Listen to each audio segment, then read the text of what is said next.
Are we doing it again? Yes, we are. Roll up, everybody gather, come and join. Yes, we are doing it again. One man went somewhere, you know we're doing it, and you know when we're doing it. We're doing it right now. Come do it with me in the nicest possible way, of course. I don't read any meaning into that. I know how warped minded you people are. One man went tomorrow, that guy is in session again. Come be with him, hang around, chill back for the next however long this session lasts. One man went to mow that Oyo laughing guy. The eagle has landed. Water, only water, water, only water, where they see ma. Water, water, water, water, water, water, water, water, water, water, water. Only water, where they see ma. Hapa o naido.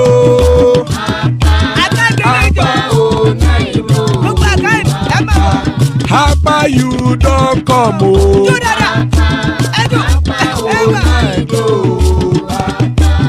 Hapa o naido.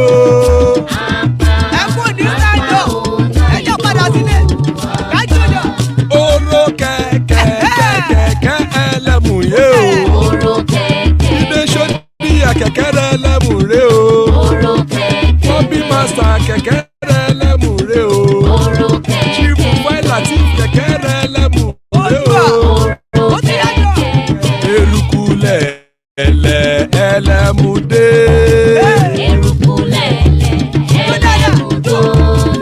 Erukulẹ̀ ẹgbẹ́ ẹlẹ́mù dòdò jàre o. Erukulẹ̀ Ghana ti dé ẹgbẹ́ bọ́ọ̀dù o. Ọmọ ẹlẹ́yẹ ẹyẹ o ó dilé o. Odúyẹ̀lá ẹyẹ o ó dilé o. Petrosoname ẹyẹ o ó dilé o. Petrosodúnkẹ́ ẹyẹ rẹ̀ ó dilé o. Ẹlẹ́kọ̀ ọ̀run mú ìní o.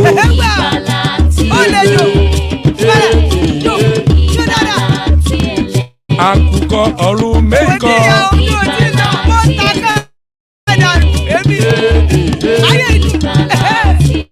Ikú kò ní ríwà gbéṣe o.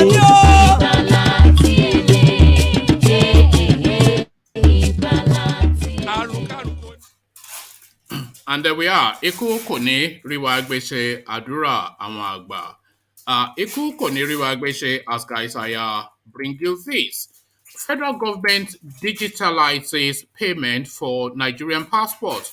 So no longer the case when Mukhtar in the office in a Nigerian embassy or whatever street in London, in New York, asks you to come round the corner and hand over $100, £100. So Agunje for Mukhtar comes to an end. Federal government digitalizes payment for Nigerian passport.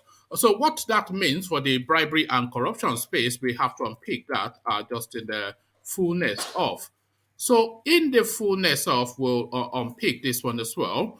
INEC requires 305 billion naira to conduct 2003 elections. Mahmood Yakubu speaking, but is that too little or too much? Because sometimes we have to weigh these things against real money. So what does that translate in real money? And is that too little or too much? INEC requires 305 billion naira to conduct 2023 elections. Mahmood Yakubu submitting his invoice. So we covered this one earlier, but it looks as though it may not be the case. Aisha Buhari was speaking about and the bump on her belly. Exclusive.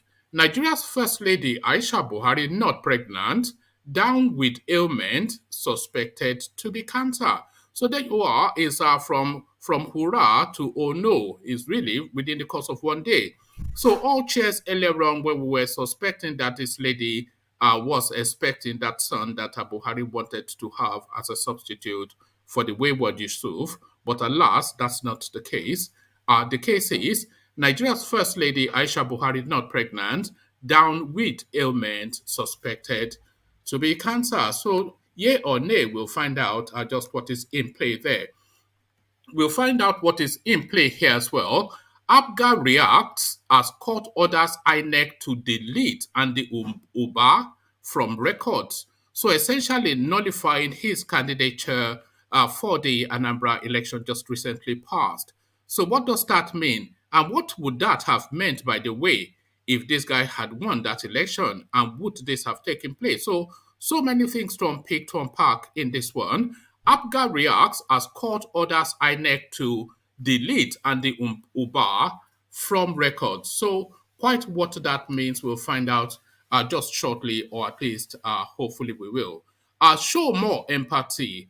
Arewa Consultative Forum berates Buhari and Governor El Rufai for failing to visit banditry hit communities. So this cold-hearted sense of indifference that we experience, that we have been experiencing since 2015, still very much in play and still continues to jar the senses of Nigerians. So a lot to unpick and unpack. So chill, sit back, kick back, take it easy, and let's come in via what is now the traditional quarters, the eastern quarters, and another Python dance. Do I pop? O Mary, o Nindizu, o Niroya, Abakare, Mama Daora, Ulapuri Mary Nandi, win the war. Python dance 1, Python dance 2, now Python dance 3. Ulapuri Mary Nandi, win the war. Python dance 1, Python dance 2. Na Python dance 3, Unapoli Mary Nande bu onye du aimo, o Mary wone nisu ngiro ya, abakare mamanda ora, Unapoli Mary Nande win the war. Python dance 1, Python dance 2. Na Python dance 3. Unapoli Mary Nandi win the war. Python dance 1, Python dance 2. Na Python dance 3. Unapoli Mary Nandi win the war. Python dance 1, Python dance 2. Na Python dance 3. Unapoli Mary Nandi win the war. Python dance 1, Python dance 2. Na Python dance 3. Nandi win the war. Python dance 1, Python dance 2, and Python dance 3. Unapoli Mary Nandi.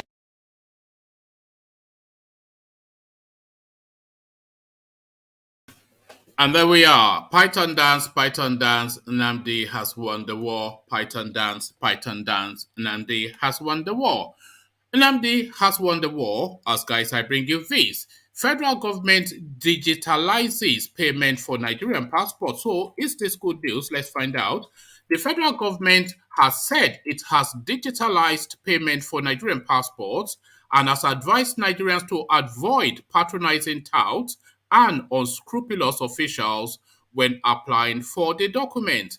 Minister of Interior Ogbeni Rauf Aregbesola stated this in Ibadan, the Oyo State capital, during the rollout of the enhanced e-passport with polycarbonate data page and other security features on Monday, December the 20th. Part of the reforms is the migration of passport application and payments to digital platforms, but we regret to observe that applicants still patronize touts and unscrupulous officials in the hope to beat the system and get expedited services. When they were disappointed, they come to report to us. Of course, we have zero tolerance for corruption and subversion of due process. We therefore take seriously any such report and invoke the necessary disciplinary measures. But I will implore applicants to stop patronizing touts and our officials directly. Follow the process we put in place. Apply for passports and pay online. The only engagement with our staff is the enrollment of your biometrics. Patronizing touts and passport officials doesn't always end well, but rather serves to defeat our purpose of eliminating corruption and infusing integrity to the passport administration process, the minister stated. Speaking on the new application process, the minister noted that a new timeline has been set for fresh passport applications and reissues. Our template stipulates maximum 6 weeks for obtaining new our template stipulates maximum 6 weeks for obtaining new passports and maximum 3 weeks for renewal. We work within this schedule to enable us investigate any claims made by applicants and verify them. For the final document, we issue them to have integrity. If there are challenges, wait. Eventually, you will get your passport before the due date of travel. If you apply early enough, you will still have long enough time to apply for visa and other travel documents. Nowhere in the world is passport administration done on wait and get basis except in extreme emergencies. The only wait and get passport is passport photo. The minister stated on the new enhanced passports being rolled out in Ibadan, the Oyo state capital, the minister noted that the passport is an improved document with high security features. The enhanced e-passport is a great improvement on the biometric passport technology, which Nigeria adopted in 2007 as a deliberate step towards curbing forgery, impersonation, and other forms of travel document fraud associated with the old machine readable passport regime. It is the latest technology in passport making anywhere in the world, and only few countries have it. It is the most secure identity document ever produced. We are proud to make it available to Nigerians. So there you have the timeline for obtaining the Nigerian passport. If you are getting a fresh, brand new passport, shouldn't take you more than 6 weeks, the minister insists. And if you are renewing your passport, shouldn't take you more than 3 weeks, the minister insists. Now, you don't have to go to the office and hand over any whatever. What is that thing that you get from the postal order that you get from the post office? So you don't have to go to the post office and hand over postal order to any card that promises to help you in any way. You don't have to go and hand over cash or check to anybody. You make the application online, you make the payment online, and then you await for that time period and go and collect your passport. The guy said there's no way to expedite your passport, and that is the template as it is. But then, of course, it is Nigeria. So, of course, Mukhtar, Uchenna, and Adebayo, who work in these passport offices, they quickly will circumvent this, of course, and it will be business as usual. These people that have gone fat in the mouth from obtaining for passport seekers, they are not going to let something as silly as technology stand in their way. You still have to go and physically collect that passport, and that is where they will have you. They will tell you that, yes, the system is down. You know technology now. Come tomorrow, come tomorrow. And that come tomorrow, of course, we all know what language come tomorrow speaks to within the Nigerian space. So we leave that and we move on to the next.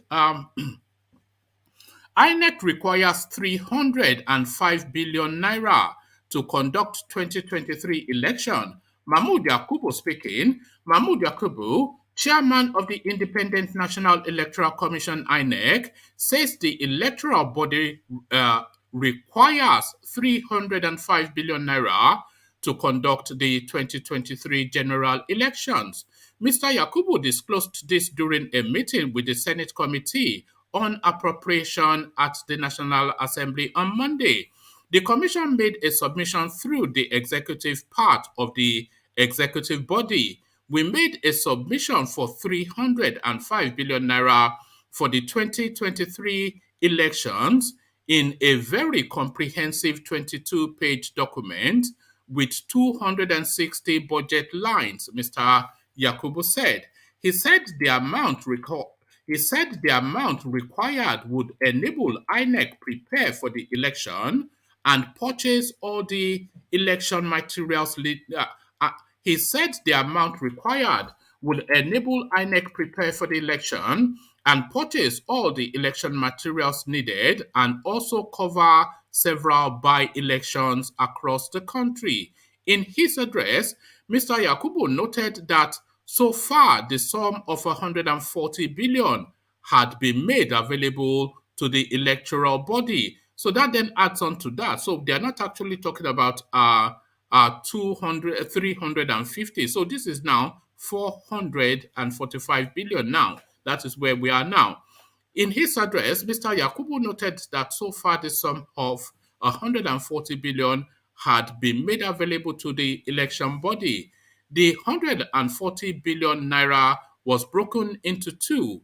We take it that 40 billion is our regular budget as an agency of government, and 100 billion was the first tranche of the 2022 budget, and we have gone ahead to make provisions accordingly, Mr. Yakubu said. So I'm not quite sure what this means. So does that 140 come off the 305, or is this just because he's saying they are going to cut off 40 billion as at their own woof?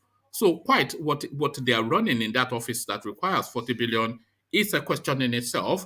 But then this first tranche now, is this the first tranche of the 305 billion, or is because they're saying it's the first tranche of the 2022 budget? So is the 2022 budget essentially the build-up budget for the 2023 election? A lot of it is shrouded in ambiguous language, but then it's always in the ambiguous language that the looting takes place. The 140 billion was broken into two.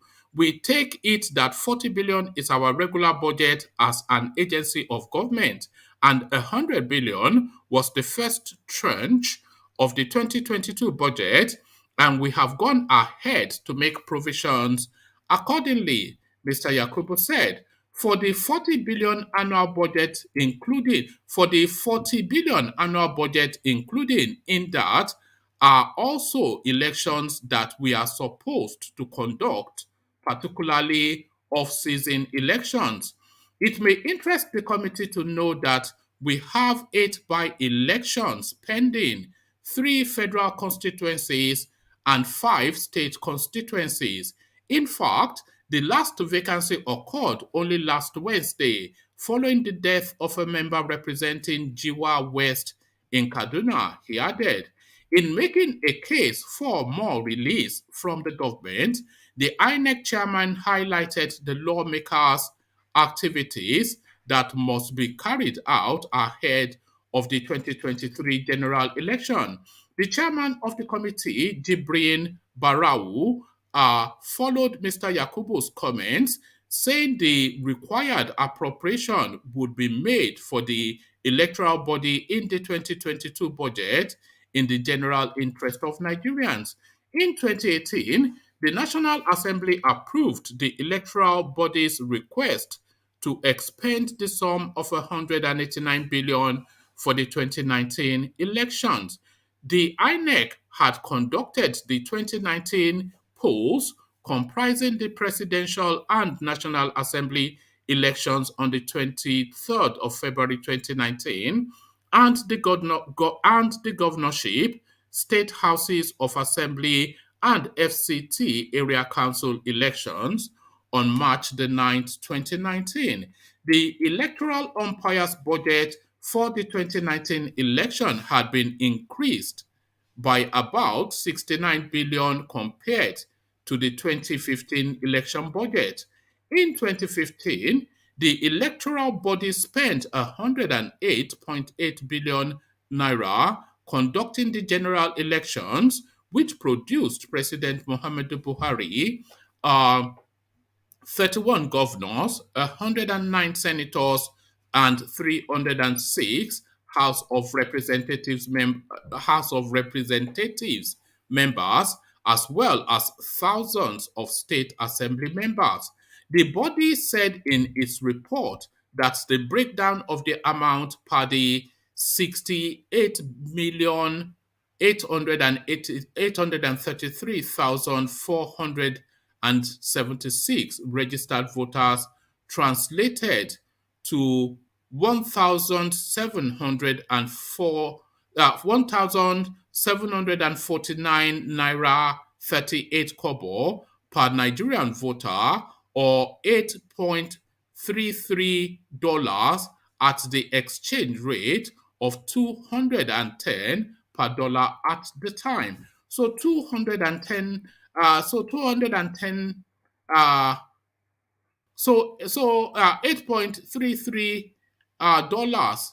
I'm not sure what that exchange rate is, because that maybe that is at 2015 figures, because I wonder what the dollar cost is then. 68,833,476 registered voters.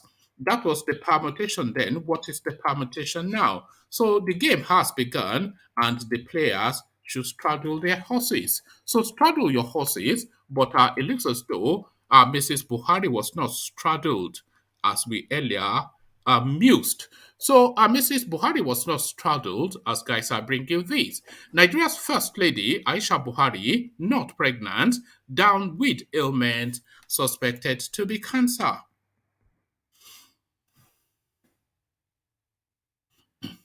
Nigeria's First Lady, Mrs. Aisha Buhari, is not expecting a baby, but treating an undisclosed ailment suspected to be cancer, multiple presidential sources told correspondents. Pictures showing Aisha and President Muhammadu Buhari arriving in the country from Turkey on Sunday had fueled pregnancy rumor, with many Nigerians wondering if the First Lady is expecting a baby. In one of the pictures, Aisha was seen in a yellow lace kaftan and a black shawl draped over what appeared like a baby bump, which she tenderly placed her right hand on. Another picture showed the couple on the plane stairs, with the First Lady having what looked like a baby bump as she gently stepped down the flight of the stairs.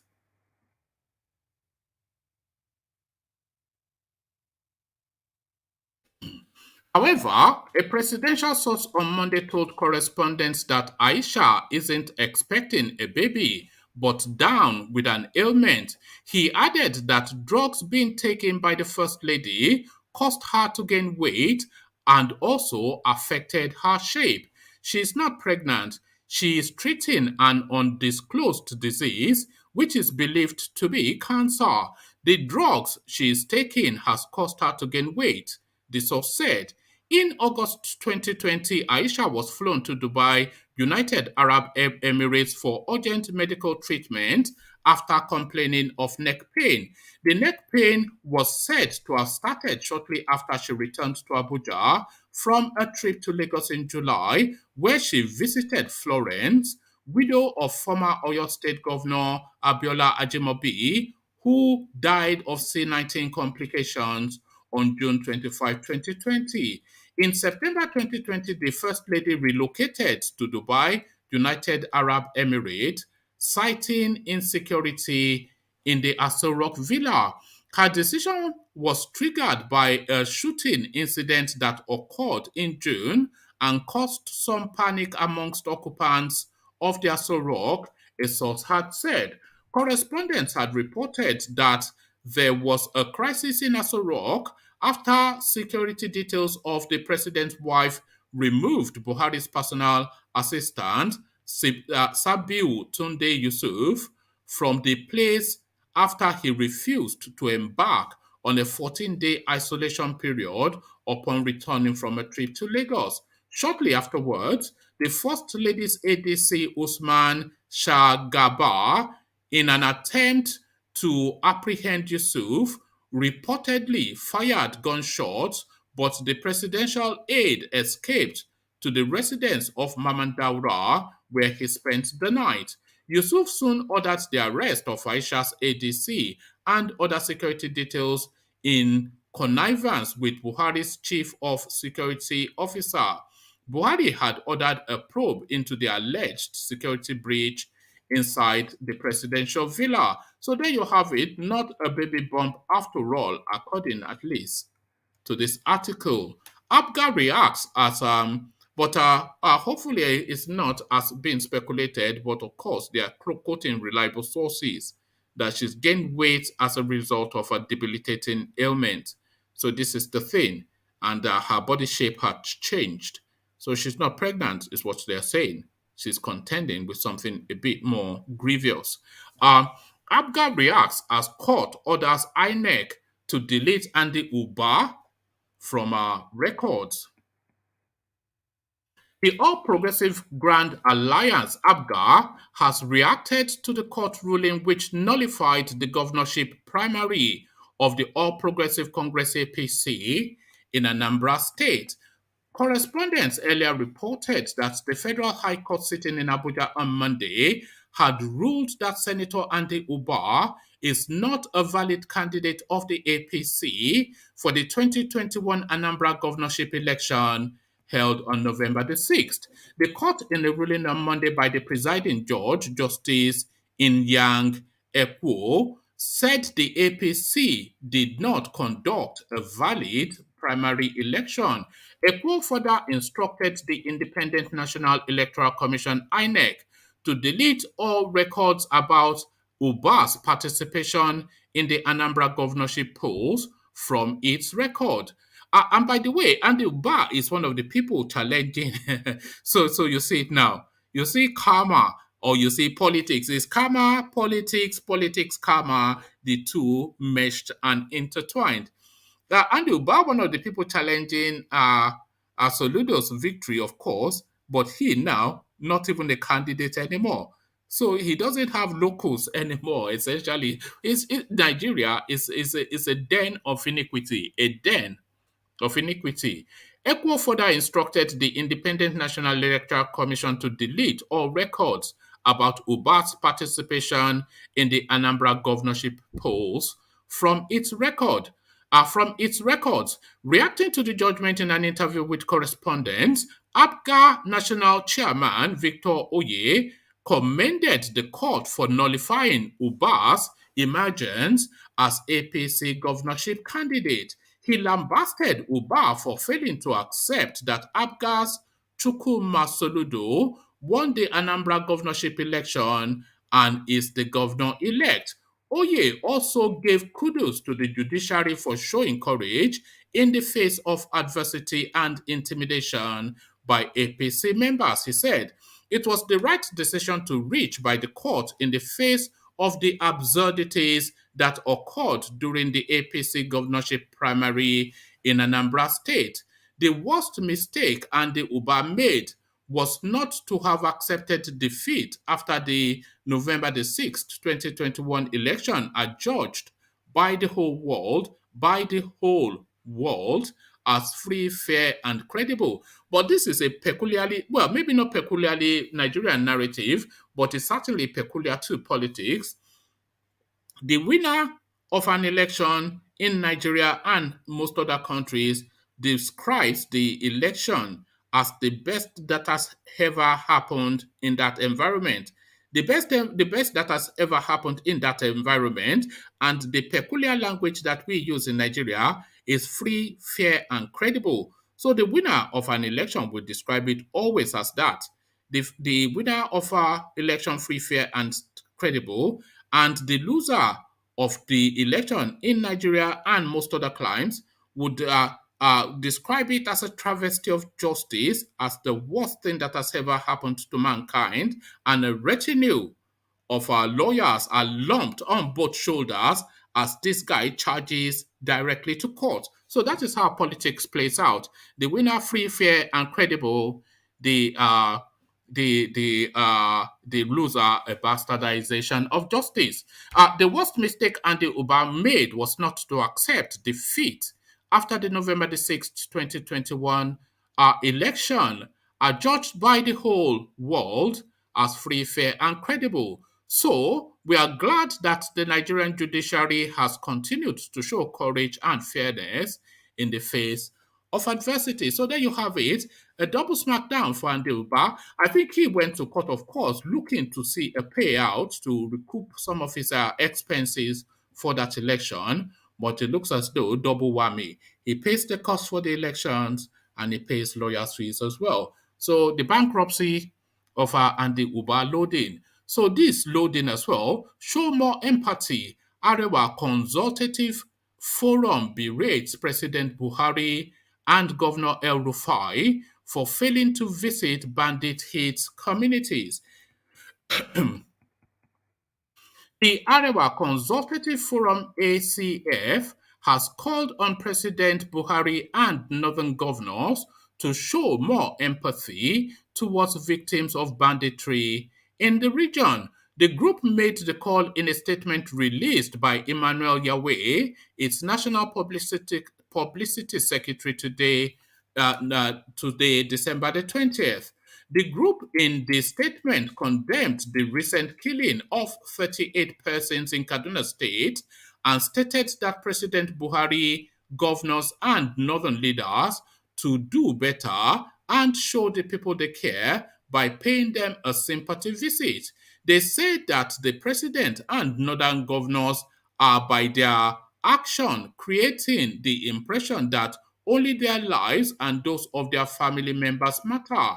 The Arewa Consultative Forum (ACF) would like to put on record its total disapproval, frustration, and anger against what appears to be an endless orgy of killing in northern Nigeria. The latest incident took place in Giwa local government area of Kaduna State, where 38 innocent citizens were hacked to death. According to Samuel Aruwan, the State Commissioner for Internal Security and Home Affairs, many houses, trucks, cars, and food crops were destroyed during the attacks. While the ACF joined the governor of Kaduna State and the president of Nigeria in consoling those who suffered losses during the latest attack, we call on all the state governments and the federal government to show more empathy and sympathy in such grave security breaches. Nothing stops the president and a state governor from visiting such places. We sadly note that he has never felt it necessary to do so. In fact, following his example, not one governor has done so except Governor Zulum of Borno.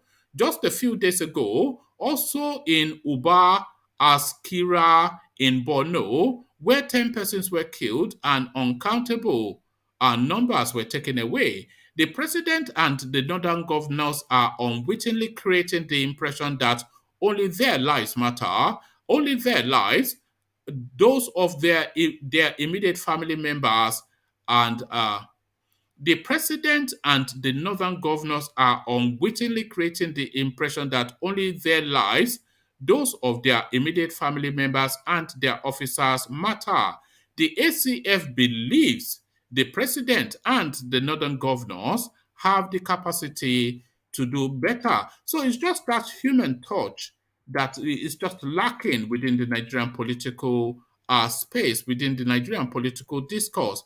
It doesn't actually take any, the sense of fear and foreboding is somewhat lifted if somebody of the capacity of Buhari turns up with the local state governor to empathize with the people who have been ravaged and to give assurances that something is being done to make sure that that doesn't happen again.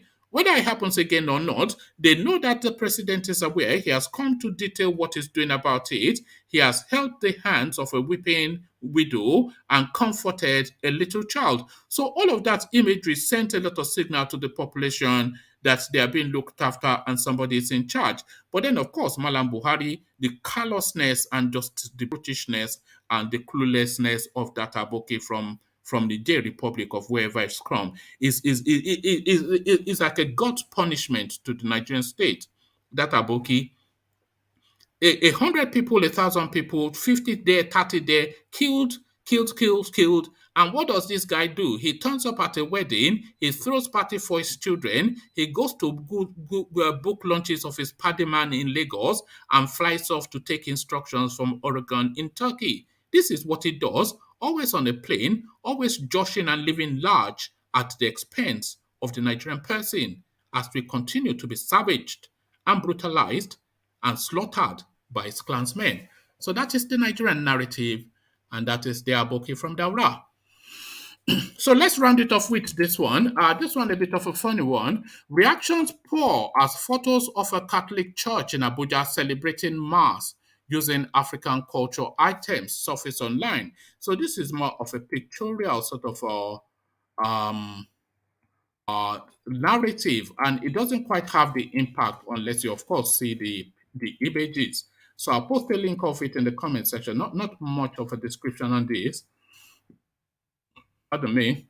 Reactions have poured in after the St. Luke Catholic Church in Kabwa, Abuja, celebrated Mass recently using Africa culture items. Young men who followed the priest to the altar were dressed in white singlets with a wrapper tied around their waist, with white chalk used to place dots on some parts of their body.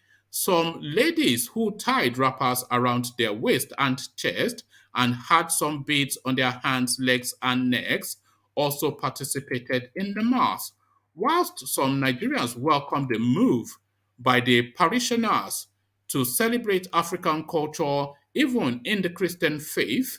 Some saw it as an unacceptable mix.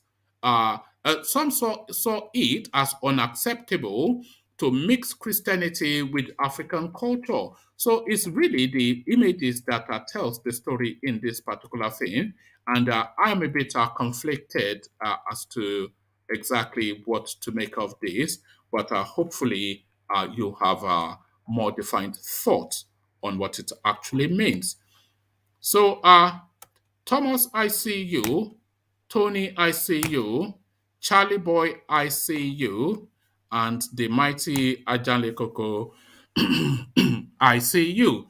Good to see you all, gentlemen. So let's go quickly to Thomas then, who's down under. So to the land down under and to Thomas. So Thomas, good to see you. Yeah, good morning. How are you? I'm well. Nice to hear from you. So, Thomas, quickly then to this unorthodoxy that we are seeing.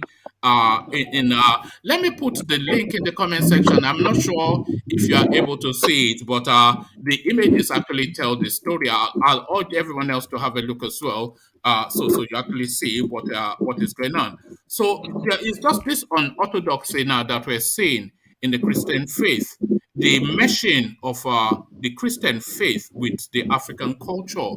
What are you making of it? A welcome development or undugurudu in the Jesus Christ temple? Is this undugurudu in Jesus Christ temple? Oh man, you are very funny. I haven't seen the picture. Can you take me to another? I don't even know what to say about Okay. that. I'll urge others to have a look at that. But whilst we're waiting for responses on that, let me take you then to this space. This is something that Ajala Koko and I just touched on briefly in an earlier session. Show more empathy. Arewa Consultative Forum berates Buhari and El Rufai for failing to visit banditry hit communities. So take that and take it right across the Nigerian space. It's the same thing. Go to Imo State, it's the same thing. I've never seen their governor on the ground having a look. Take it to Zamfara, it's the same thing. Take it to Anambra, same thing. Sokoto, all the way through, with the exception of Zolom, as this article said. I've never seen a governor, a lead person in any state, never mind the president, who should be on the ground at least once in a while, going to the heart of it, holding hands with Mama. So to all of that, the lack of empathy from Aboki from Daura.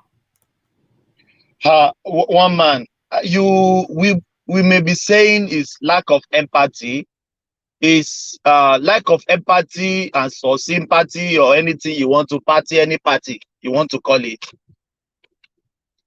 These guys, they are scared for their own life as well.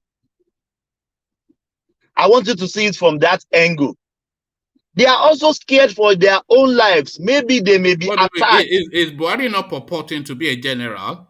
If it's a general, then he shouldn't be scared now. Or a bit general. One man. Is he my general or is he general from the army? Is he YouTube general? One man, did you listen to the sorry for divert a little bit. Did you listen to the comments of Oni of Ile-Ife when he was addressing the community? I think Satan of Sokoto is there. Some pastors, some imams, some Oh yeah, yeah. I didn't listen to it, but is it the one where Obasanjo also spoke? I don't know. Maybe it's the one. No, I it's not think it the will one. be. Yeah, what did they have to say? Oni of Ibe say, I challenge anyone here to raise up his hand that he can spend 1 week in his local government.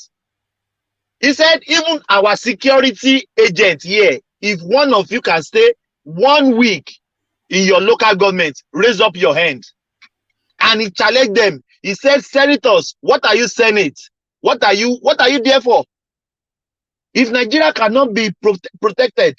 So these guys forget, they have empathy, my brother. They may have empathy, but they are always scared for their own life as well. You remember that is the thing, though. Just to what Deoni said, I'll go look for it if you have it. Are you driving? Yeah, yes, I'm driving, but I'm just passing to my house now. I was going to say, if you have it, just send it to me. Yes, I will log on to my computer now. Then I will send it to you. Yes, One man. no. But that's the question, though. How many persons can we saw how Hopuzo Dema's country home was burnt in Imo State. You know, how many of them can go to their country home and spend a week there, as Deoni said? That's the challenge. That is the challenge. One man, I tell you, they have empathy. They have, but they are also scared for their life. They are scared for their life. He challenged them. Thomas, they don't have empathy. Thomas, I like they don't have empathy. Which empathy do they have when the leader are afraid of visiting the victim of terrorism or victim of banditry, and they cannot, with all their security? Are you saying they are afraid? Why is Dr. Zulu? I didn't say they didn't have empathy. That's what you said. No. You are getting me wrong. They don't have empathy. That's what I'm telling you. Don't say they are afraid. They don't have empathy. Governor Zulum visits every spot where terrorists attack his people, and the what do you call it?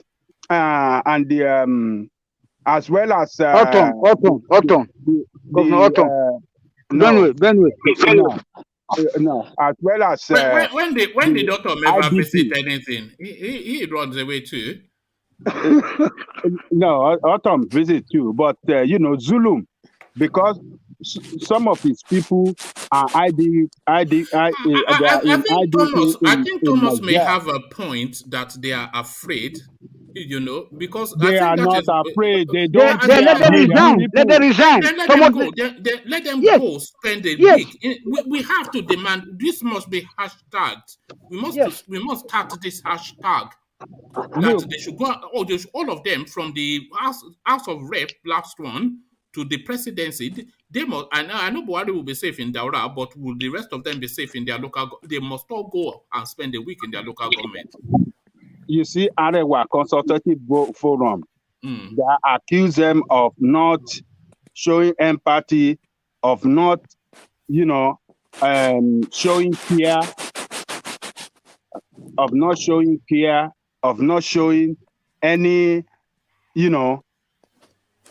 don't even see their people as existing at all. That's why they couldn't visit. They don't care for the people. Governor Zulum care for his people. That's why he always visits. There has to be an element of fear there. There's no fear. There is no fear. They have all the security. They don't fear. That's the major reason. There has to be an element of fear. Because somebody like Hopuzo Dema He is afraid to visit his What are you saying? There's no fear. They will have him Let's at assume they are whatever even afraid. at whatever body cost. They will have him. Let's assume they are even afraid, right? Don't let us even make an example of the governor. We have your president, for example. If something happens within a state, even to make common speech and empathize become difficult. The next thing, he gets out to France, he gets out to South Africa, and everywhere, flying everywhere. Whereas the house is burning. So now, if someone is saying these people lack empathy, when you see all those evidences of how the politicians behave after sad event happen within their constituency, are we going to say they are wrong? Definitely not. So the thing is, if they are afraid, then the burden of the office is to secure your people and get out. As Well, simple as ABC. there's something to what Thomas is saying, because a lot of these people, they could just in relative terms, Abuja is safer than most places in Nigeria, and then you say Lagos is slightly just behind, but Lagos and Abuja somewhat relative safety. So these people, they just hide in those two spaces. Their life experiences is Lagos, Abuja, Dubai, London, Lagos, Abuja, Dubai. They never, unless there's an election, they never. There's been rumors of governors that just spent the entirety of their tenure in Abuja. You know, Yes. Lagos, they don't even go to their home state. No. Never mind going to their homestead. So No. they Thomas won't take has the risk point. now. Thomas has Yes. point. I'm not saying he doesn't have point. That's not even what I'm even saying. He has point, but at the same time, too, if you are running away from your problem, how long can you run? If you cannot do this Yeah, thing, but is that running that has taken us to where we are now? Because it- if they frequent their own local government areas where you got your mandate from to go and be senator in Abuja, to go and be a rep in Abuja, to go and be whatever it is that you are being, if they frequent that place and then they hear what is going on and they feel unsafe there, then they would, these things would not have escalated to the point that it has escalated to, but because they run away from that space and go and hide away in Abuja to spend their loot, so it's a mess. But So the honest, but the honest challenges are valid. So yeah, Thomas, send the link to that. Yeah, I will send it to you But now. but I just got home. I will but go on my that yeah. system. statement of Oni is not recent. Oh, it should be Is it about not? All right. it's about 3 or 4 months ago. 3 months All right. ago or so. But it's still valid, isn't it? Yeah, it's valid. Yeah, Uh-huh. it's It's valid. valid.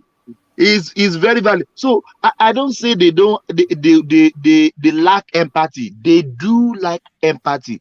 But I will tell you the major source of this thing is they are afraid. They are afraid. That is the main thing. I'm not arguing with Ajale Koko that they lack empathy, they lack sympathy. They do.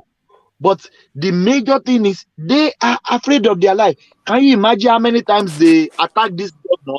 I forgot this governor that ran in the bush for some kilometers. But They are afraid. Is Sanfara governor or Borno No, governor? Governor Autumn. Yes, Autumn, Governor okay. Autumn. The man was sweating, almost peeing to in his body. So these people are afraid because they don't know who is the next. You hear today, Igwe was kidnapped, killed. This one was many things. Because A if you whole- look if you look at the level that this thing is escalating to, the local emirs in the north, they're just all being brought out and savaged on the streets. So we hear it all the time. The emir of XYZ, the emir of XYZ has been taken down. And then you go to the east, they are taking all the obese and the Igwes. And we just discussed it yesterday. So if those people are now being targeted, that is it. That is either the bracket or just under, a governor or a senator or a rep member. So if Igwes and emirs are being ravaged, then who are you? Some rep. they will have you as soon as you won't even park your car before they have you. Before they got you. Yeah. So the main purpose of these people retrieving themselves is they are scared of their life. And you know these guys, their families are not here. Most of their wife, children, they are abroad. Most of their wife live in Abuja, in Lagos. They secure them in where there are a lot of security agents. But them, they know they have to move around. So Thomas, even some of them, they took helicopter for plane. They nearly go on the road. It's only in the city. They fly on the road. If they are going anywhere, they will find the nearest airport to land. Then the car will come and pick them. They will not even travel a long distance. They will make sure they have airport close to where they are going. So the main source to me, it's they are scared. I know their lack of empathy. Even if you are not going there to identify yourself with them, like, make a statement, issue a statement, issue something. You have advisors, you have public, or what they call it, public something that normally speak for them, like a spokesman. Make a statement, speak out, just identify yourself with them. But I will tell you, the main thing that stopped them not to visit physically, it's scared. They are scared of their life. All right. Let's hear from Charlie Boy, who was trying to. Charlie Boy, you wanted to add. You see, the issue. A lot of the governments are customs farming. Why should your government people that you security? I think the government scared. They're scared. But you think they're scared too? Do you think they're scared? No, I think they're cowards because they should fight the bandit, but they're not doing it. I heard people now are crying. They're crying over the government when doing anything. What they do? People like you can't fight the bandits. They should at least fight the bandits. You see, Charles, the point that Thomas was trying to highlight is that these governors are scared and then they run away from their villages, their communities, etc. So all of these bandits have taken over that community, but they don't know what the people are going through in order for them to have a full appreciation to see the urgency of it. So they are just reading it in newspapers, pretty much like you and I. So they might as well be in China for all the use out to their communities. And Thomas is insisting that this is because they are scared. And you are saying, if we are talking of scared, it leads to cowardness. If you are scared, you are coward, isn't it? Yeah, to me they are. That is it. The guy if you are scared, yes, you are coward. That is it. We are saying the same thing. If you are scared, it brings us cowardness. Can I ask Thomas a question? All right, but okay, all right, go on. But should that be enough now? That's the question I want to ask now. Should the fear be enough now for them to ignore their people? And I will make an instance. For example, I remember, was it 2001 or 2002 during the bomb blast in the Kenya at that time? Even when Obasanjo knew that it was one of the targets, because this thing happened when they redistributed the arms in the country as at that time. They moved everything to the north, so Obasanjo came and returned all those things. Now, when this bomb was blasting, when Obasanjo was even there, that I was not supposed to be here, and people criticizing. But you can't compare Obasanjo with this sort of people now. Obasanjo is an alpha. Obasanjo is an alpha. A lot of these people, they are lady boys. That's where I'm going. A lot of them are lady boys. Leaders are supposed to give their followers confidence so that they can tackle the problem together. But now, the leader now just abandon these people. And I said, okay, I will take the monument, the merry of this thing. I will throw away the responsibility. So that's what, is it enough is that enough excuse for them? Or we should just call on them to leave the office and get out if they cannot do the right thing. Ola, you are right. In addition to what Ola said, when you are talking of scared, it's just speculation. I know, I'm not speculating. Hold on. These people are scared of their life. No, hold on. You can't tell me. They are not scared. Hold on, let on? make the point here. You base that your point on speculation. You are not sure.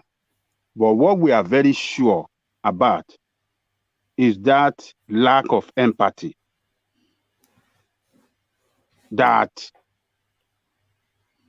they demonstrated, and that is what that organization is accusing them of, that your people are being killed. You don't even show empathy. You don't even visit the place. You don't even issue a statement. That is the key point right there. That is what is clear to us. They failed to show empathy, for the killing of their people. That of fear that you are saying about is just speculation. We don't know. And you just said it yourself. Their children didn't live abroad. Their children go to school abroad. Their family, they have security around their family elsewhere. They are not where terrorists can easily attack them. That is just leadership that don't care about their people, only for their own family and their close associates. That's it. That is what is clear to us. The reason of fear is it's unknown to us. It's a speculation. You can speculate anything there for the reason but what is clear is that they've not demonstrated, that they've not demonstrated empathy at all towards their people. At all. All right, Thomas. Let me move you on. Let me move you on to another talking point. All right, let me move you on to another talking point just for reasons of time. Let me move you to the east, and this going on now. Andy Uba, very interesting. Of course, Andy Uba was the champion for the APC, but the space, Anambra State, always and forever belongs to APGA. So APGA won, and this guy, preening and peacocking, was threatening to Hope Uzodinma the election to go and use Supreme Court Fulani, But now the Supreme Court Fulani itself have now debarred him entirely from that election, and they've withdrawn him and insisted that he be deleted from the records. So what are you then making then of the faith of Andy Uba, the APC candidate? The man is a joker. He's supposed to go and do like a comedy. He should change his career to comedy skit. And the man is right. We have seen many elections that Supreme Court has annoyed and put someone else there as a governor of the state. So, APC have that mind. Sometimes APC will not even argue with you. If you win the election, win. They know Supreme Court. They know how to do their own boju. I forget the governor that they struck out and put the other. I think the next person that won the election, they swear him in as the governor. So he knows what he's doing. He knows that when they get to the Supreme Court, they have the power. They will use I think it was Emeka Ehidioha that won. They removed him and then put Udozima, not the one that came second, but the one that came fourth. So the actual legitimate governor of Anambra, of Imo State, is Emeka Ehidioha. Yeah. So that means the votes of the people are not counting. Is the Supreme Court. And I remember once, some time ago, Femi Falana fought this battle. Said, why will the Supreme Court be putting governor when the state has already voted? So that means the votes of the people are not counting, are not being regarded with. So this man now, I'm happy that Supreme Court has even tell him to go and sit down somewhere. I think it's a good move to me, but they thought they will use that the APC power. Woman, sometimes I think there's an even post that the president of the nation not to be putting people in that post. Because if I put you in a post, I will be demanding something from you. Maybe like the chairman of the INEC, it doesn't have to come from the president. Maybe the Senate No, should no, vote. no. I agree with you. The chairman of INEC, well, we don't have a democracy if the sitting president or the sitting government chooses the person that would run the elections. How can we have an election? I'm contesting. You're asking me to go and choose the referee. Which referee would I choose? The one that will favor me, the one that will favor you, or the one that will play neutral? Most people Yes, would. Well, I mean, president. Goodluck There Jonathan are tried some to be reasonable, and we saw what happened to him. Yes, there are some posts that president doesn't even have hand in. The Senate should debate, maybe put down like 3 or 4 people on the ground, and the Senate should vote. It should not be And they in the should vote by 2/3 so that it's the 2/3. majority, that Yes, so that chooses the the yeah. majority will carry the vote. Mm. If the president is appointing INEC chairman, what are you expecting? You Yeah, will not expect you justice. get something like Mahmood Yakubu. Yes. So sometimes I don't know. Maybe it's in our constitution. Maybe we should change the constitution. Maybe we should remove the power of the president a little bit, so that at least the people, at least the Senate or the House of Representatives, can choose some leaders. It said he who pay the piper do the tune. I forget. Dictates the tune. Dictate the tune. Mm. So I can't choose you to be a judgment in my. You can't be a judge in your own case. Mm. So I think it's right time we change this notion of The whole of the president. Nigerian system is totally flawed, and as you said, I think we all agreed that that constitution is not fit for purpose, and the reason why it's not fit for purpose was demonstrated glaringly in 2019 when the appointee of the Supreme Court was the appointee of a president, the Minister of Justice appointee of the president, the INEC umpire appointee of the president, and you are telling us that they're not going to return him to power. It's a free and fair election. So the whole thing is a joke. No, there's a joke, one man. There cannot be fair and fair election at all. Since the president is still appointing these people, because you can't work against him, because these people as well, they will be open for second term, even though it's not in the constitution for an INEC chairman to be in second term. They will be open for second term because they know the president have the power and the might to do and undo. The president should not be. That is why I like America. Is the system in America or in the UK is the system working? There are some things the prime minister cannot do. There are some things presidents in America cannot do, because the constitution is there to fight him, even if you want to do so, like Trump sometimes. But the constitution and the Senate, they will fight him to a length. That is just my take. You want to say something? Can I differ from you a little bit?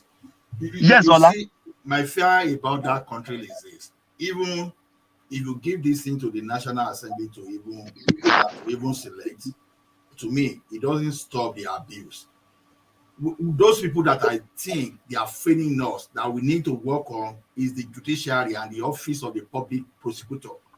Now, if you have INEC person that made some kind of malpractices, if we can have samples whereby some people are sentenced to jail, the next time, even if the president is pushing you, you have to be very careful. We find out in that country where even the unpick, where Babangida unpick Professor Eriwosu, is it Eriwosu or Humphrey? I'm mixing it together. Humphrey, yes. Humphrey. Despite the fact that the president quickly finds some kind of decree to stop this man, this guy found his way through the judiciary and he proceeded. Even you see, I think Thomas is right that the. No, it's right. Hold on. I think Thomas is right. Just my own opinion. I think Thomas is right because I'm of that thinking too, that the INEC chairman should never be the appointee of the president. I think it's right. But I don't think it's just the INEC chairman that should never be the appointee of the president or the executive. I think there's a whole check and balance space that should never be the appointee of any presidency. So that includes the Chief Justice of the country. That should not be the appointee of the president, certainly not. And maybe even the police chief. At least those three offices, they should come with a real balance that the Senate should at least to a 70-80% of unanimity hold that space, so that all of the parties, there's a cross-party, agreement that whoever is in that position is the will of all of the political parties.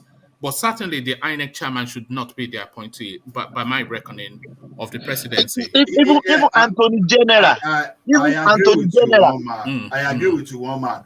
But the problem in that country is this: the power of the president of that Federal Republic of Nigeria, whether they appoint or not, is that of using force to harass whosoever they want to harass. For example, when you look at that appointment of that Chief Justice of the Federal Republic of Nigeria, it's actually is it Ministry or Judiciary? What is council that is responsible for them? That Ministry of Justice. Yeah, they call it Judicial Council or whatever. I can't remember. They are the one that we actually make recommendation, even despite the fact that the one that make recommendation before the president can even appoint. The presidency still find a way of tampering. When you go to the National Assembly, for example, it's supposed to be within the National Assembly that they will make that arrangement, but the president still find a way of tampering again. All right. So it's a constitutional matter. All right. They need to make sample of those officials, send one or two people to pay, and they will stand alone next time. All right. Thank you, Ola. So back to you, Thomas. Yes. So just for conclusion, I think the man, I think he has lost now, because Supreme Court has even tell him to go and sit down somewhere. So there are some powers that should be taken from the president. Even Attorney General of the nation should be a separate ministry from the Ministry of Justice, so that the president will not have that power to manipulate them, to tilt them to what he wants. That is just my submission, so that we can move on to the next question. All right. Thank you, Thomas. So, Thomas, let me take you to this space. Just in an earlier session, Ajanle Koko and I and Xero, we were all clicking glasses of champagne, popping bottles, and we brought out the cigars and everything in anticipation that there's a first son. We were speculating, of course, because all the rumors was that Aisha Buhari was pregnant. The baby bump, you could see the bump. So it was, you know what a pregnant woman looks like, the weight gain, yes, the rosy cheeks, the big bump, etc. So we were speculating that is it even a selected gene sort of pregnancy? But it looks as though, rather than that cherry news now, the speculation is that she's battling some debilitating ailment with a lot of the pointers it might possibly be cancer. And they say the weight gain and the change in her body shape is as a result of the treatment that she's getting. She, of course, has relocated to Dubai. So what are you then making of this once upon a cherry news now cause for concern? Aisha Buhari and her health. Ajali Koko, and you are jubilating. Maybe Buhari. We were popping champagne earlier on, but now, one man, I've been suspecting that lady before now, because before now you will see her making some statements, showing up. Like some months ago now, you rarely hear from her at all, and it's not speaking, and even physically, people have been saying this. They couldn't see that. Later we hear that he has relocated to Dubai. I think it's for her health. Maybe that is why he relocates. I don't think with her age now, he's not gonna get baby bump. Just planning to get pregnant again. But Nigerians, we have this secretive of hiding our illness. Woman, when I go to diaspora, when I go to outside the world, that's why I know people don't hide their sickness here. Somebody white will tell you, I have cancer, I just finished chemo. They don't have any secret here. This is the worst place I've ever. It's a different system in our space, though. You know, we are spiritual sort of people, and oh my goodness, the evil eye and whatnot. And then, of course, you want to present virility and vibrancy at all times, especially when you're sitting in the front seat. So all of that permutates. One man, yeah, they don't form here. They don't form here. They will tell you, somebody will tell you, I'm having cancer, I'm going to die next year. They give me 5 years. They don't, no secrets here. I don't know in US, in UK, you guys are living. These people here, they are very open. If they are going to hospital now, they will tell you the treatment they went to get, they will tell you. But you know, Africans, we have this secretive life. We don't want people to know what is going on. I think that lady has been battling with the illness since some months ago, because I could remember last year he speaks, even sometimes he criticizes even Buhari himself, but really we don't hear from her. But I just wish her well, get well soon. I wish her good life. God will take care of her. We don't pray. Do you distinguish between her and Buhari? Because I'm asking because I rather somewhat like Aisha Buhari, but I detest MALLAM Buhari. So do you make that distinction, or is it just me? One man, I like that lady. I like that lady. The lady, you know, is the one that brought out this cabal in presidency, that Buhari is not in charge of that country. It's some cabals that are in charge. I prefer that lady than Buhari way far better, because she speak the truth. She doesn't care. Even that time Buhari is talking of kitchen or other room or this thing of this blah blah blah, all these things they brought at that time. I still prefer this lady. And I wish her well. May God take care of her. May God heal her. I've asked this question before, but let me ask you: would you say she's the prettiest first lady we've ever had? Yes, and Babangida's wife as well. Mariam. She's the prettiest. Do you know Stella? Do you know Mariam? Do you know this Stella was Stella? What are you talking about, man? Stella Obasanjo. What are you talking about? Are you joking? Stella Obasanjo.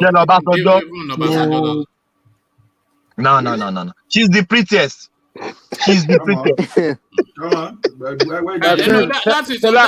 That's his own subjective view. That is my own submission. I'm suspecting Thomas now. Yes, I'm suspecting Thomas.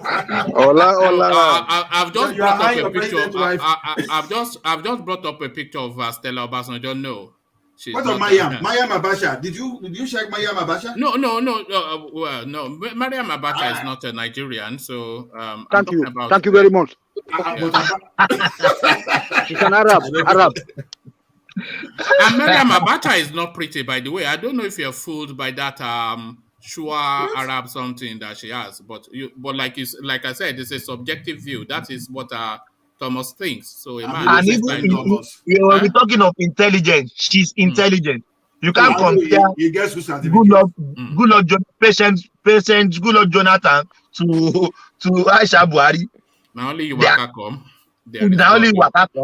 That one I know because that woman cannot speak English, so it means that she's not intelligent, right? It's what she expresses. It's what she expresses when she. There is God though. The first lady, she said, "Come, make I help you find your Peking." But you say, "I am first lady." Find your Peking.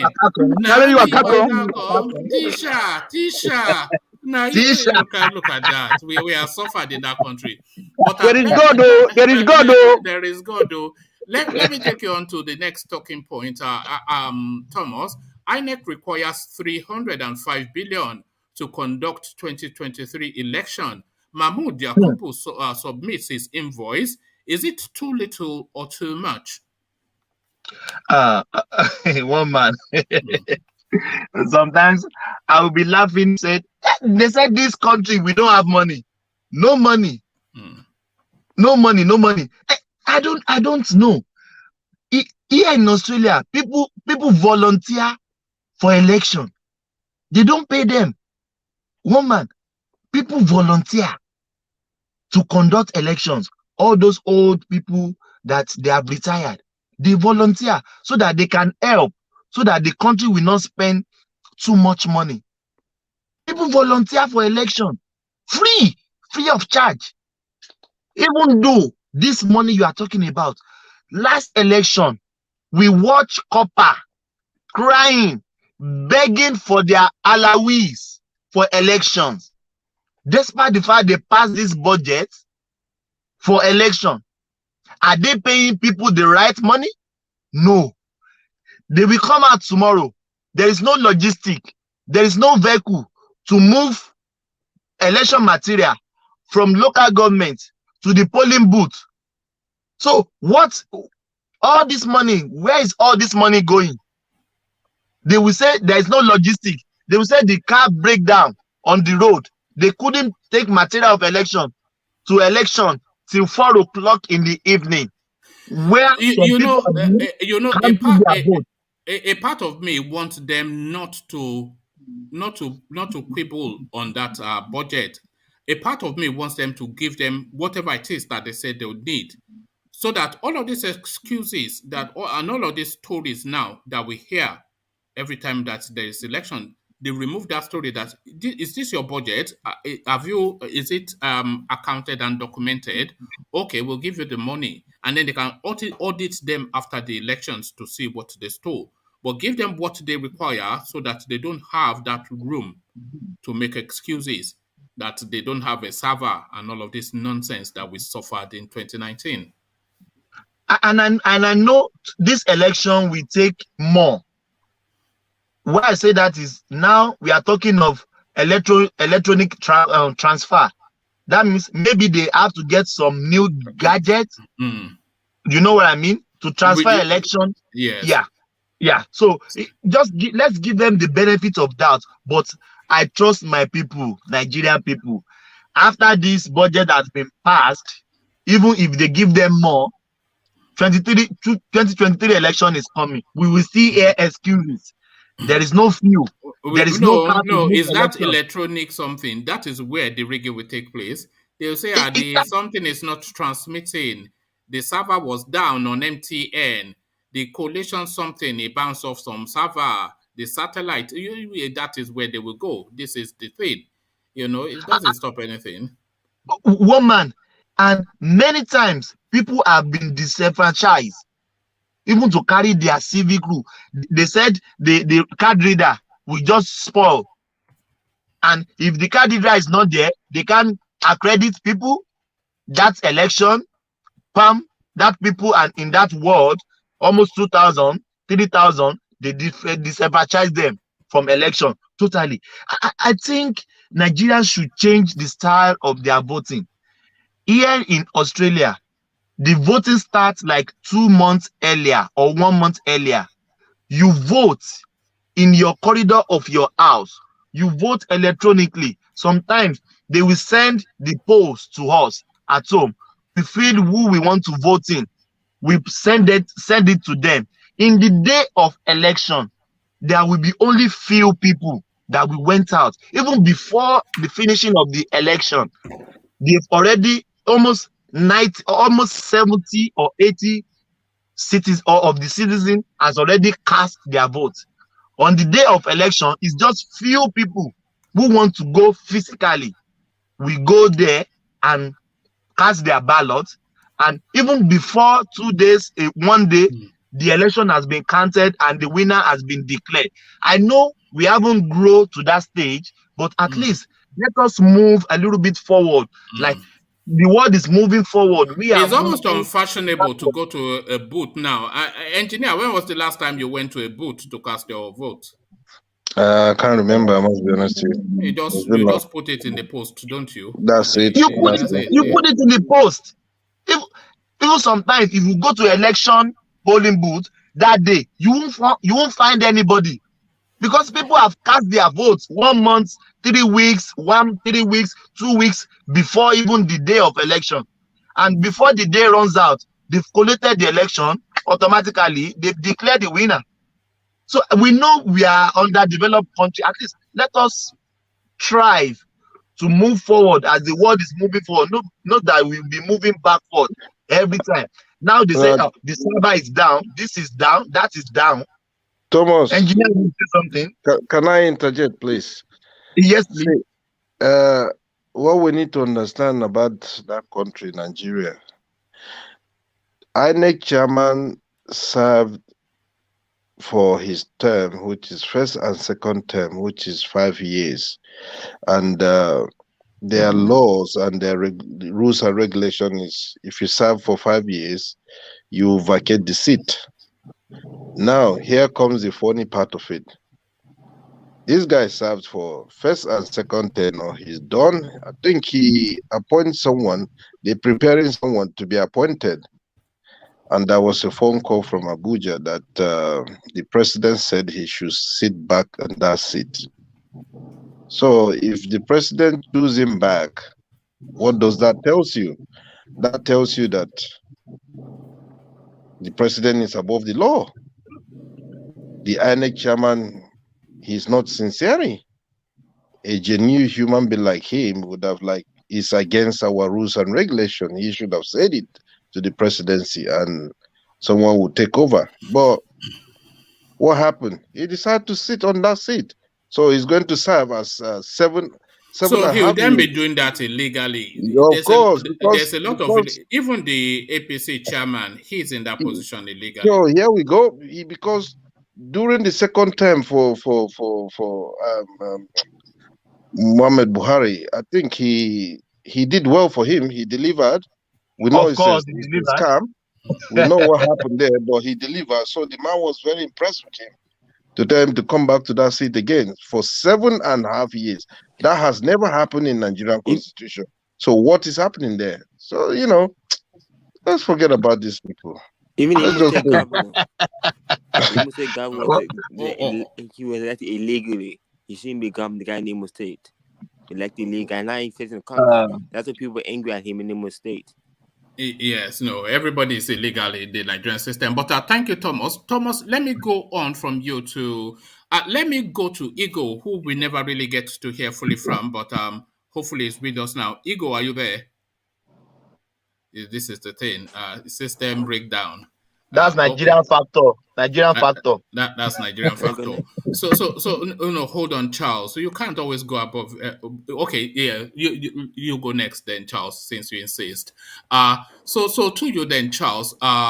The APGA space, APGA reacts as court orders INEC to delete and the UBA from record. So what are you making of that? And the UBA, once upon a time, the APC candidate for Anambra, now no longer.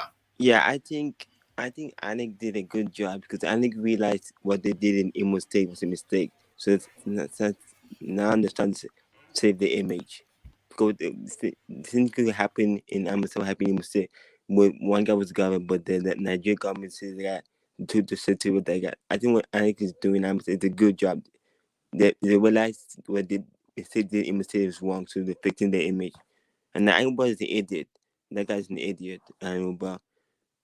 APGA won fairly. You can't call hold on. I have to pull you up on that. You can't call grown-ups idiots, Charles. You are still African. You may be American, but you are still African. We don't. I'm African. I'm African, but the culture doesn't allow that. To me, I don't care. To me, if you know, don't care. You can't call grown-ups idiots. If you go to your people, you're evil. I don't care. Well, you can say evil, but don't call them idiots. No, must speak the truth because African people don't speak. Must speak the truth. And the truth will set you free. See, Inec same the image. Inec be like happy Imo State is wrong. The guy in Imo State shouldn't be government Imo State. But and I think that's what I be why the kings happen in Imo State had to do that guy. If the Imo State if Nigeria government, the Imo State government was elected by the people, it came wouldn't happen in Imo State. Why is it happening? Because the youth are angry at the governor. You see, and now The youth are always angry. It is no, the prerogative. no, It is the job of the. There see, was never a time. no, Go back 500 years, and the youths were angry. The youths are always angry. yeah, That is but their one man, job. no, Angry youths. This is yeah, that is yeah, their. but They are this is angry and rebellious. That's just the time thi- honored tradition. yeah, but You one man, know, the youths are always angry and yeah, rebellious. but this is assigned to all parties. This is assigned to every governor in this Nigeria. This is assigned to all parties in Nigeria. If your election is rigged, you feel the consequence. What happened in is a Are good the sign. youths angry in America? You don't angry. Don't you don't angry in America? They are. American election are free and fair compared to Nigeria Yeah, but election. the youths are angry. No, they're not. In They America, are angry. Yeah, youth are angry everywhere. The youth in the Yeah, UK, they are everywhere. angry, and the Yeah, youth in France, that's their job. everywhere. Angry But no, youths. But they're not hungry. But they're not hungry. Well, but they are angry though. That's the thing. yeah, but the difference between the youth of other part of the world and that of Nigeria is that Nigerian youth are lazy. Yes, there's like They are lazy look, youth. lazy youths. They are lazy Yeah. and angry. Buhari even said it to their face that you are lazy youth, and they cannot show him that they are not lazy by voting him out. They still go and Ajale Koko, vote how for many him. times have we heard that youth narrative on this platform? And then when you're trying to nail them down, that what is the plan? They don't have a plan. Or the only plan that we still have is Shore, Nande Kanu, and Sunday Igboho, who are young men, but you certainly not call them youth. But they tell you they are youth, they are One this, that, man. and no. But we want to hear that directional thrust, and they'll say, "Oh, NSAS, NSAS." What was NSAS? NSAS was still Shore now. So be angry. But what is the plan, Charles? Now you are no. angry. What is the Woman, you know what plan? I'm saying? Is for example, look at Amber State. Why Look at isn't that. killing happening in Amber State? Because the election was free. Why did it happen in Imo State? Actually, a question. The reason it happened because the Imo State government was elected illegally.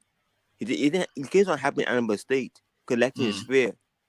Nigeria wake up from sleep. They didn't realize something. Amber State is a good example. What Nigeria should be. The election was free and fair. That's what can't happen.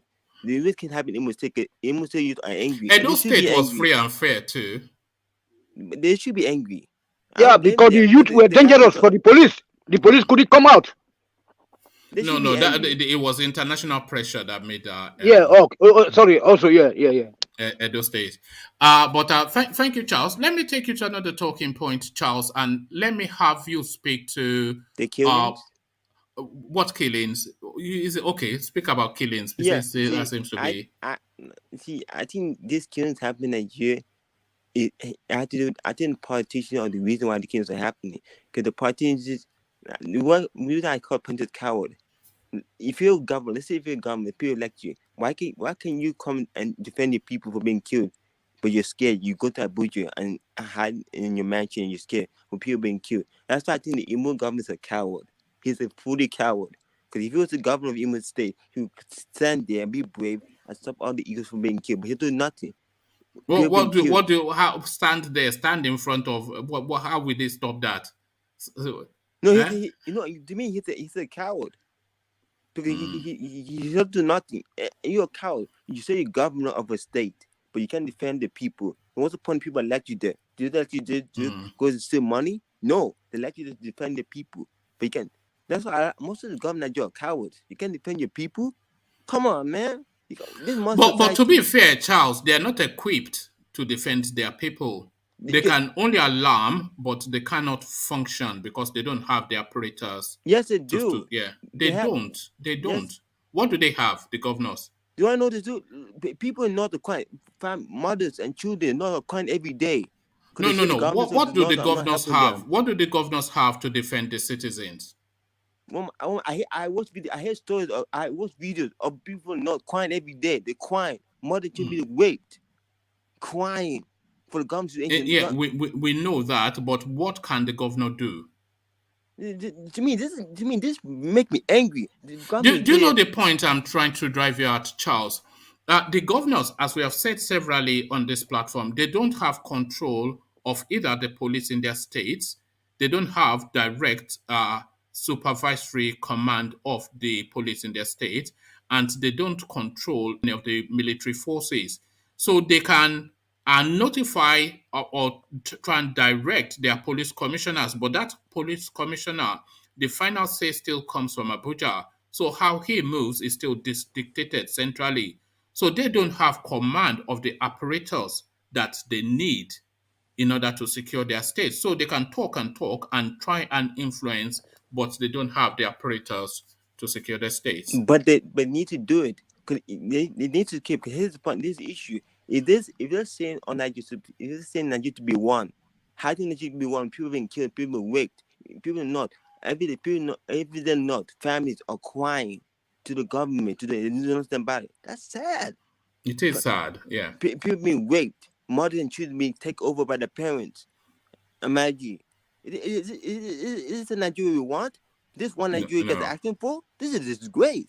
This is one Nigeria acting for. I'm sad. This one Nigeria acting for people being killed and raped. No, I do agree. It's untenable. It's not on. And, it's the whole thing is a crime against mankind. The whole structure of Nigeria. I'm telling Nigeria to be next Afghanistan. Nigeria to be next Libya. I'm saying right now, this. Nigeria to be next Afghanistan. When Nigeria to, in 1 year, a lot of people would not disagree with you, just the way we are seeing things. It's just because how far away are we from Afghanistan in terms of how life is being lived in Nigeria? Everyday savagery, everyday brutality, and we're inured to all of these things. And it doesn't even make the headlines anymore. If there's a shooting in America, it makes the news. If there's a shooting in the UK, they talk about it for a year. But if they're shooting in Nigeria, it's just another day. It's a Tuesday. It's a Wednesday. And the issue why this is sad, especially for Nigerians. Nigerians are born scared for the family back home. They're scared for the family back home. Because if Nigeria become a failed state, you always worry. I mean, because the states the country is in. Even some Nigerians, I was watching TVC news. They were saying that some Nigerians are scared to go to Nigeria for Christmas this year. They're scared. They don't want to go because they're scared they might be killed to go to Christmas. And Christmas used to be a time of celebration, but now. But you shouldn't be scared though, because a lot of people do go to Nigeria. I mean, I know people that have just gone to Nigeria just even as early as yesterday, and they look forward to it. And they're not essentially Nigerians. They're like UK, abroad-born sort of Nigerians who just want to have that connect. And they go by themselves, so but I bet they probably go to the safest spot. They probably go to Lagos and Abuja. Yeah, of course they go. Yes. You can't go to. You can't. That's the sad part. Only Abuja and Lagos is the safest part, but other town. How could just a few people got killed in Borno State just yesterday? How many times people been killed in Borno State? And then I'm surprised there's anybody left in Borno State, because it's just a daily thing. 50 here, 30 there, 100 there. And now in the southeast, the Igbo were being killed in the southeast, and the government does nothing about it. Just standing like chicken.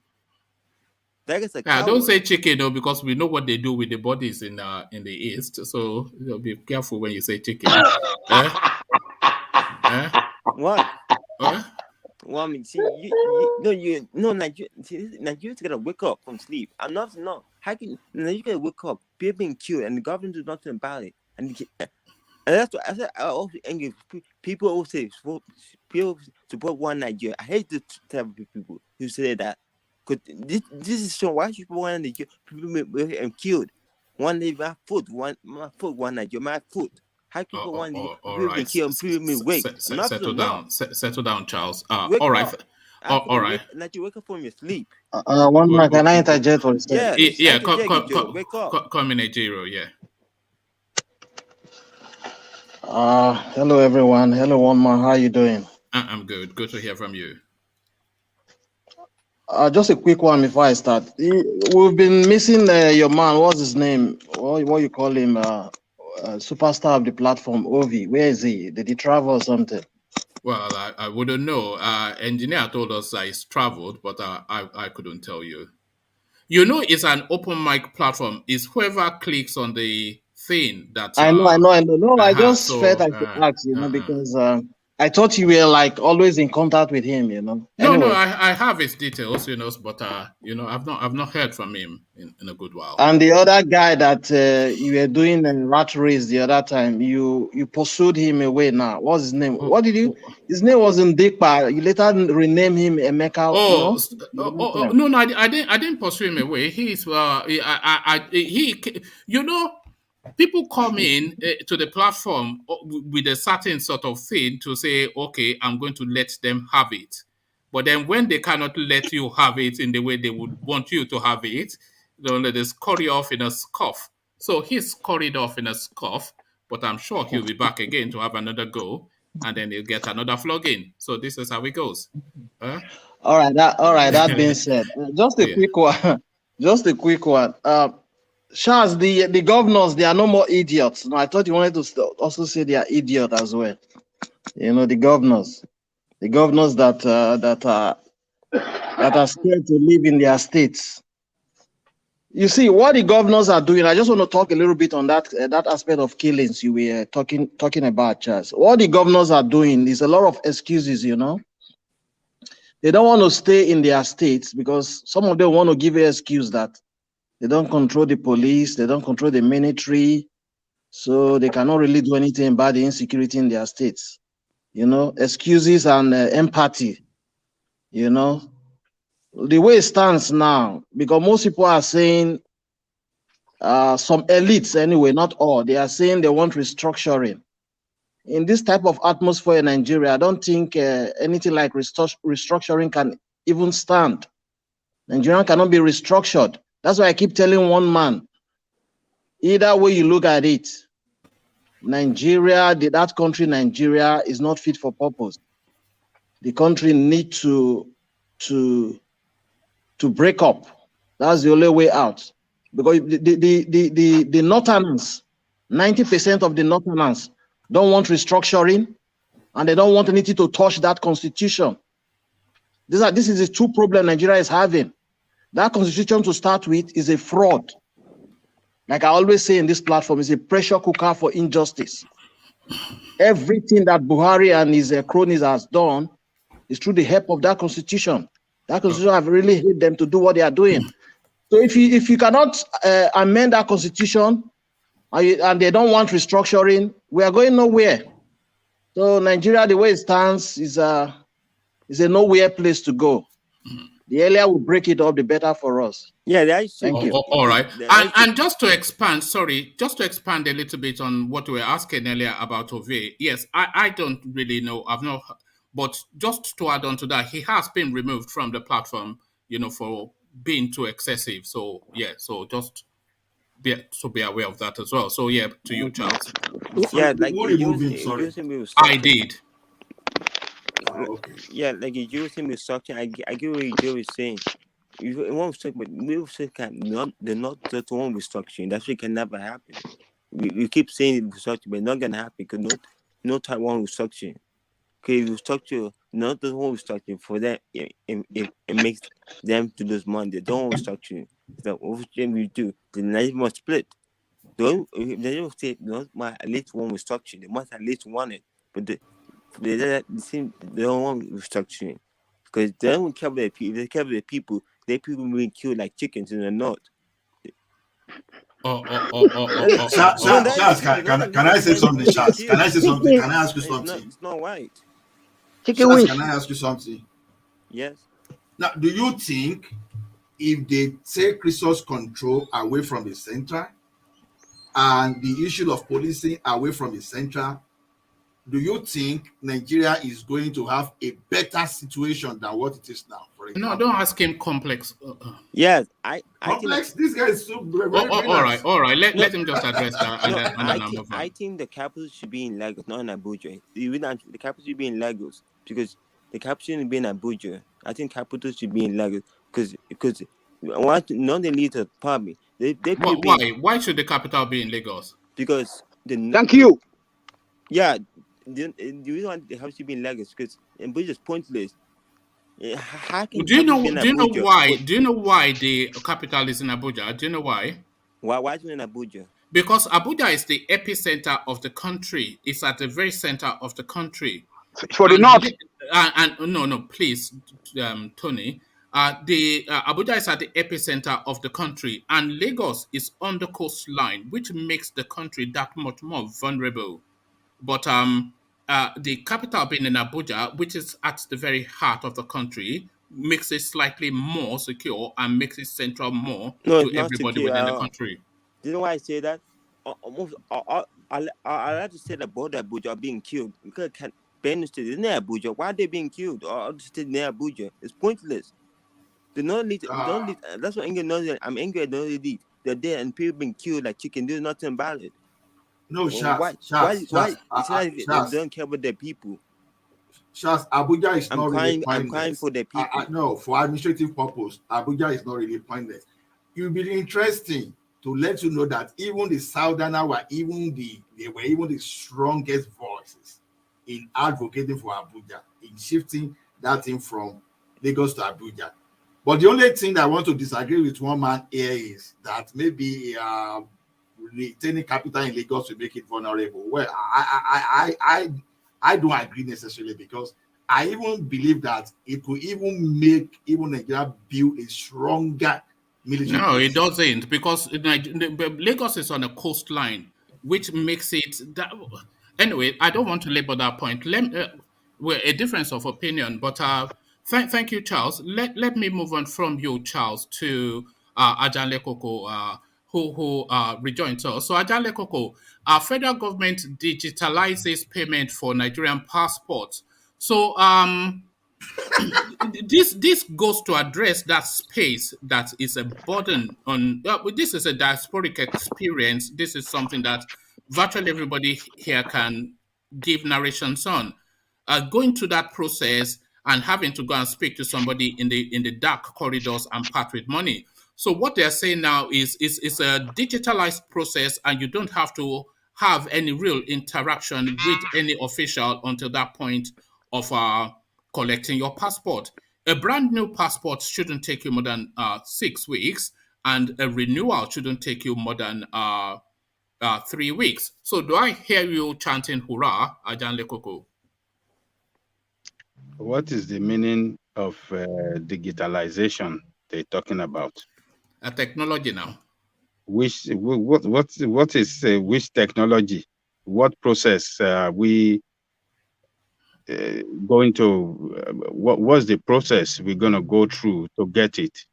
Okay, you make the application online, and then crucially you make the payment online, and then the process then takes about 6 weeks for a brand new one, and then 3 weeks for renewal. So it's just digitalizing the process and removing as much of the human element as possible. They are just talking nonsense. It's the same system they have now. It's the same system. You apply online, you process online, except if you want to capture your face, that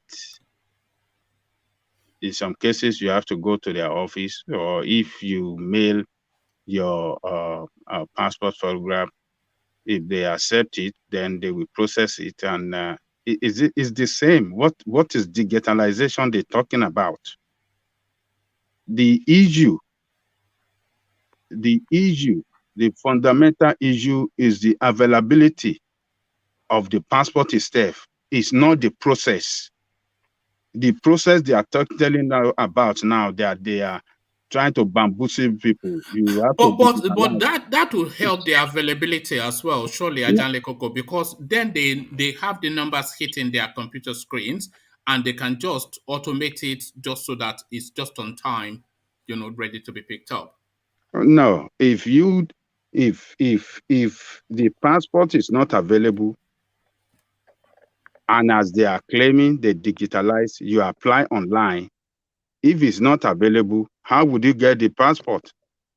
The problem is inavailability of passport. Forget about digitalizing. They are talking about the digitalization they are talking about is all nonsense. No. The system we have now. Hold on, one man. What do you think leads to it? The inavailability. What do you think leads to it? Ajanle Koko, let me hold on, Ola, please. let Ajanle Koko follow through on his thought. What do you think leads to the inavailability of passports? It's just their failure to make it available. Right. There's nothing stopping them from it. Is not, I mean, passport is supposed to be available. Once you apply for it, then the process is there and send it to you, or invite you for the completion of the process. If they have to invite you to come to their office, then they will notify you through mail. But this thing is not available. It is not the digitalization that make the passport available. No, passport is just a booklet. There's nothing special about passport. It's booklet everywhere. If you go to United States post office and get your form now and apply for your passport, you will get it within the short period of time that they specify that you're going to get it. You will get it, except you apply for the express and you pay for the express. Do you not think this system, it helps them to manage the quantum? What am I saying? If they are saying it's a 6 weeks rollout, so let's say, for instance, they're hit with like about 10,000 passport requirements online today. So that's not being presented in any other form than online. So that process then takes a whole 6 weeks for verification. So they know that 10,000 passports should be ready in 6 weeks to be picked up. And then that just cascades. So the next day, then they know the numbers, and then they have a 6 weeks processing to make it available. So does that not streamline the processing somewhat?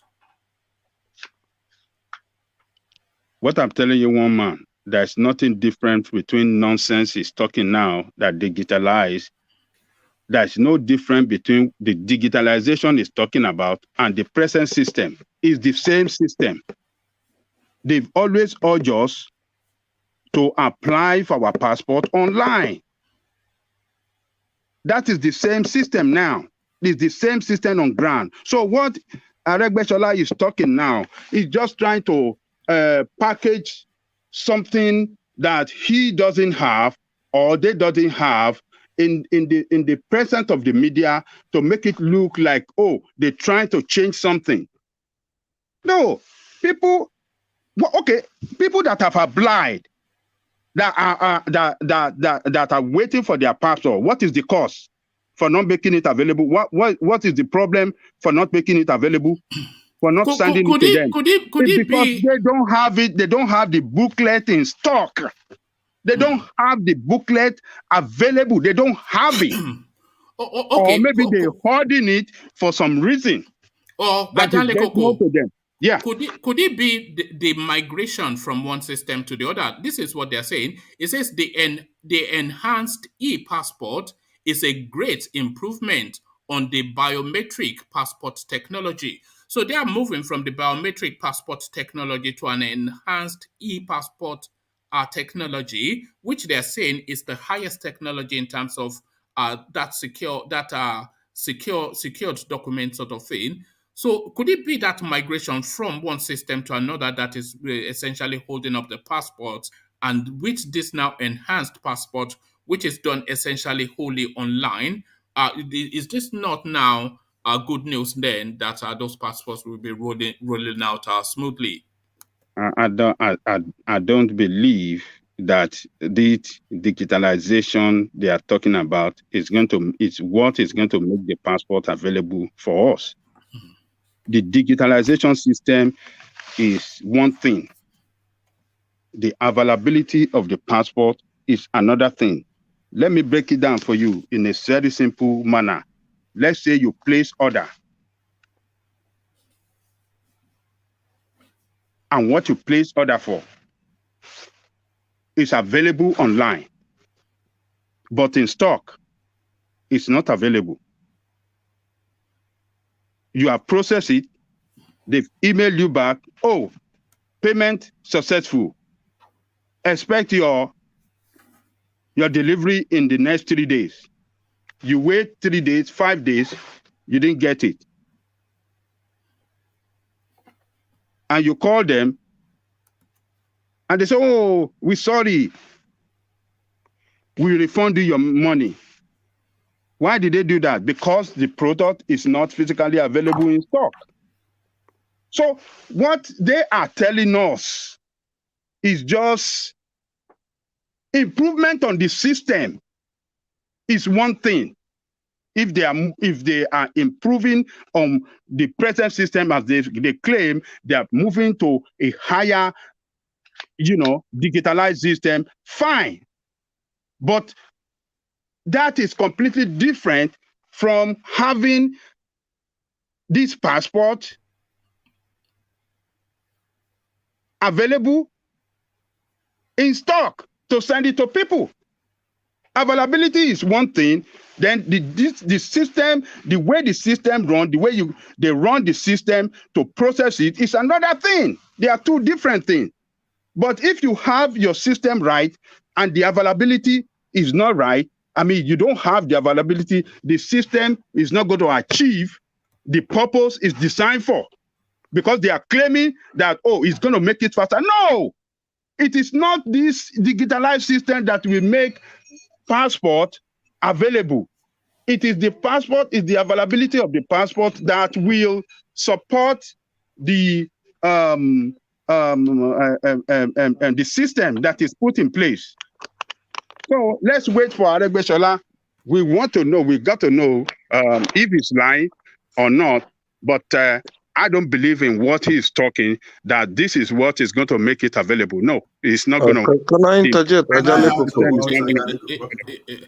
Yeah, come in, engineer.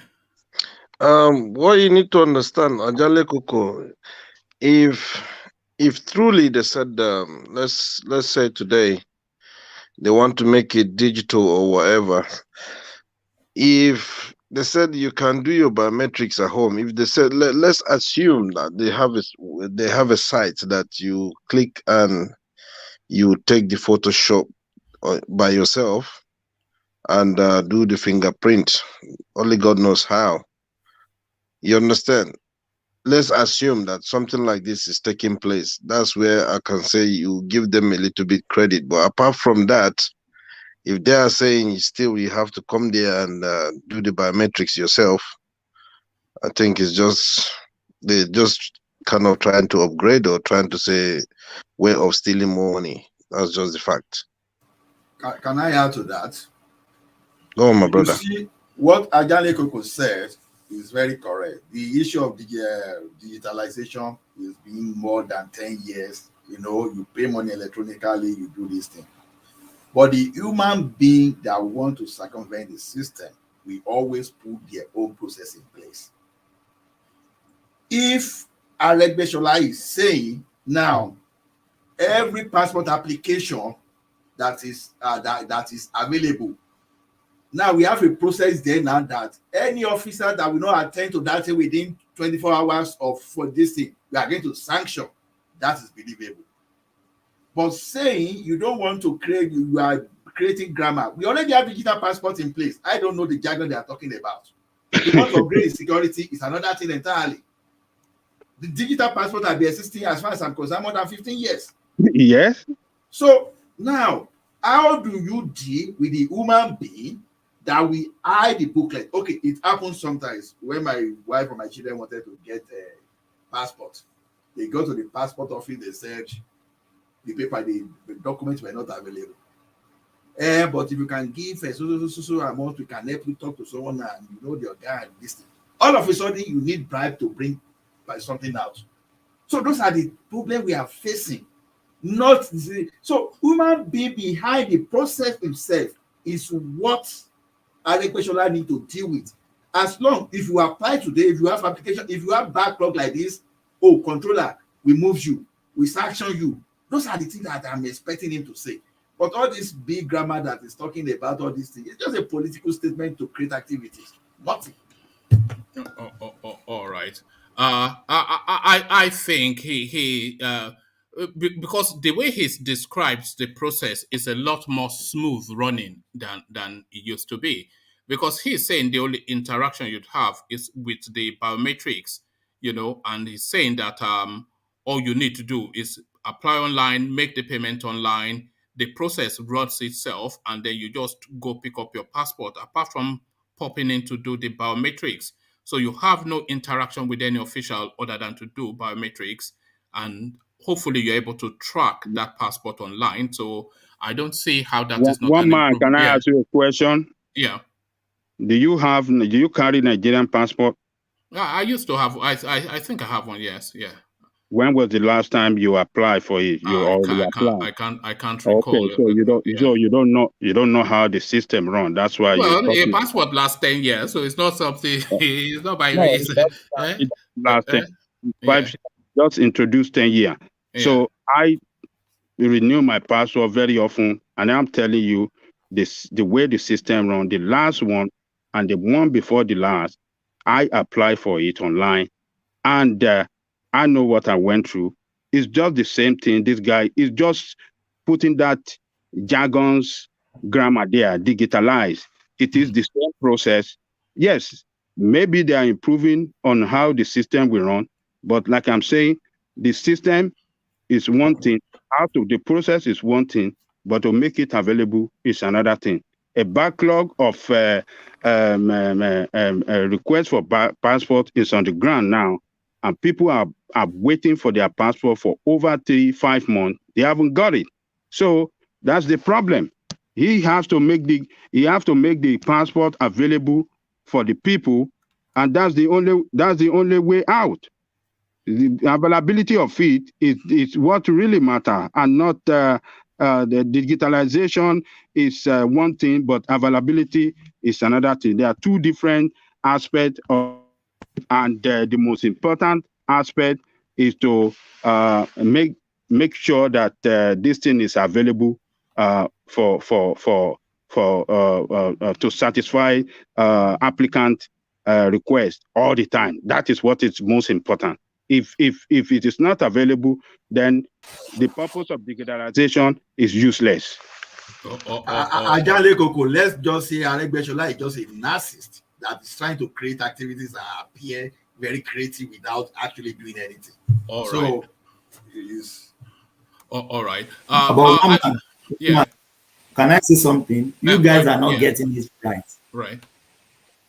This comment from Aregbesola is most useful for Nigerian people, so that there will not be all these intermediary, not for diaspora people.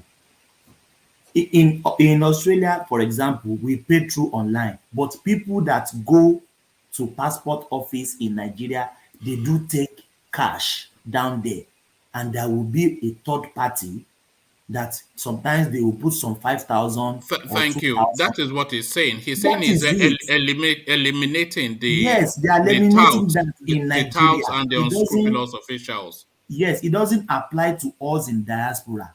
We don't pay with cash. I got my passport last month. I don't pay with cash. How did that process go for you? Applying to getting, how did that process go for you? Yes, you apply online.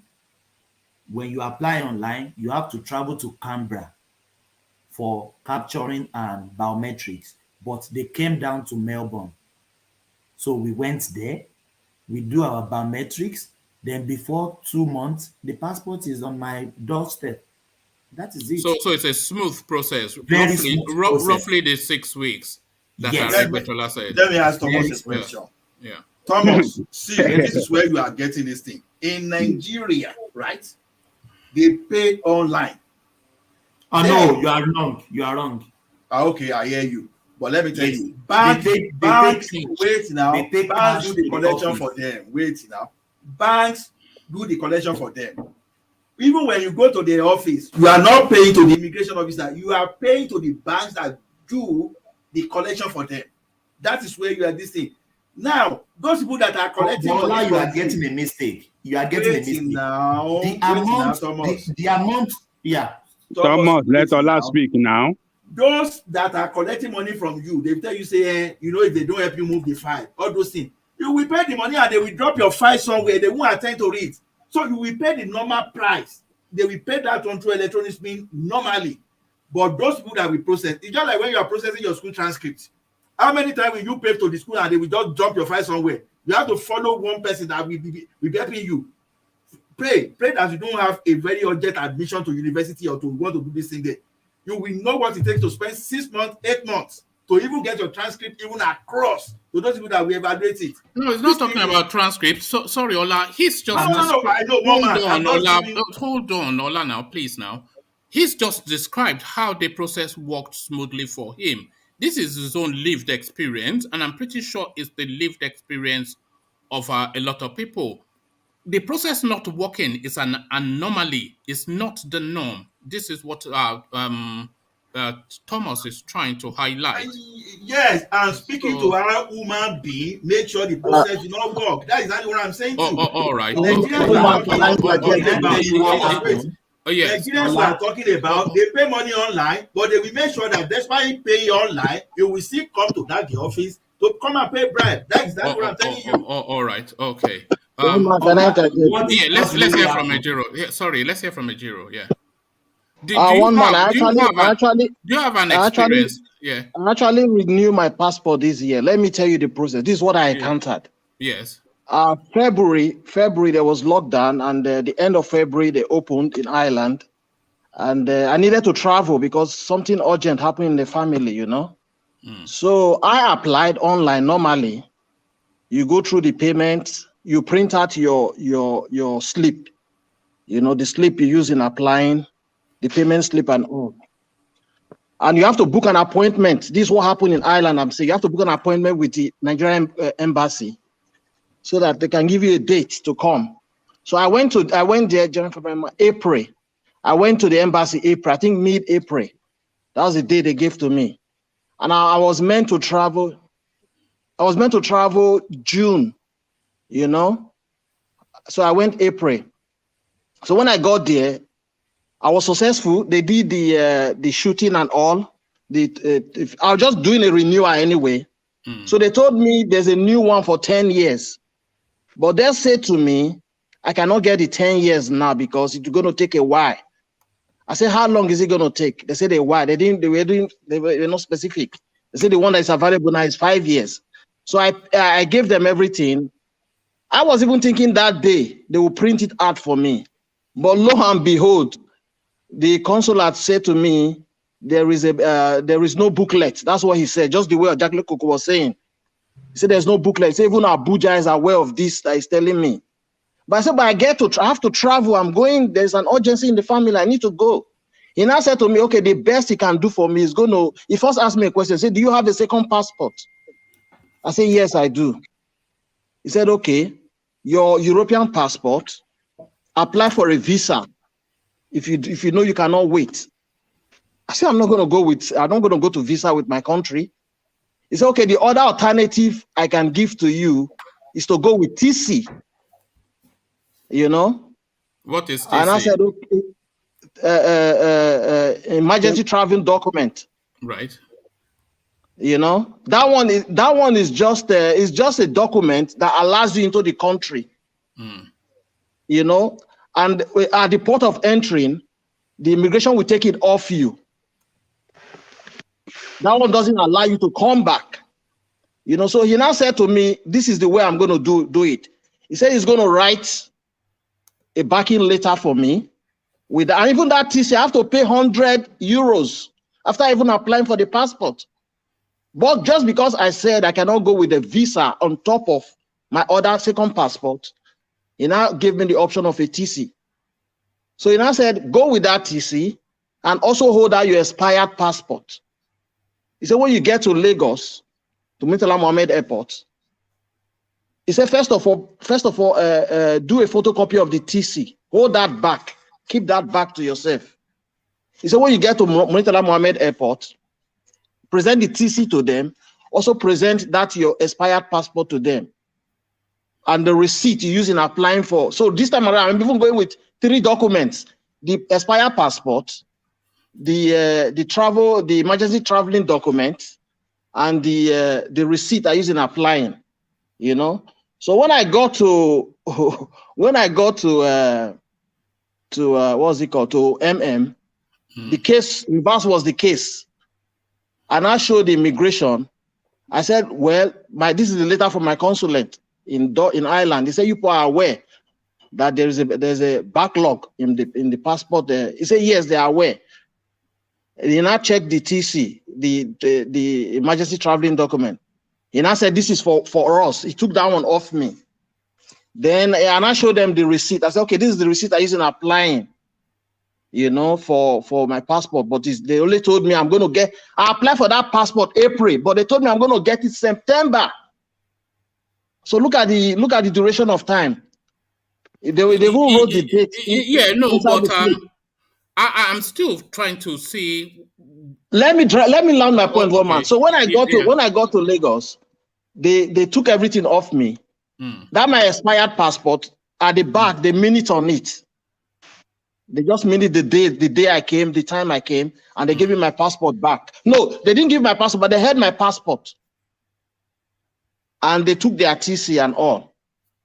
Even at the airport, for me to get that expired passport back, do you know they say I have to drop? They said to me, I have to grease their palm. So this thing Ola just said is true. As far as human being that is sitting there, Oluwole will still continue. People will still want you to grease their palm. You opened yourself up to that space. You opened yourself up to that space because they gave you the easiest option out. Just stamp a visa for 6 months. Why don't you just stamp a visa for 6 months? Then you go and come back and come and pick up your passport. See the reason I don't want to put a visa. This is my own. My own view anyway. I don't want Nigerian visa to enter my other passport for reasons best known to me. I don't want that. Well, there you are. So there it is. At the end of the day, hold on. At the end of the day, I stood my ground. I told them, I have everything complete. You cannot want me to grease your palm. They are within rights. No, you know they are within rights to retain that passport because that passport is not your document; it's a government document. Not when I have a slip. Not when I have a slip. Not when I have a slip. Not when I have a slip of a renewal. An expired passport. No, not when I have a slip of a renewal. No. Yes, and the backing letter on top. Yes, I have a reference letter. No, they had the right to retain the expired passport. Okay, let me round off the way it all ended. So at the end of the day, I said to them, I want to see the manager on duty.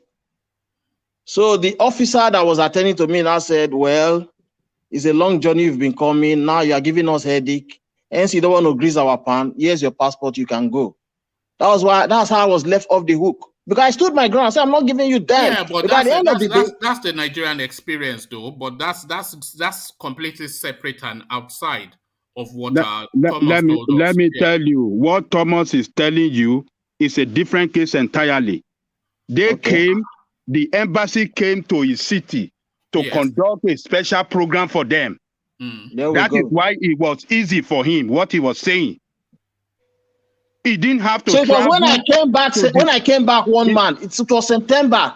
After a few months, and I went to the embassy again to collect my passport. This was like 3 months later. That was when I now got the passport I applied for since April. So the system is a flawed, you know. Yes. So what I'm trying to say is that sometimes the embassy runs special program by going to different city to conduct a special run a special program where people will apply for passport and they will do it there. And they don't run that program every time. It's once in a while. That is what they do. No, you are wrong. No, you are wrong. Do you have passport? Okay, in that city. Hold on now. Hold on, Thomas. In that your own city, do you have consulate there? I told you have to go to Canberra, which is the capital of Australia. Okay. But if I travel down to Canberra as well, it's gonna be the same thing. So yeah, it's gonna be the same thing. Let me tell you the experience in Nigeria. But they came to your own city. But they came to my city to do it. Yeah, that's a special program. That's what I'm saying. Yes, but when the association invited them, it's gonna be the Nigeria same they thing. invited them. That's what I want you to say. Yes, Yes. Nigerian that Association. Yes, Nigerian Association. I've said it earlier on before in this program. Nigerian Association invited them to Melbourne Yes. so that people won't need to travel down to Canberra. But if Okay. I travel down, some people decided not to do even that one. They want to travel to Canberra. They travel to Canberra just for sightseeing to know what is going on in Canberra. Some of my friends did, but they pass through the same process and they get their passport.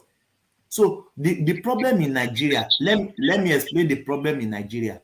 When you get to passport office, immigration, there will be some people that will collect, let's just say 50,000 from you, whereas the passport is 30,000.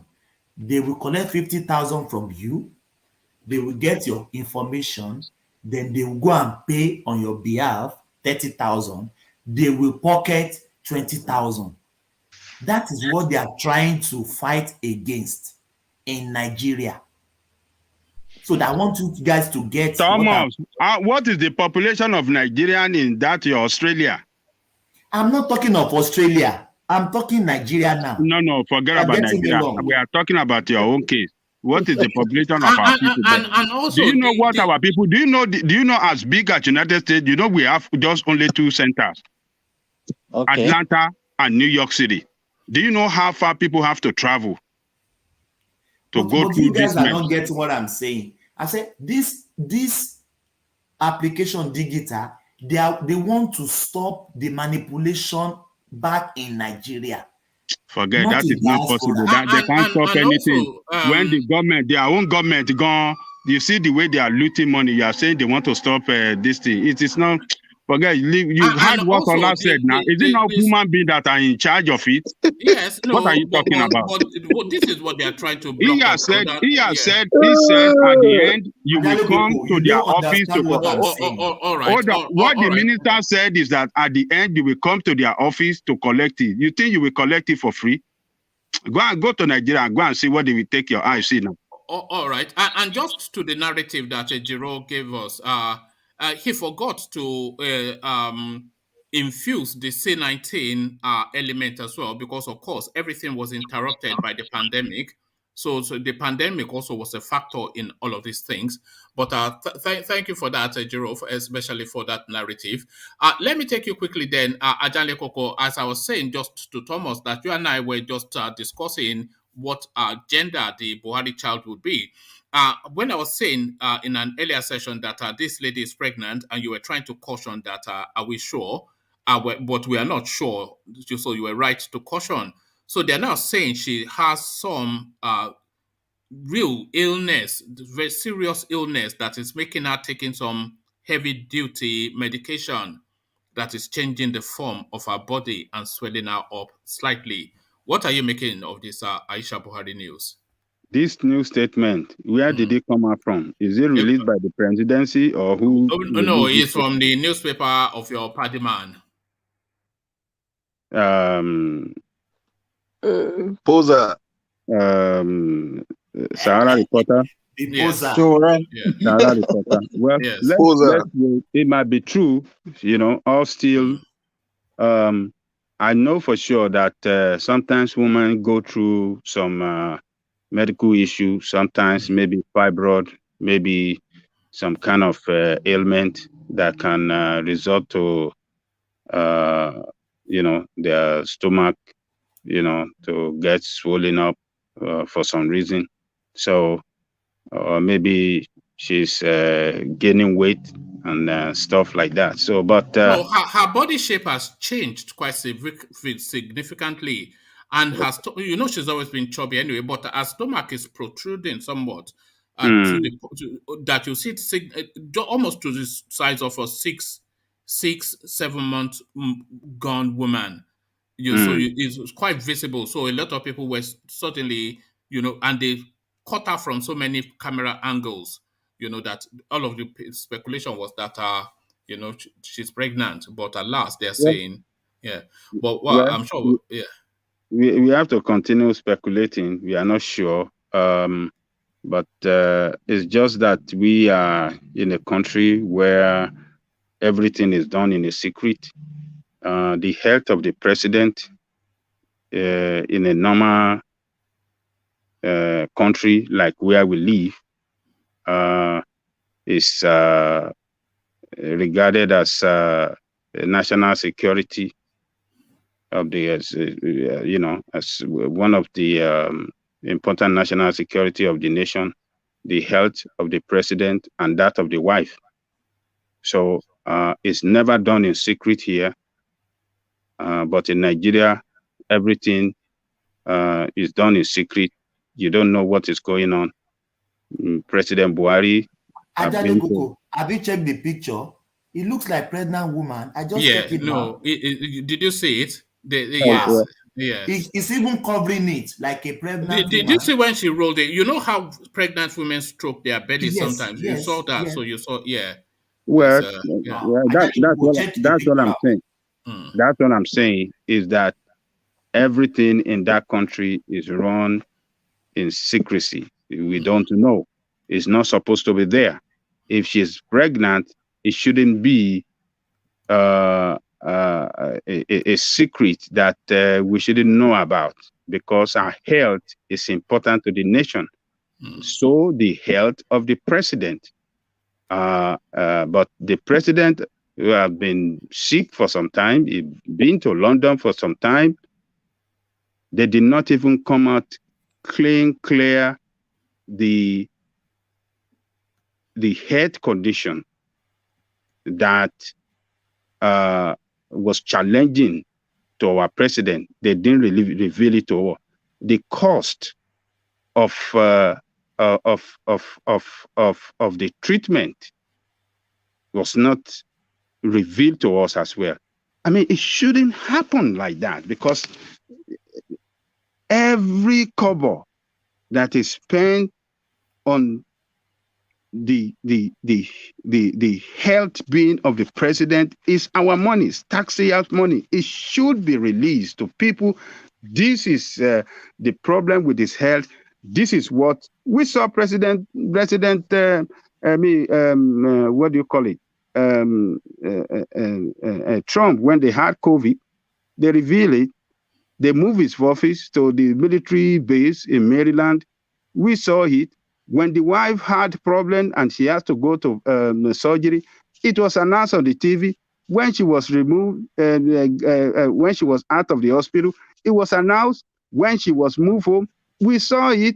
So the same thing, Biden, when he fell and they were taking him for leg surgery, they announced it. When they run the surgery, this shouldn't in democracy. But Nigeria is such a state that that office is like their family home, and how much they spend for their upkeep, they don't release it. They don't release it to us, and it's just shame that the health of whether her health is in jeopardy or maybe she's pregnant. I mean, what should be the secret? Why should we know?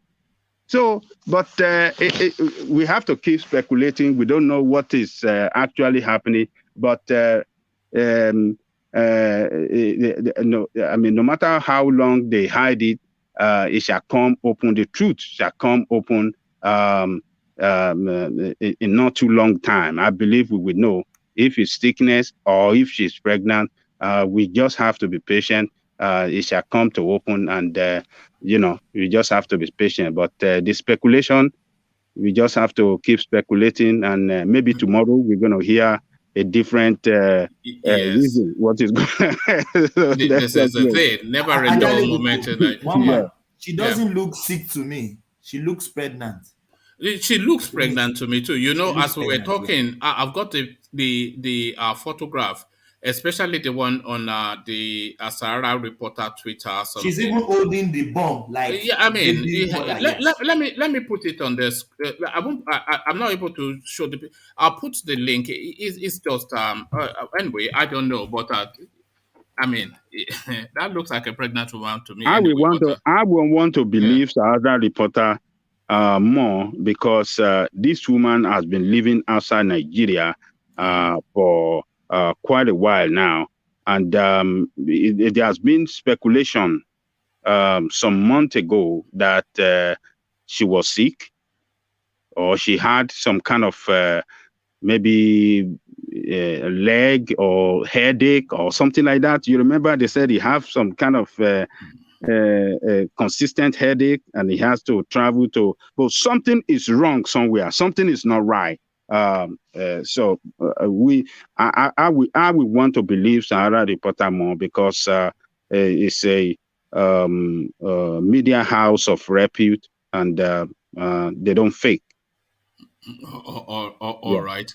All right, thank you. Let me take you finally to the Eastern Quarters and the Andy Uba court instructions for INEC to delete his records from the Anambra election that just took place. Have you ever heard that before? So it's as though now he never participated. What are you making then of Andy Uba? By the way, the person challenging Soludo that he was going to court, but now he's not even a candidate anymore. What are you making of that? That judgment served him right. The election of the Anambra governorship election was free and fair. We all watched it. Everybody monitored it. And the election monitoring team judged it as free and fair. But only for this man to not to accept the outcome of the result, and he took them to court, asking for the results to be annulled. I don't know what he was asking for, but other guys in the race, the PDP guy, he congratulated Soludo and accepted the result. But Andy Uba is the only one that did not accept the result. So he took them to court, and this is what the court judgment brought for him. It brought shame to him, and they have to nullify him according to the court judgment. I trust what do you call it? INEC. INEC may not waste time to fulfill the judgment of the court. Even if he what do you call, appeal, his appeal cannot get him nowhere. He did not win election. He lost the election. And the new development to this is that his competitor in APC, the one that they contested the primary together, have written to APC asking for his nomination for money and every expenses that he run through during the primary that costs maybe 20-something billion naira. Is asking for it now, that APC have to pay him because he was a fraudulent candidate and not the rightful candidate of the people that represented the party. That he is claiming that APC fraudulently edged him out. And as a result of that, APC have to pay him all the money he spent in purchasing form and other expenses. So he should even be looking for compensation, because I mean they cheated him.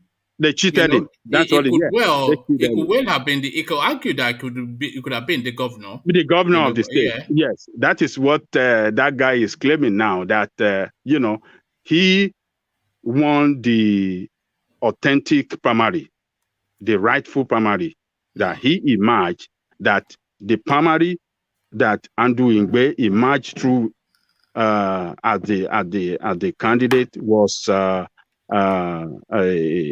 fraudulent one, and that was the one that the party acknowledged and presented as the candidate. So the party have to pay him his money. So that is a double blow on APC there. Their fraudulent activity has been exposed. They That always APC, operate outside of the law, don't they? The APC. yes, The court have told us that the chairman of the party is occupying that post illegally, and he yeah, still continues. I think Oshibajo even tried to caution that, look, we're stoking up disaster for the future because, of course, the lawsuits now. This is why they keep postponing their convention. They did that again today. They moved the goalpost again for that today, that they want to be discussing budget first. mm-hmm. But the court have already told us that the chairman, Mia Malabone, he cannot double park as governor and chairman of the party. They've told us categorically that. So why he's still there, we don't know. But then, they'll just Yeah. push it through anyway because, of course, they own everything in Nigeria, don't they? So the party that is cannot be well managed. Do you think they can manage the country well? Well, we've seen they can't, So I mean, just look ordinary at party, that. they cannot manage just ordinary organization. They can't manage it well. So When they have four factions in every state both faction, submitting yeah, elected. yeah. Just last week, a judgment was delivered against Danguje, the dollar man. They delivered a judgment against him last week. A court declared his own faction as fake for the what do you call what do you call this? The primaries or whatever. The leaders, yes. the leaders of the party, the chairman and all the executive of the party. His own faction has been declared by the court as fake, and the other faction is declared as the authentic by the court last week. So this is what is happening. This is double wahala now on the party. The candidate that they fraudulently edge out is asking for money, and the court is confirming that the candidate that they sponsor is a fraudulent candidate. So it's just a shame that we have a party that cannot manage themselves well, but rather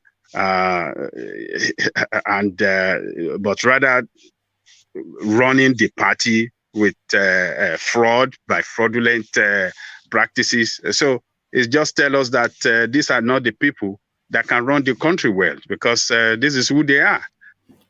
All right. Thank you, Ajan Lekoko. So let's go on from Ajan Lekoko to Ola. So let's go to Ola and have Ola speak on the INEC budget. So they've submitted an invoice of 305 billion naira for the conduct of the 2023 elections.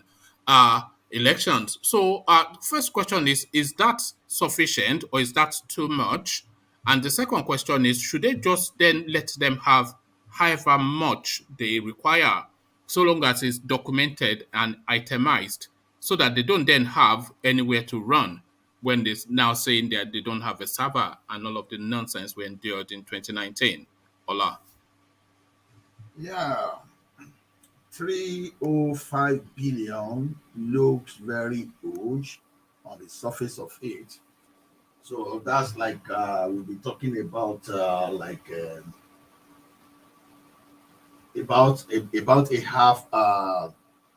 a half billion dollar, right? So, but it will be very difficult for me to say whether it is too small or it is too much, because I don't know the basis of estimation. Although we know that in Nigeria we love padding, we like to exaggerate, we like to inflate, Having said that, yeah, this money they want to spend, if they are really spending that so much to make the country move forward, I will not have any problem. But if we are spending this money at the end of the day just for you to rig the election and to rig the crooks in power back, then that's where I have problem. Because to me, naturally, if you are going to use that money to ensure the good, to ensure a very good processes that will bring the right people that people decide they will decide to vote for there, then there is no amount that will be too big in this contest, right? There's no amount that will be too big to do the right thing, at least to reset our brain towards doing the right thing. But unfortunately, do you think I will trust people with this money? It's another thing. Personally, based on my own suspicion, not necessarily that I'm right, then I would say the cost may be too much.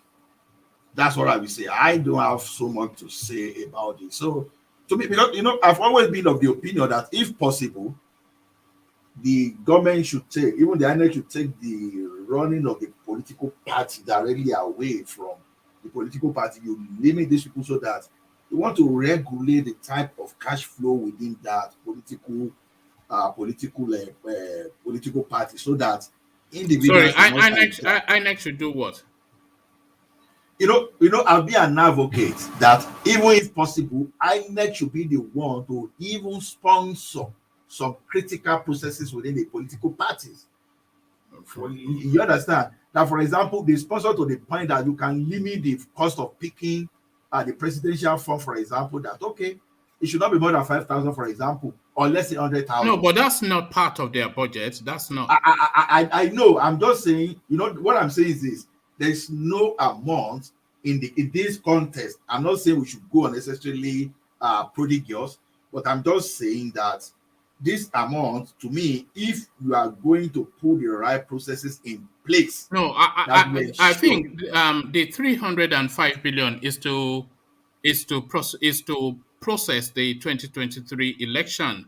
So that's the invoice that they've submitted. So just looking at the logistics of Nigeria, the landscape, what their needs are. So you've now narrowed it to dollars to say that's about $500 million. So the question is that just about right?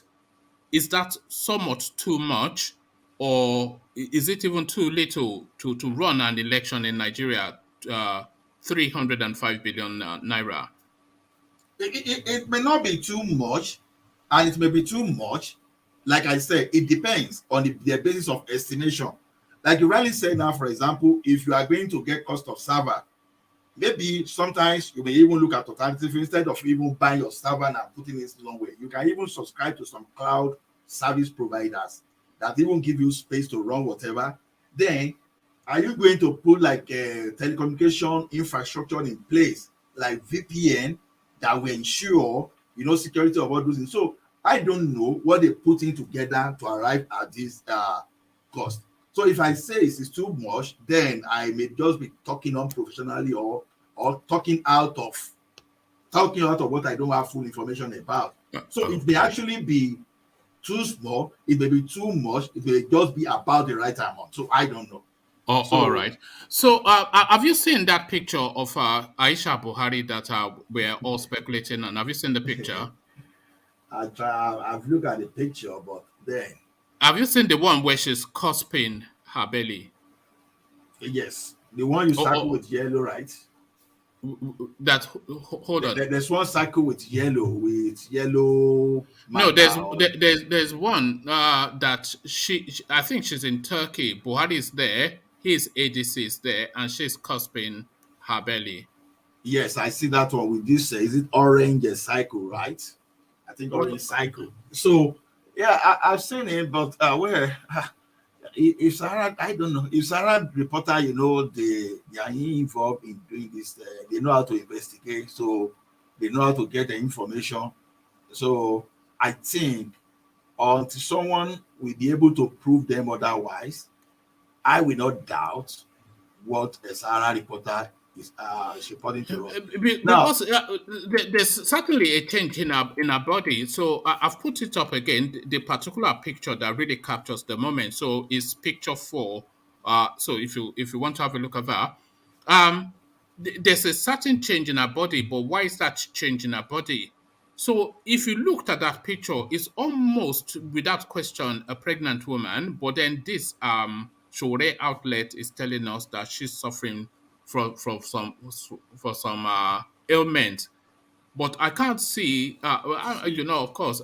See, It- I've seen a case. I've seen a case of someone with hepatitis that developed that became cancerous. Right. Now, when you look at that belly too, except for those people that touch that thing, you would think the person was pregnant. So, and it is what I cannot say specifically, maybe except a professional like Uncle Alexander can just chip in there, because it's difficult for me personally. But if the like of Sarah reporter would say that is what they got, maybe I would trust them that they might have done their investigation. Like Ajaleko says, Sarah reporter, at least you can give them some kind of confidence, at least 90 to 95% that they will still give you some kind of fact, because the way they report their messages, they were the one that started giving us some kind of very accurate or almost accurate, news sometimes. So to me, I see that, but I don't see. But the only concern there, like many Nigerians will just talk about, is if public money is the one that they use to treat the woman, just like his husband keeps spending our money, even one disclosed amount in London, in London for in United Kingdom for his own personal health care, then it's really telling us how terrible the country is. For example, look at, someone even gave the quotation, for example, that what Buhari spent on health tourism alone should have even built a better hospital than the national hospital in Abuja. So even as bad as Ababasha was, he was even able to equip at least one hospital to take care of his own personal health. But we now have situation at hand now, whereby the first family in Nigeria, they enjoy spending public funds just to take care of personal needs. Yes, Why it's a others? real travesty, because one of the campaign planks of Buhari in 2014 was to end the medical junkets that all these officials do. And just as soon as he took office, he went all the things that has been troubling him since 18. He just went and just spent. Exactly. They just went and spent. And Shiro, where I've heard of a situation of of 50 years, over 50 years that was No, pregnant. yes, no. Leave So, the comment section. Let me take you so to let me take you to the east instead. APGA reacts as court orders INEC to delete Andy Umba from records. So, what are you making then of this thing? Andy Umba pushing hard against Soludo's victory, but he should not even have been a runner in the first place. So, what are you making of that judgment regarding the Anambra State space? until I started getting the details right on this platform, when I first heard about that, and I was saying, oh, I hope Supreme Court action is not coming into another play in Anambra. That's what first came to my mind. Then you never can tell about Nigerian situation, but if court is saying they should remove this guy immediately, and if the thing is not going beyond that, then that eliminates my own suspicion. But if this elimination is just to say that, okay, this guy was not qualified, it's another person that was qualified to contest, that's another angle I want to think about now, for example, because I don't take anything beyond the current government in place, because when someone that didn't even contest an election became the governor, now, are they trying to play some kind of judicial rigmaroling, just to push someone? Because if someone is saying, although I know normally it should be impossible, But when you come to Nigerian space, it's another thing entirely. What you think is not possible in a normal society, Nigeria always have their own ways to create that possibility. So by all standards, yeah, this guy, UBA, should not be fighting if that in court, if that's the situation, because he didn't qualify for that. But if they are trying to create some kind of judicial scenario where they can bring another Supreme Court governor out, in my own reasoning, it should not be possible. But when we are dealing with daredevils in Nigeria, anything is possible. That's my personal suspicion, but not necessarily that I'm taking it right. All right, thank you, Ola. So, Ola, let's go on to Ejiro and sample his opinion. Ejiro, you came in quite assertively on that e-passport space, trying to say that it's not a progress. But the way Aregbesola described it, it looks as though progress is being made. And Thomas added on that, especially within the Nigerian space, it will eliminate all that human factor to make the process more smooth.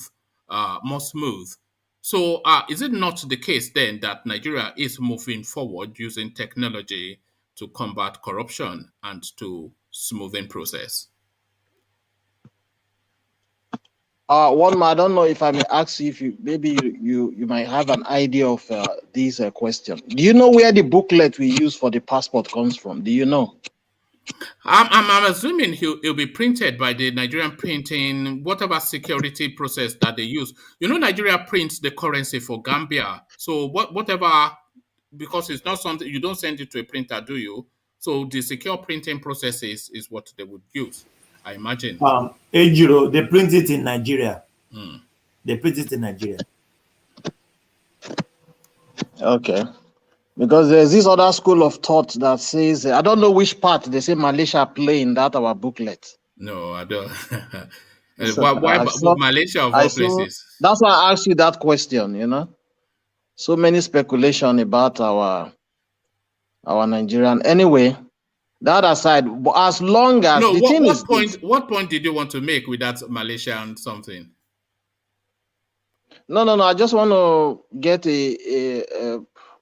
a bit of a clarification on that aspect of somebody posted something. Malaysia prints the bullets. I don't know what it means by that. Can I quickly say something before Ejiro proceeds? See, go ahead, Thomas, I still have a story before me now that is saying 2 years after federal government plan to domesticate production of international passports, the plan have failed to see the light of the day as policy flip-flop continue to stop. I can post it so that a business day, I post it so that one man can put it online. So as it stands now, from the speculations here, it's supposed to be printed by IRS Smart Technologies Limited, but as it is now, that's not the case. So it simply means that Nigeria is printing the document somewhere outside Malaysia, outside the country. So that's Malaysia. That story of Malaysia and South Africa is very true. So let me paint a post it so that if one man want to post it, all right. So yeah, because I've seen that article, you know, time and time again, you know. So I just felt I should get a little bit, because if I don't, it's better you ask questions of things that you don't know about. You know? It looks as so the comment section is agreeing with you, but I wasn't aware, because if it wasn't being printed in Nigeria, then I would have imagined that it would be printed somewhere more civilized like London, but certainly not Malaysia. What have they got in Malaysia that you know? You see, one man, at the end of the day, these people will always want to make their business, you know, bottlenecks, want to make money. You know, that Nigerian, our system is too corrupt. That's what I'm even driving at. Everything about, like your former prime minister said, he's right. He said Nigeria is fantastically corrupt. Even when they asked Buhari if he needs an apology from David Cameron, he said no, because he knows his people are what? They are corrupt. So that Nigerian, what the minister is saying is good on paper, but coming to implement it, in reality, that's where the problem is, So All right, but progress nevertheless. But let me take you to the Aisha Buhari picture. I mean, have you seen it? Roger, thank you. Yeah. I saw that. How old is she? Do you know? Do you know her age? She's 50. Okay, she's 50. Okay, I Mm. saw that as well. Just want to be sure. Mm. Well, you see, over the years that I've lived in the Western world, I've seen so many, let me code it now, so many sickness with these Oyibo people.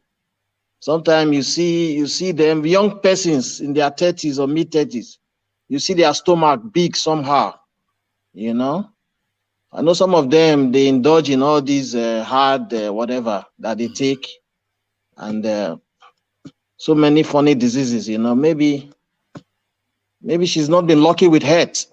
It's not everyone that will be so lucky with health, So maybe that's her own situation. It's an illness that she's fighting. I will struggle to believe that she's not pregnant because all the indications, this looks more like a pregnant woman to me than anything else, irrespective of what our Sahara reporters is saying. Because So Sahara reporters. who can give her the belly now 1 month? That one are the next question now. That one are the Jubril next from where? question now. Jubril from where? Can I interject? Jubril from Sudan. Yes, engineer. If one man said she's Engineer pregnant, knows. that means Go ahead. if one man says she's pregnant, that means we start need to questioning Ajale Koko and one man himself. It's you that will question. Are you not the Papa Jasko? Are you not the ladies man? You are the ladies No, man here. because the way you describe the belly and the way Ajale Koko is even adding up this one, I mean, you guys are my suspect, You are the number one suspect. Are you not the Mr. Okay. Lover? Yeah, the One Mr. man, something is not Lady. adding up. Something is not adding up, So I'll just leave it at that. Something is not right. Because when the only story was that she was pregnant earlier on, before this story now talked about an ailment, we were speculating that Buhari has only one son, and we were speculating that he wants a backup because Buhari has 10 children, 2 deceased. One he had a son from a previous marriage. Yeah, previous marriage, yeah. Yeah, that son now deceased, which then leaves this Yusuf as the only son. So Yeah. and the technology is such now that you can almost select gender. So I am of the thought that this is a gender selection something that we're looking at. Ejiro, can I say something? Hold on, he wants Go another ahead, son. go ahead. Yeah. Go ahead. What I want to say is, one man, if it is illness, they will hide her. Yes, that's true. They will hide. I know Nigeria. They will hide her. Nobody will see her. But I think it may be pregnancy that how long do you want to hide this? Just come out once, let people see it, and let people begin to crack their eye. But if it is illness, they will hide this lady. They will not show it. Because it's almost as though she was displaying herself, It was almost as though she was. If you look at that picture, she caused the belly to emphasize that it was protruding. She was actually putting herself on display. That she was actually saying, "Look at this. This is what that picture says. Look at this." So I don't. That woman is pregnant, no doubt about that. One man, what is Sahara reporters making about this? Sahara reporters is telling us that it's an ailment, that she's ill. But I that doesn't. I don't. Chowore now and it's made up stories. Yeah? One man. Was it 2 months ago or 3 months ago? She was commissioning something in a church. But the picture I saw there, her video I saw there, she's not looking as if she's pregnant. Yeah, but that's 3 months ago now. She's not. She wears this flowing something. So you can't tell now unless Are you looking at this picture? Look at this picture. Did you see this picture?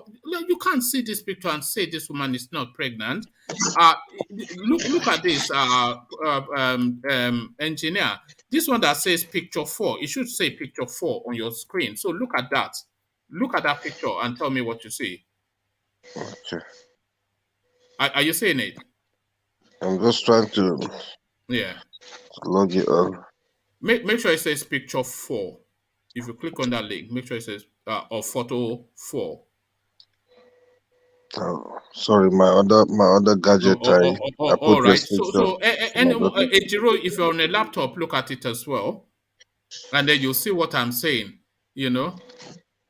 But why is the woman? Yeah, I've seen it. I've seen it. Okay. Do you see Buhari to one side, a guy wearing some whitish something, and then Aisha, and then a retinue of people behind? Do you see it? Is that a pregnant woman? Somewhat. Yeah, that's a pregnant woman now, and she's putting the stomach out to display. Is she not saying, "Look but at this"? one man. I want to say this. You see, Sahara reporters. There is no smoke without fire anyway. But I know you don't really like the way Shore break out his news. Maybe that's why you're having an issue, Shore, because it's from his platform, shooting out this news to the world that's saying some of our illness, you know. Maybe that's why you're not agreeing with him. No. A lot of the stories that we do, they are from Sahara reporters, so it's a credible, and often they are proven right, but not in all instances. Sometimes you just, I look at that now. Time is always the judge. Look at the big smile on Buhari's face. So this is a showing off. They are showing off now. Look at the big smile on Buhari's face. Look at her pushing her thing back to push the stomach forward, and Buhari showing off doing breakdancing. You know, this is a gender selection. Is that Buhari's? Is that Buhari? Are you sure that is Buhari? Jubril or whatever, Yam, whichever one is the latest one this time around. You know, Yam or brains or whatever, potato, whichever one you are calling it this time around. You know, but that's engineer. Have you seen it? No, I haven't seen it yet. Okay, let me know what you say. That's a pregnant woman, no doubt about that. Move me to the next topic. Let me move you to APGA as they react to Inec, as Inec deletes and the UBA from the records of the election that just took place in Anambra 9th of November. So what are you then making of that nemesis that has fallen upon this guy? I think a bit of relief for Professor Soludo, you know, because your man was just running his mouth everywhere, like, you know, Senator Andy Uba, you know. I understand he spent a lot of money in that election, but the people have spoken. And it was loud and clear that this is the person that they needed or they want on that seat, you know, for the state. So you saying you want to go to court, you want to do this, you want to do that. Well, if the same people that he's putting his trust on are now singing a different song, I think he should just accept defeat and bow out, you know. So congratulations once again to Soludo, you know. I'm happy for him. You know, I am as well, you know. I'm not from that space, but I'd like to see the right person gets the right job. Maybe if we had somebody, because I'm congratulating Soludo on the hope that he's not there to loot money, haven't been in central bank for that long, so he should have. I don't think there's anything in Anambra to loot that he could not have looted at central bank. So exactly. I'm hopeful that this is a man that has accomplished so much in life that he now wants to use all of that to give these people. And if he is that person, then he can transform that Anambra state to be a shining beacon for the whole of Nigeria. So I'm hopeful that he turns out to be as we expect him to be an example then for the likes of all these yam heads that we have in all this. Don't forget that election. That Anambra election was a drum. It was a ugly fight, wasn't it? Oh, You know, it was terrible, you know. it was, kill or be killed, The drum hit was too much, you know. Not even be compared with Edo State own last year was understandable. They were fighting against godfatherism, but that Anambra own was a different space altogether, They you just know. couldn't And find a window to rig it. But imagine if they rigged and the Uber in, and then we get this judgment. Then it will become another farce like we had in Imo State. When Imo the State, person that win, exactly. what will even happen? Let's say they rigged Andy Uba in, and then we get this judgment to say he's nullified. But then, of course, the person that was should have been the rightful person, he's not on the ticket. But the person that came, it would just be a mess, wouldn't it? If they had managed to rig Andy Yeah, Uba because in, as you can see, the Anambra youth, with the little I saw what they did during the build-up of the election, those youths are not playing. They are not that calm like the way Imo State, took the whole thing. It were to be, okay, I give you an example. What happened in Imo State? The way they took fourth position and give to your man, the hopeless man, that's their governor. If it to be other states, it's going to cause a big confusion and commotion, But somehow the youth they just lie low and they allow that man to continue his governorship or whatever there. All right. Let me take you to this space then. Show more empathy. Arewa Consultative Forum berates President Buhari and Governor El Rufai for failing to visit banditry hit communities. So this is the story of the Buhari presidency, going on 7 years into it now. The whole country aflame, just awash, just completely hemorrhaging insecurity, north, south, east, west, everywhere just blowing up, savaging. This guy never leaves Aso Rock, but he only ever leaves Aso Rock just to hop on that presidential jet to fly to Paris, New York, London, Istanbul, all over the world. And the only time he visits in Nigeria is to go and hang out with his party man, Bisi Akonde, for a book launch or some Malami type somebody, Aboki, for a wedding. So it's just the Jolofin side that you see him out in public. But the country continues to hemorrhage. This guy has not once visited the community to hold the hands of a grieving woman and try and console her and give her assurances that everything will be all right. So this is the guy that purports to be the president. Show more empathy. Arewa Consultative Forum berate Mallam Buhari. Do you concur? Yeah. I do. I concur. Yeah, I do. The so-called bandits they are even calling. I thought they've prescribed them. Are they still bandits? I don't know now. Whatever they are killers. That's just the thing. Whatever you call them, human lives have been lost. Oh, we did a session just earlier. Ajanle Koko. It was just Ajanle Koko and I and X0. And this element called something or the other. He sent an open letter to Buhari with a list of 5 demands on why he will stop. He was the one responsible for what happened in Sokoto, by the way. Yeah, I But saw that. yeah, so this is it. So whatever you call them, the end result is still lives being hemorrhaged. You know what? The North, even it's difficult for me to say this, but I'm still gonna say it. You see, the North, they will never learn. Like even at this worst state of Buhari, the way he's operating now. Do you know if there's an election tomorrow, Buhari name is on that ballot box? Do you know there will be a lot of folks in that North that will come out and vote for him? I'm not sure about that. I'm not sure about that. No, the way they are. No, I'm not sure about that. You see, Buhari has been demythified. This is what has happened. When Buhari was out of office, a lot of people say, if Buhari gets there, all this corruption, everybody goes into jail. Buhari is there now. The country is the most corrupt it has ever been. They say, if Buhari gets there, all this insecurity, he will wipe them out within 6 months. Buhari has been there now, 7 years now. The insecurity, the unknown to Nigeria, what we're going through now. So if Buhari was there, he would. All of that has been demythified. So all the mystery and the mystique of this guy has been completely blown away, haven't been given this opportunity, and where we are now. So I'm not sure that he commands as let me one just state. let me Yeah. not go too far. Let me just Yeah. speak within here now, around our circle here, around this Mhm. platform. Do you know someone came here one time from the north? I don't want to call his name. You know him.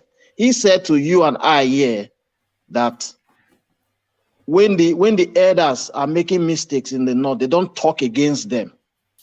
There's a form of respect that they don't speak against them. Well, He they has can said vote it against them.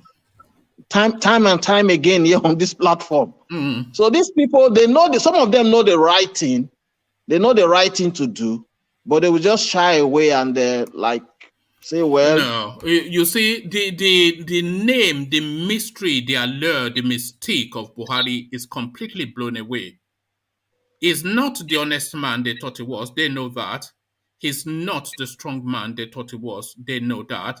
He's is the extreme Fulani and religious person, which they knew and they want. But that is just those two elements that is gifting them. one man, But you he's must not always any. He understand is that not. Yeah. they not always know how to shield their own. That's one thing I find out in this Nigerian No. space.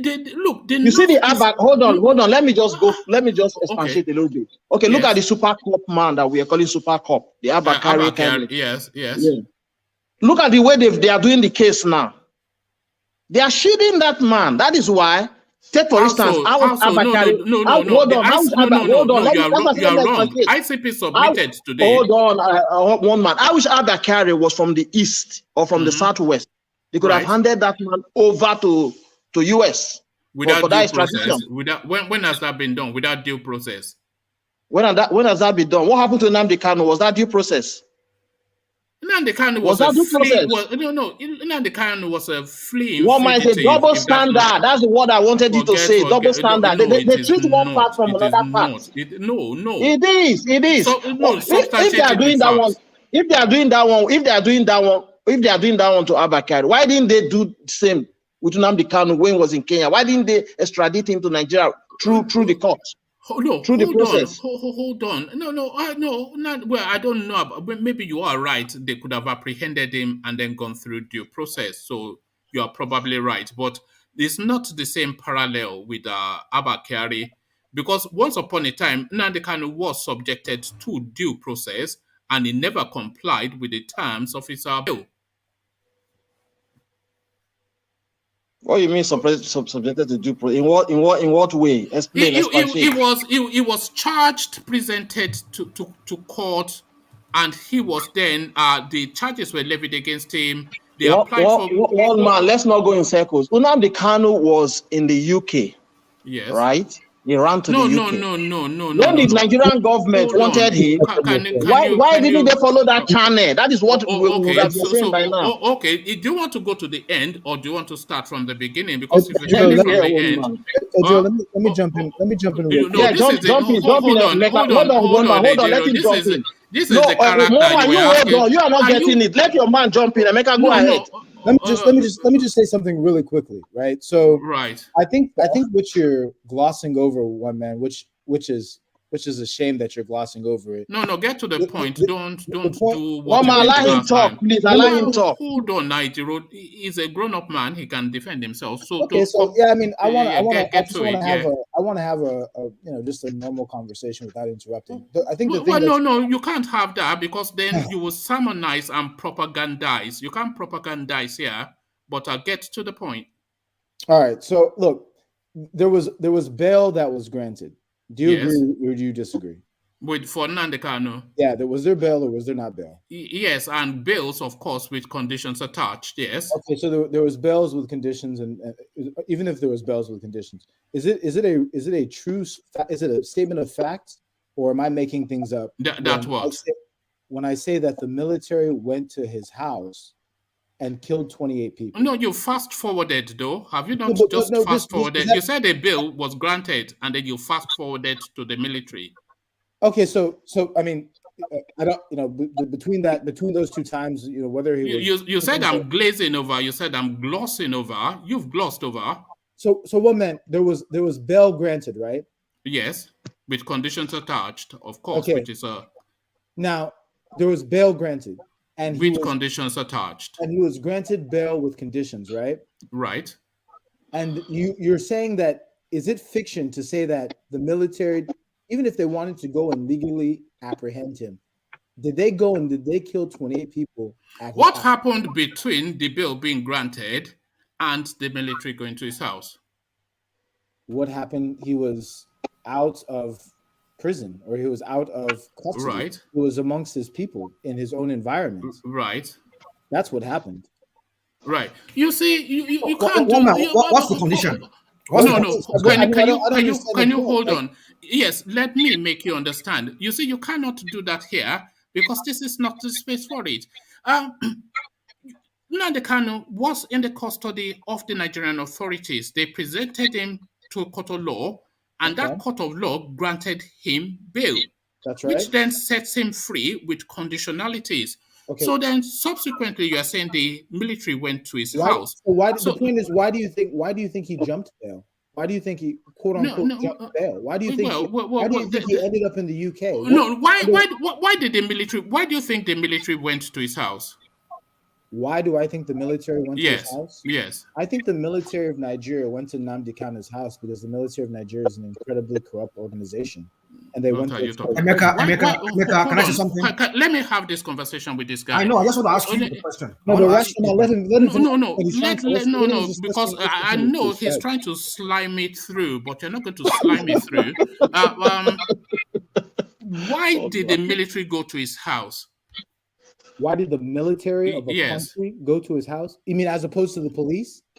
Why did the military Why was his house under siege as it was, as you would describe it? What's led? I think the question you asked was really important. You said, why did the military go? And the question, okay, so answer the question. So don't... The military went in order to eliminate him.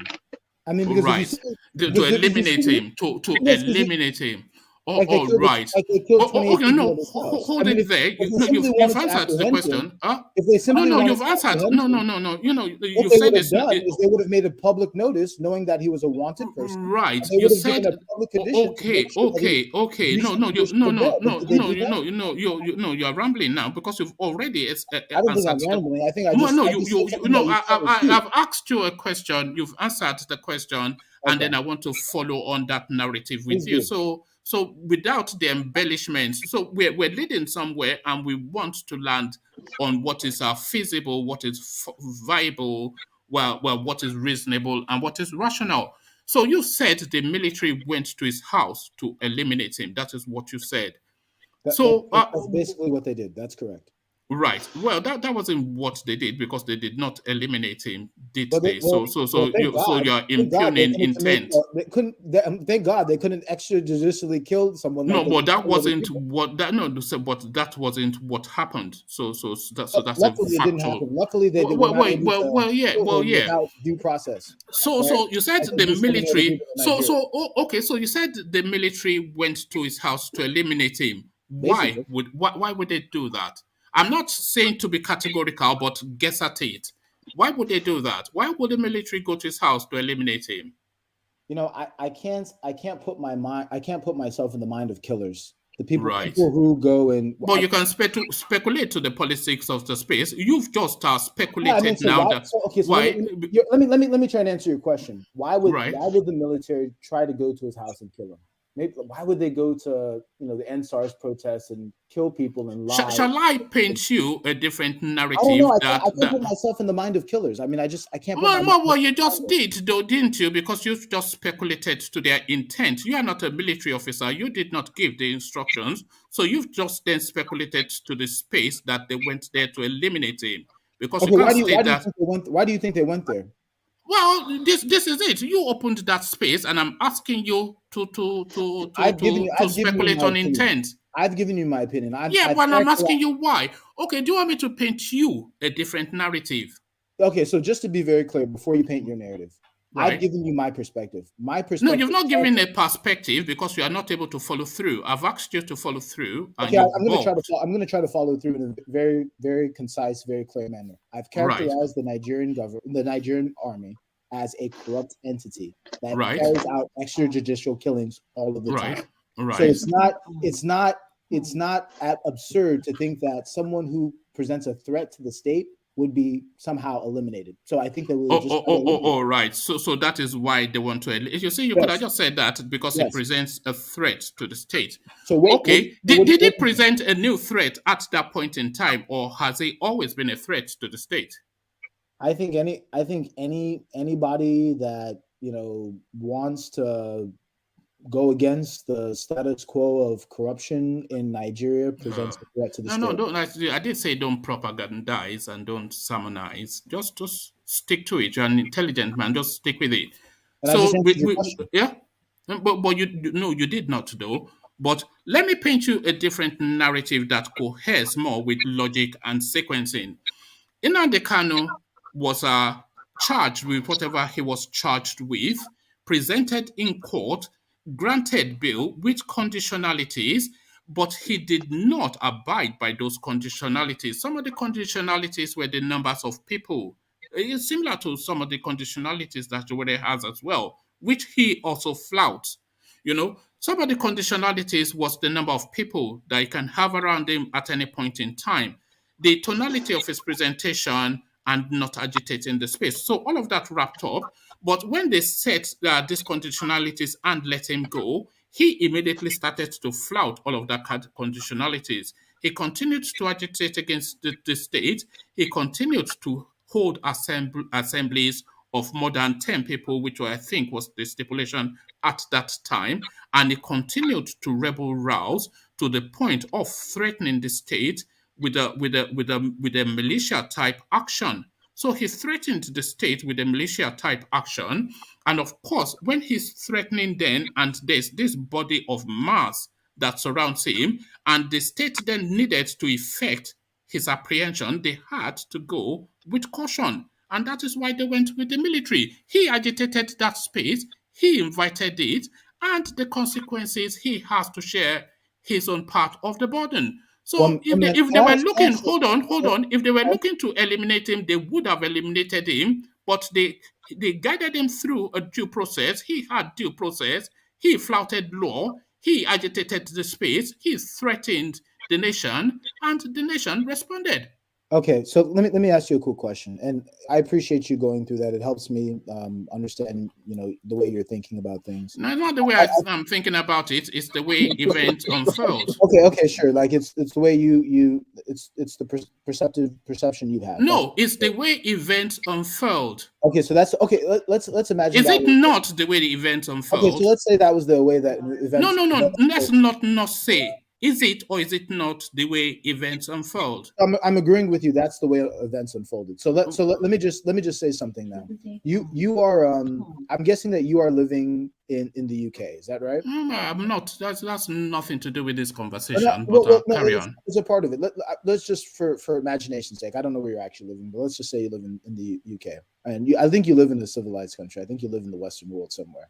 Well, I could be in You're laughing, which is the most civilized place on the planet, but that's it by the by. Yeah, well, okay. America is in the Western world, yes. It's in the Western world. Yeah. So I've never seen in the Western world, and I'm not that young. I sound young, but I'm not young. I've never seen in the Western world where a military comes and kills over close to 24 of its own citizens. Really? You've not. Why don't you go to the Eastern Bloc and find out what goes on there? What I'm saying is that everyone has standards, right? And so what I'm saying is that why don't you go and speak to them in Russia? Okay, places like that. Russia might be a place that people in Ukraine's. Why don't you go and speak to them in Ukraine? Why don't you go and speak to them in Belarus? There's what definitely talking about? There's definitely people who consider Russia a civilized country, and then there's those who don't. Right? Russia is civilized. Russia is not civilized. Very more than the UK. What is this guy talking about? Do you even know? Do you know? Tony, Russia is not civilized more than the UK. Don't say that. Russia is not civilized more than the UK. It is not. Yeah. I'm just saying that. Do you know who Alexander Pushkin is? Yeah, I do know, but listen. Yes, so Russia were having African aristocrats when the Western Europeans were enslaving black people. You're saying they're not even long civilized, long before. I mean, that's great. All I'm saying is that if your whole point is that he broke his conditions of bail, and that's why 28 people got murdered. Where are you getting those numbers from? I think this is public knowledge at this point. Public knowledge? No, hold on. Where are you getting those numbers from? I think this is public knowledge. What do you mean public knowledge? Who put it in the public space? How did it become public knowledge? I think those people who were murdered have family. I think it's public knowledge. They have families. They have families. Yeah, one man. I look. You're no. You're throwing because that is your impact marquee go to, isn't it? So where are you getting it from? These 28 people that you are. I think those 28 people have families. I think it's in the public knowledge. I think it's. What do you mean they have families? Where are you getting it from? Is my question. If people in your village were killed, I think people would. People in your look at that. Why don't you just say you got it from Radio Biafra, which we know is where you got it from? I don't get all of my information. One man, can I say something? No, hold on. Let me run this guy through. Let's see what he has to offer. Come on, let's have it. I think that my strategy, it's a very simple strategy. I'm gonna put it all on the table right now. My strategy is just to let you talk as much as possible. No, you're talking a lot. You're talking a lot. Well, yeah, but what the difference between what I'm saying and what you're saying is that you don't understand, or you can't seem to comprehend the fact that just because someone broke bail, dozens of citizens were killed by their own military. Well, that wasn't. That means you don't listen. That means you did not listen. It's not because he broke bail that he was threatening, he was mobilizing, he was arming up, and he was very visibly doing so. Did they find a lot of weapons that day?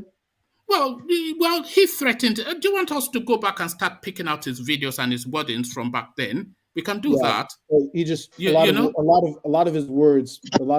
So whatever, right? He flouted the conditions of his bill. He was threatening the stability of the country, and he was mobilizing heavily this young radicalized Eastern youth who congregate in mass numbers around him, threatening to militarize. But one man remembers at that time, ESN was not established that time. And launch out the state. And then dozens of people ended up dead, right? How do you mean? Sorry, what did you say? He flouted his bail conditions. He was rebel rousing. He wasn't rebel rousing. He was threatening the state. He was using his mouth. He was using his mouth to just threaten everyone. He was visibly mobilizing as well. He was visibly.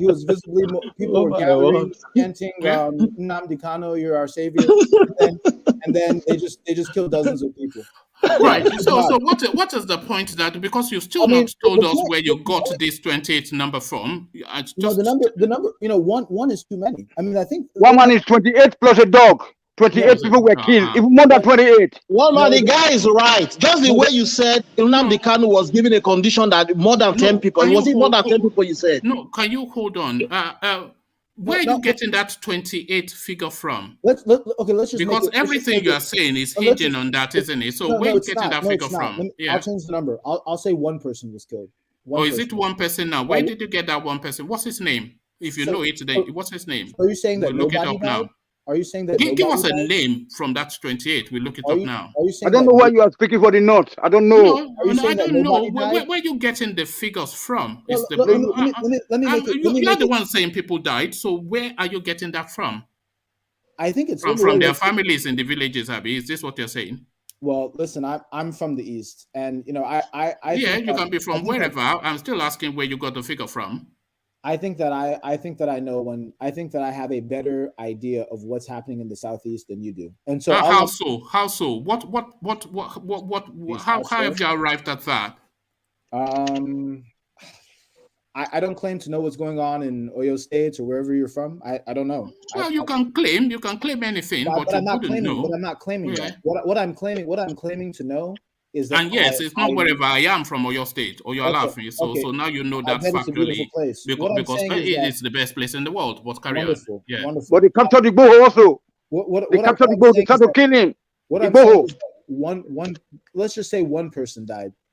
And I don't think why would we say that? Why would we say one person died? Because it's a fact that many people died that day. Well, no, but where are you getting? Look, don't loop around in circles.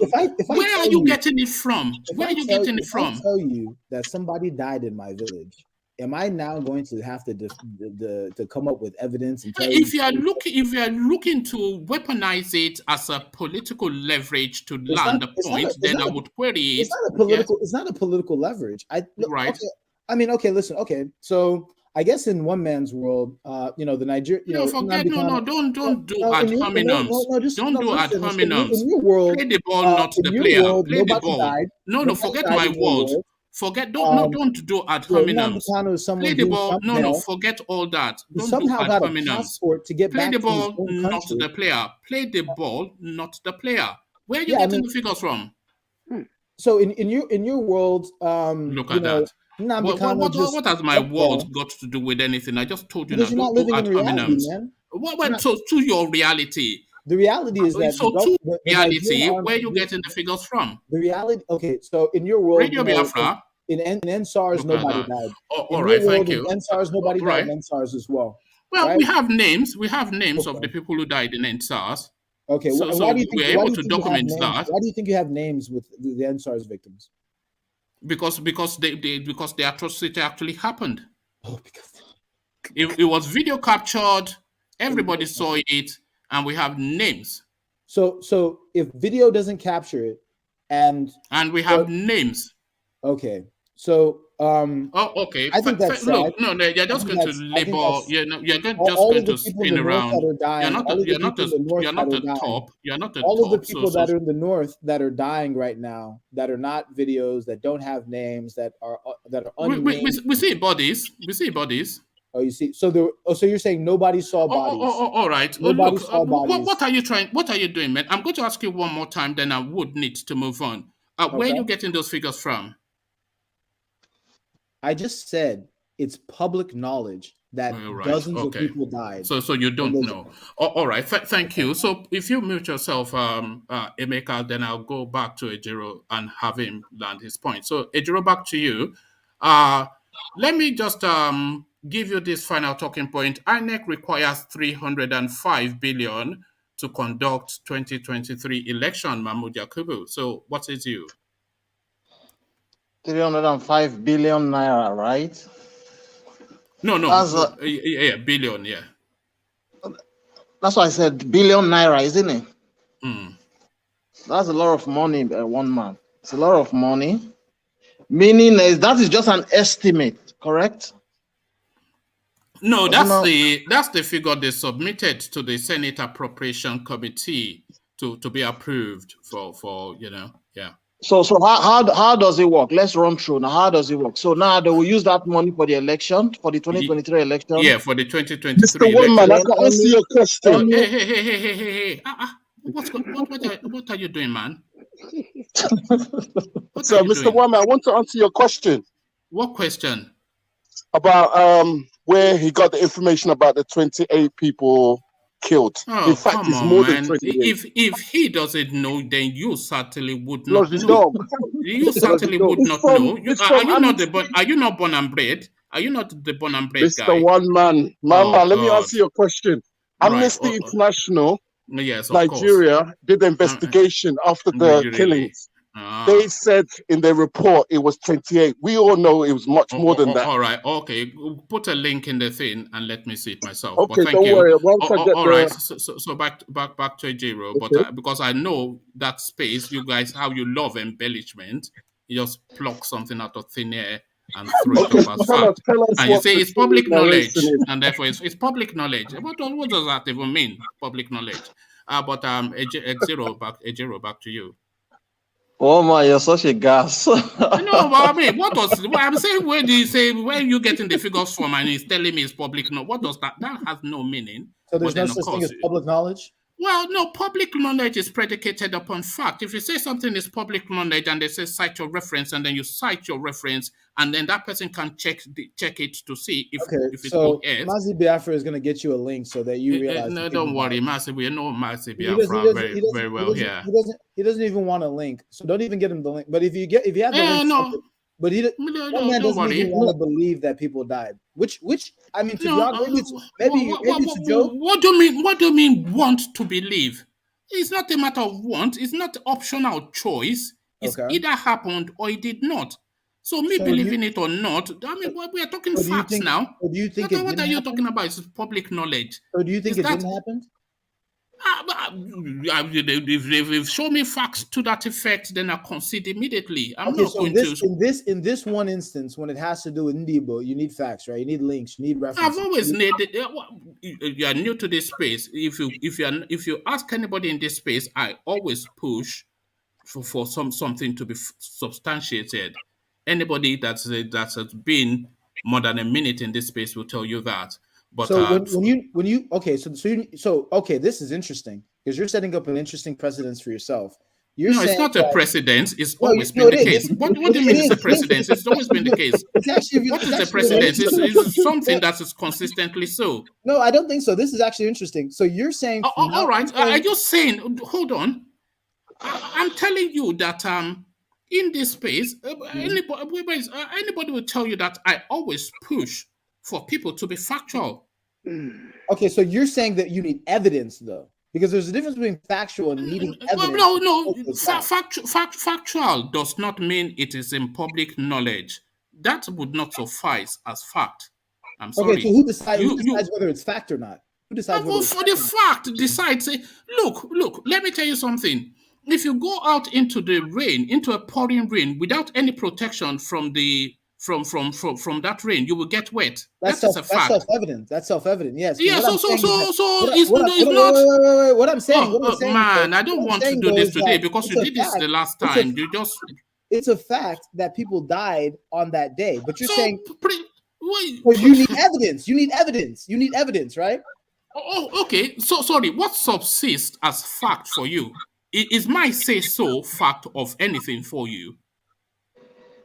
I think there. No. Answer that question. What subsists as fact for you?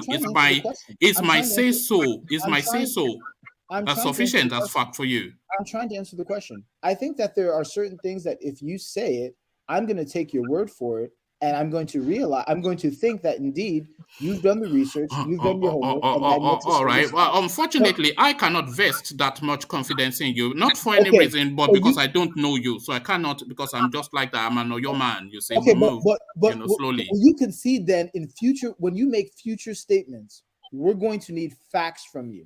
Right, you know that's coming, right? And I think that's what you're. No. You can pull me up. Everybody knows you can pull me up. And this is it. You need documented evidence from you. You know that, right? No, but don't worry. Just put yourself in a position where we're going to ask you for the evidence.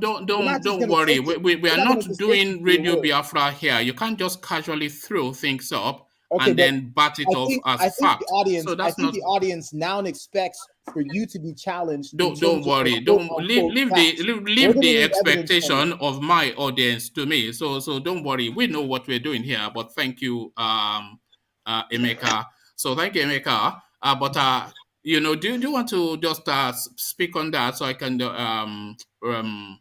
Ejiro, so I can move on to the next talking point? No, at this stage, I think it's okay because time is gone. Let me give other person. All right, thank you. Let me quickly rattle through then and go on to Tony, who has been chiming in but has not really had the space to expand.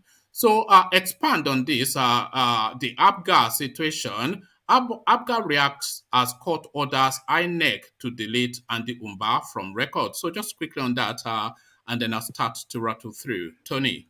Yeah, you know that one thing is to be having a government, and another thing is to be having a good government or bad government. So as far as I'm concerned, the black race has no government. They are just animals in the jungle.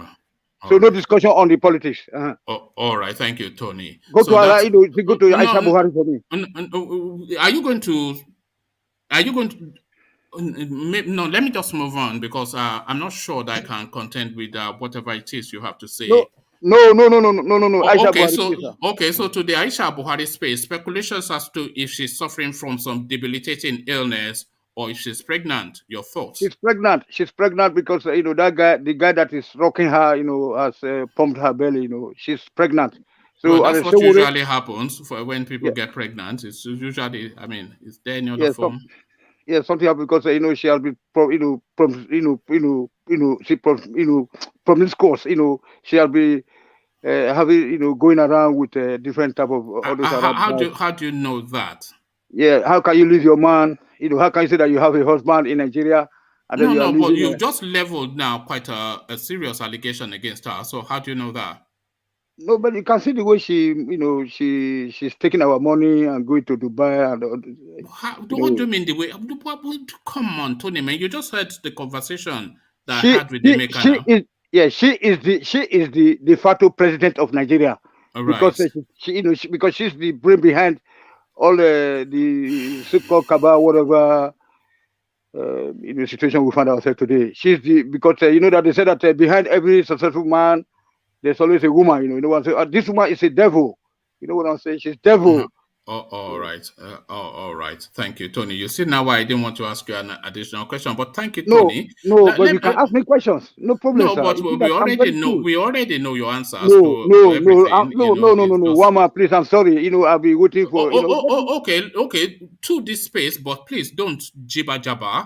Federal government digitalizes payment for Nigerian passport, so no jibber jabber to that. Okay, so all this digitalization, whatever, like the MALLAM, they have already spoken about that digitalization will be taking place for the past 100 years.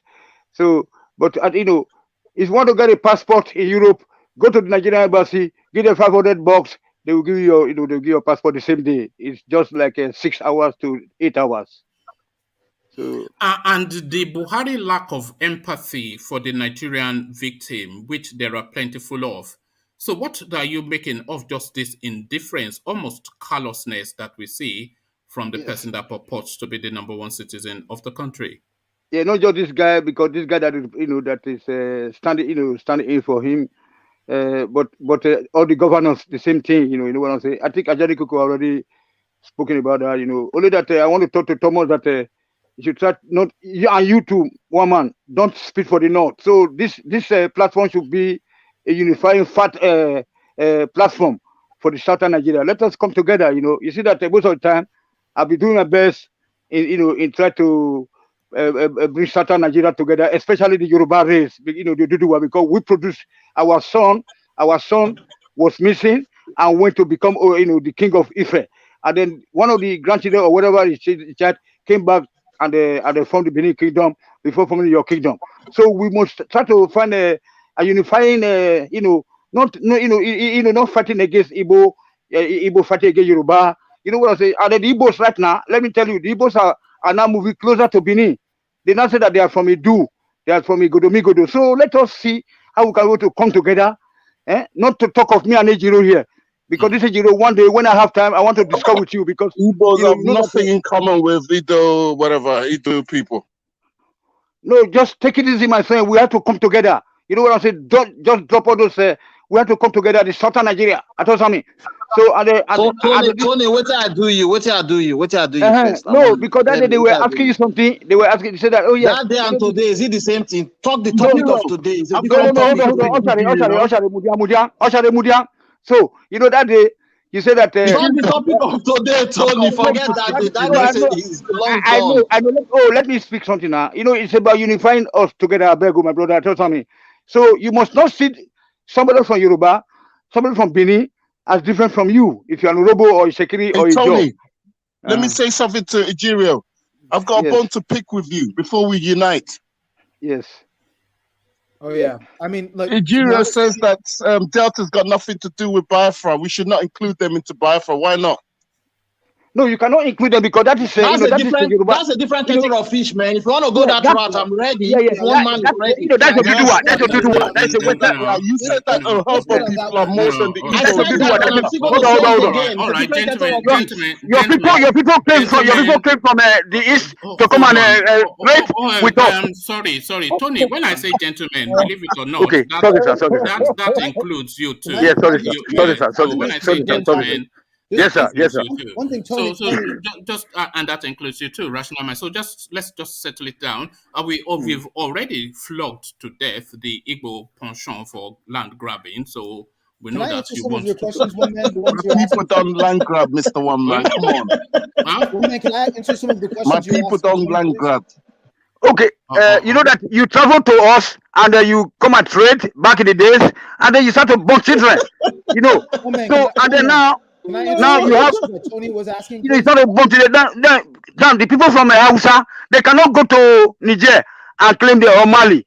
You know, because you cannot come to our you know, see the Oduduwa land or Benin Edo, you know, Edo land. All right. Okay, And then now you born children, and then now you say that it's your land. You have to go back to your east. I agree. Right. I agree. Oh my God. So, all right. You know, hold on, please. Can you hold on?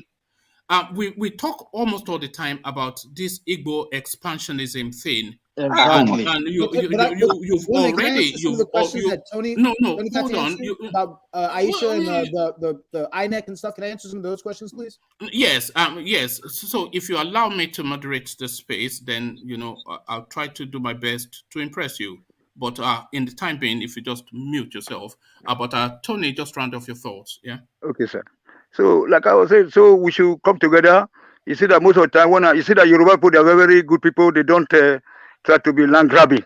That's why whenever I say that we're Yoruba, then or like Agbaje, like Ovi Agbaje, even these very Yoruba names. My mother's genesis is Ayo. My cousin is Tunde. But you know, the woman always say that you guys, you are data people, you are Bini or the Edo people, whether you're Robo or whatever. So you try to, but Igbo is just coming with a full force, like, hey man, we owe you. You know what I'm saying? If you don't, we owe you. How can you say Robo? Urobo and Isha, they speak the same language with Bini people. They came from Bini. Okay, It's so cool. Tony, I agree with you. I'll address you later on that one, but I agree with you. Agbo. They are okay, but your people came over and started to burn children. Tony, tell me, how can Igbos in Delta be Benin language with Igbo name, Igbo community names? No, you came from Anambra. You came from Anambra from the Igbo land. You crossed into Nigeria, and then you were making business. You know what I don't understand. Hold on. Okay, go. Land grabbing in the south. You know what I don't understand. You know what I don't understand in this narrative.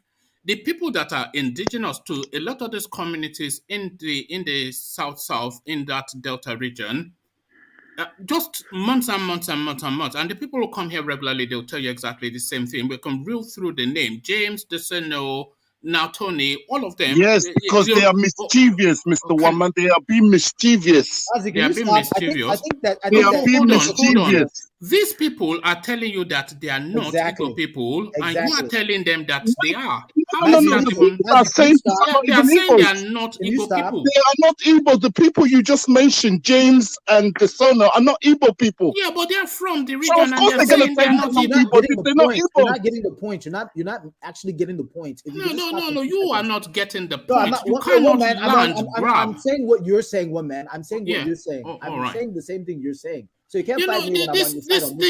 This thing with the East and just this, Mr. Woman, something, I will send you about Igbos in Delta and other areas. You can educate yourself and be truthful to yourself. Don't worry about that. The people from there have already educated me, and the knowledge that. Hold on. I'm giving you hard facts, Mr. One Man. You can give me hard facts, but people are giving me lived experiences. So hard facts. And Tony are telling me. Hold on. They give you experiences. They were not around to see what happened back hundreds and thousands of years ago. Well, no. If the people from there are telling me that they're not Igbo, that is sufficient enough for me, because they should know who they are. They should know who they are. Let me ask Mazi one question. No, please, Ola, go ahead. Now, the question is this. I've heard about this controversy over time. Although my idea is a Biafra. What's the controversy? Now, there's no controversy. You guys are talking about the same thing, but you don't realize the question now is this. If those people from the South don't want to join Biafra struggle, It's not true. Where do you get this? I'm only asking. Allow him land, please. You talk and talk. Allow someone else to talk, please. I'm only asking a question. If people from the South would not like to join Biafra's struggle, is it not possible for Biafra to say, okay, we are going, you guys, you can do whatever you can do? Yes, you're 100% correct. Yes, you're 100% correct. Now let me explain, because I think there's a clear confusion, because you're talking about the same thing, but then you're talking past each other. The reality of, let's call it Delta States. Delta States is not just one ethnic group. Do we all agree on that? Exactly. Just wait. Before we bust into another thing. Ola, do you agree that Delta States is not just one ethnic group? I agree. Yeah, I know. Edgero, do you believe that Delta States is not just one ethnic group? Correct. Okay. Do we all agree that there are talk as if Delta is one people? It's a lie. Can you just for this man? You calm down now. What's wrong with you? Calm down. Is it not? Now that we deleted him, even anyway. Is it not conceivable that there are some parts of Delta State that want to be a part of Biafra? Is that conceivable to some of you? Is it conceivable? Yes, it is possible. No. It is the people in Asaba, because they are very close to the River Niger. Hold on, please. Back in the days, some few hundred years ago, then these people decided to come because people, most of them are in the in the mainland, the Benin, the city, the Edo land, Atosani. So, but these people, they come as traders. If you go to any village in Wari or in Ekpoma or in Uromi or in Agbo, you see Igbo man is the beginning at the of the village, and at the end they are the one who is making palm wine for us. Amanu Namdi Kanu follower. Everybody knows. Okay, but it's not a crazy fact. You cannot tell me that Urobo man is a Biafra, Agbo man is a Biafra. They said they don't. They said no. I think you've just gone on a detour. Nobody's saying that. What I'm saying is that I think we've just all agreed that there are some parts of Delta, and let's say the concept of Biafra isn't a mono-ethnic concept. There are some parts of Niger Republic that are Hausa. I'm going to kick you out if you don't let conversation sorry. It's unbearable, when you just do. It's unbearable. So you have to have a civilized conversation. Yeah, just let at least. I mean, what? I 100%. In fact, I wouldn't want to start a new republic with people who don't want to be in the republic. That's counterproductive. Yeah, so why don't you leave them be? So they say they don't want to be part of your. One man, leave them be. Leave them be. I'm on the same page with you, but every time I try to express my point, you completely. No, I know what you want to try and do. Anyway, just carry on. Because we've looped around these conversations. Taking the whole time. That doesn't make any sense. What I'm saying is that the people who don't want, if there are, you don't do. Let me. You are taking my time, Because no. Unugo. There are people in Delta State who clearly want to be a part of Biafra. Let them speak for themselves. The ones who it's some families, not the communities. It's just some families. Why are you shutting me down? I'm not shutting you down. You are the one shutting me down. You are taking my time. Let me. In fact, for peace. Yes. Please. Okay. I want to abandon this conversation because this conversation, we've had it endlessly in this space, and it goes on for hours and hours. The same conversation because you guys aren't actually listening to what I'm trying to tell you. That's why. No. You're not going to tell us anything that. It's an Igbo man like you that handed over Unabikano to the Hausa now. Thank you and goodbye. Enough. Oh, okay. So I don't want to have this conversation because we've had it countlessly times here from people like you, people more articulate than you, people less articulate than you, and it just spirals into a nonsense. Because I don't think that. Yeah, hold on. The upshot of it is that what we are hearing from that Delta region is that they don't want to be part of your Biafra narrative. And what we're hearing, to an extent. I think listen, what you're hearing. Yes, we will hear you articulate something, and then they will tell you that they don't want it. They don't want it. That's not so true. let's just Mazi, can you just wait? He's talking to me. Can you just wait? Don't want to be part of Biafra. Mazi, can you just wait? Because he was talking to me. I know people personally that are Delta Igbo people that have Igbo names that are from Delta that don't want to be a part of Biafra. So I'm not telling you that every Delta Igbo person wants to be a part of Biafra. That's not what I'm telling you. In fact, I know people in Akwa Ibom states that. Okay, so what's the wider point? Because we like I said, we've looped around these conversations just endlessly. So the wider points. One, there are definite places in South, whether it's Akwa Ibom or Rivers or Delta or Cross Rivers, that categorically don't want to be a part of Biafra. Nobody's debating that. Anybody's debating that. I don't know. Yeah, go to the bot. Go to the bot. But listen, I don't know who they're talking to. I don't know why they're. It's definitely not a unanimous decision that the current South states are unanimously behind Biafra. Anyone that's saying that, I don't know where they're getting that from. But what is the point is, though, there are, and it's not just families. The other guy, I don't know why he made it seem like that. There are significant portions of places like Rivers, places like Delta, even places in Benue, Kogi, other yeah, go to your yeah. So my point is that we know what you're saying. You're wanting to say that there are Igbo lands, there are Igbo spaces within those spaces. Yeah, so is that not where you're going? So go there now. So the problem is very clear. The problem is that people are looking at the current position of lines on a map, right? And they're arguing. So you want to land grab. You want to land grab. This is what you're saying, isn't it? It's not called land grabbing when the okay. So that is the thing, and you want to land grab, Mr. and they're repelling you. So this is where we always get there. We always get there. Mr. Woman, let me say something. You want to grab their land, and they say no. Hold on, Mr. Woman. I have seen a Duduwa map, that has carved some parts of Delta. Hold on. You can articulate it with as much embellishment as Let's you just like. take a simple vote. Is it land grabbing if those people want to be a part of Biafra? Well, no, they are immigrants. They can migrate back. They can return back to Igbo land. That's where they're from. What do you mean that's where they're from? So the people there say they don't want to be part of that narrative. It's not true, Mr. Woman. Foist it on. What do you mean it's not true? It's Tony not said true. it. Ejiro said it. Desino said it. Jim said it. Everybody says it. And you try to grab their land. Ejiro is not Igbo. They don't want to be part of that storyline. James is not Igbo. Can you not hold on? Radio Biafra and Emeka, hold on.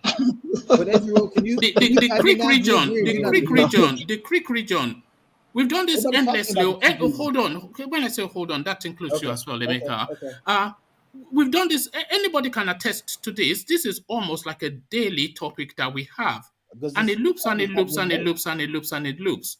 The upshot of it is the Igbo space. They will come and tell you, oh, it was when they carved up the countries into states and a bit of blah blah blah blah blah blah was part of Igbo land before, etc., etc.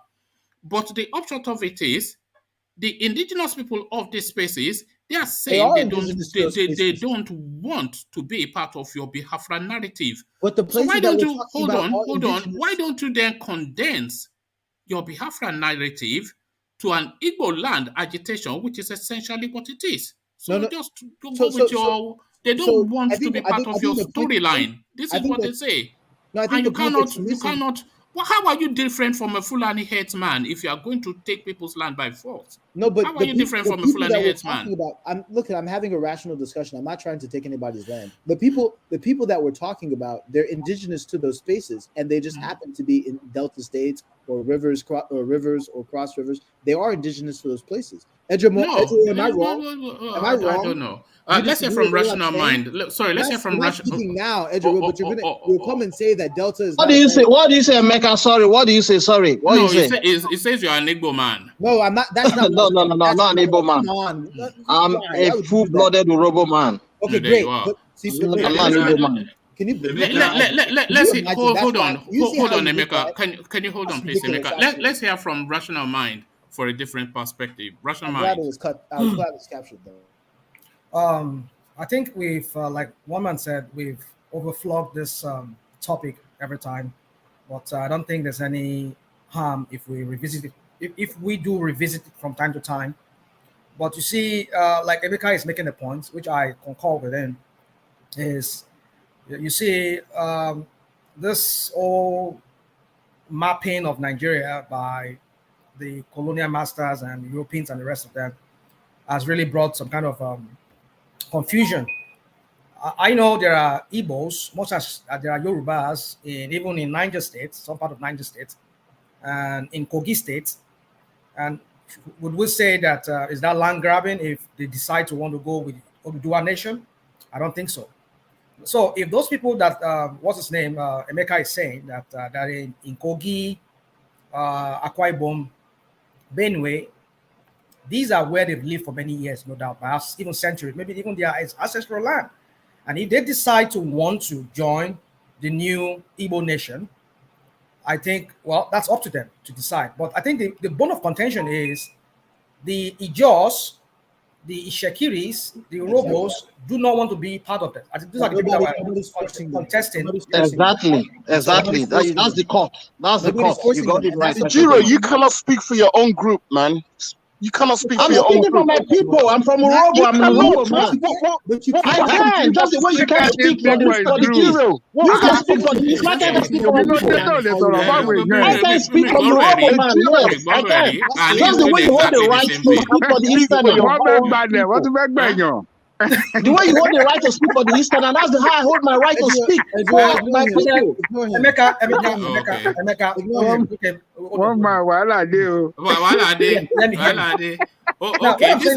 Okay, this is it. I think this is what we are talking about. So this just, I want to round it off with this because this just speaks to all of everything. I think hopefully I still have it. If I don't have it, then that will just be okay. So this. No, this rounds it up. This is the totality of everything in that space. This is it.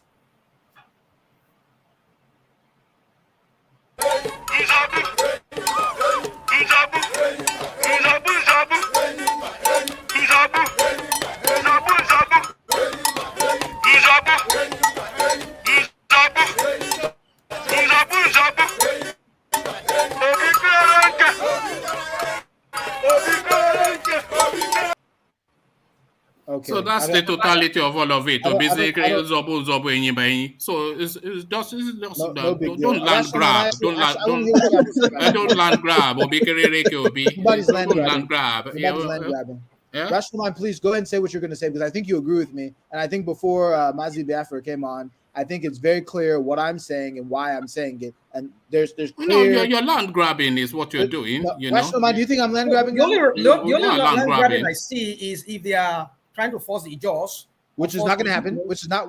No one's doing that. You cannot force Ijos people. You cannot force Urobo people. You cannot force Ishikiri people. The only way to be Biafra. You can't. Did you not tell us? Did your master not tell us that everywhere they tie two rappers is Igbo land? Did your master not tell us that? I think there's. Listen, I think there's a difference. Did he or did he not?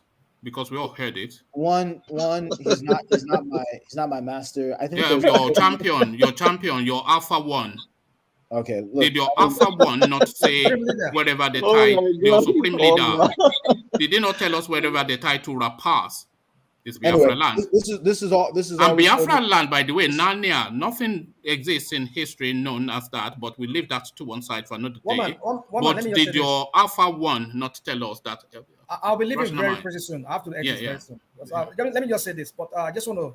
This is maybe probably another controversy I want to start, but I won't be here to finish that. But you what I just want to say is it. So you see, the bite of Biafra is on the coast. So that word will only apply to those people on that coast. So if you people want to, I think there was this guy, Asari was contesting that with you guys, that if Igbos decide to want to go on their own, you cannot use that name, Biafra, because you don't have access. Let me tell you something that I realized, and this is I will allow you. Let me just land this point. Okay. That you people cannot use that name, Biafra, but Biafra is on the coast between Cameroon, Akwa Ibom, Cross River area to Rivers up to Delta side. Those are the areas known as the Bight of Biafra. So if you guys want to claim that name as your nation name, then that would be, I mean, you just say they're going to contest that with you, perhaps. Okay, look, so rational mind, really. What they want is Igbo land, and they want a land grab to expand it to the seas. That is what they want. I think that you and one man are both Yoruba, and I like Yoruba people. And how do you know rational mind is Yoruba? I think you said it in our last conversation. Rational mind, are you not Yoruba? No, it's a mongrel. I'm a mix of all. It's a mix. It's a mongrel. Yeah. Okay. All right, yeah, it's a potpourri. Go on. You are a potpourri, a mixed blend. Listen, so this is the reality, and I think it's and I don't mean I'm not trying to offend anybody, but this is the reality. Yoruba people, look at right? that. Yoruba people, the strategy for Yoruba people is they know that Nigeria is not going to stay as one country. They know it's not going to stay as one country. So their strategy is that they know they're already wrong because Nigeria is a Yoruba project. Okay, great. Okay, whatever. So they know it's not going to stay as one country. And they realize that a race is about to start. And listen, no matter how hard you guys try, no Igbo person is going to force Ijaw people to be in their nation. No Igbo person is going to listen. I don't care. We can make it about holy, whatever. You're being disingenuous. You're being disingenuous. I'm being 100%. No. Because the agenda is already set when your narrative is Biafra land. Do you understand? No, the agenda. The agenda is. Hold on. The agenda is already set. No, but you're creating a false narrative. No. You are the one creating this false narrative, speaking for Yoruba people. I'm not quite sure. That's audacious of you, the audacity. But carry on. Well, listen. There's friendly competition, and I know the most strategic thing for Yoruba people to do is that as the race is starting, you want your competitors to be fighting each other, so you run off into the sunset. I get it. I understand. You could never fathom the Yoruba thinking. It's very peculiar. We are ancient people, We're ancient people. We're not new people. We're ancient people. I like. So you can't fathom. I like your culture, but listen. What I'm trying to tell you is that Ijaw and Igbo has already known that they're not going to be in this unless they come to an agreement. They already know they're not going to be in the same country. They already know that. So this one do you know that you've already failed from the jump start? Do you know why? Can you allow me to explain why you failed? If you go on Google and you simply type in Igbo nationalism, one of the first things you're going to see is this same Biafran flag. All right. That is where you failed already. Well, do you know why? No, when you say rational mind just explained to you, but you want to push it, so you've not either listened or taken on board what is saying. You're not getting the point. Everyone in the international community, looking at everyone with two eyes and two ears, that's not pretending, already knows that the real center point, the real people that are agitating for Biafra, the real ethnic group, when you talk about Biafra in today's modern world, the real people that are agitating are Igbo. Yeah. Everyone knows that. Yes, we agree. That is a fact. Nobody is disputing that. Okay? That's a fact, yes. So, you can see it with the sit-at homes. You can see it. So even if you type in Igbo nationalism, you'll see that this Biafra, what was the Biafran flag, or what it's come to represent in the modern world we're living in today is Igbo nationalism. Okay, so this whole thing of okay. So are you admitting that the Biafran narrative is Igbo nationalism? Is that what you've just said? What I'm trying to communicate, because you can think about. No. Just repeat it, because I may have misheard you. Did you just say now that the Biafra narrative is essentially Igbo nationalism? I said that when you look at Igbo nationalism, one of the main things that you see has come to represent Igbo nationalism is the Biafran flag. And when you look okay, so the Biafran narrative is Igbo nationalism. So thank you. There's no argument. So that is it. Fine. No, it's not. That's it now. So finally, we have the admission under the flag and the banner as well. Igbo nationalism. There it is. You heard it here first. ladies and gentlemen. That doesn't make any sense, right? Well, it makes perfect sense to me, because that is exactly, you've just, you let it slip there, and I made you repeat it, and you did. So there it is. There it is. Okay, so there it is. I said it as it is. If you look at Igbo nationalism today, you can see that it's clearly represented by the Biafran flag. But Biafra is a decision. It's not, you're not going to force. It's a decision. It's a decision, yes. You're not going to. No, it's not a decision. No. Biafra is not a decision. It's a narrative. It's a narrative. Yes, it is. So what's the difference between a narrative and a decision? No, the decision is the option for somebody to make a choice. A narrative is propelling an agenda. You are propelling an agenda. Do you think the mainstream agenda is for UBA'S to be a part of Biafra today? Your agenda is to grab as much land as you can, because you're landlocked, and you have to access the sea. But now, no, see, we have access to the sea regardless. But now via where? I can teach you geography 101, but I've got the map on my screen, so we have access where? To the sea. Where is Aisha? We have access. It's on the comment section. It's on the comment section. He's too scared. He's too scared for the No, it's on the comment section. Don't worry, I will defend you. Comment section right there. Ajali Coco. Yeah. You said something in... Look at this guy. What I'm bread in Ebola, though. This guy is a joker. Oh my God! What a night! Oh man, what a night! This is it now. It's not. Is it a full moon? Let me check out. It's not. The full moon is half cast. But then, carry on. Yeah, Jaleko. Yes, go on. Yeah.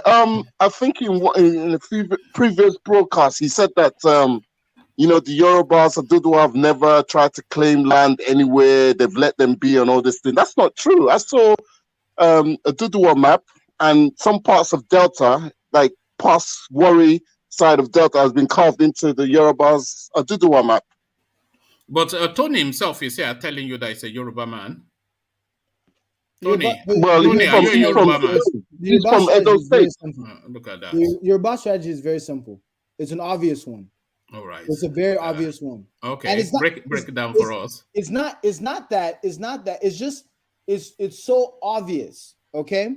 Break it down for us now. If it's Yoruba people know that you like to perambulate, don't you? Yoruba people know that Nigeria is splitting. Right. Yoruba people know that Nigeria is splitting. And out of all the other tribes, you're actually the one that can facilitate a better. Mr. Wama, can you put your Instagram message? I want to send you information about Igbos in these parts you claim are land grabbing. It's not going to be land grabbing. If somebody wants, don't worry about that. It's land grabbing. You know it, and I know it.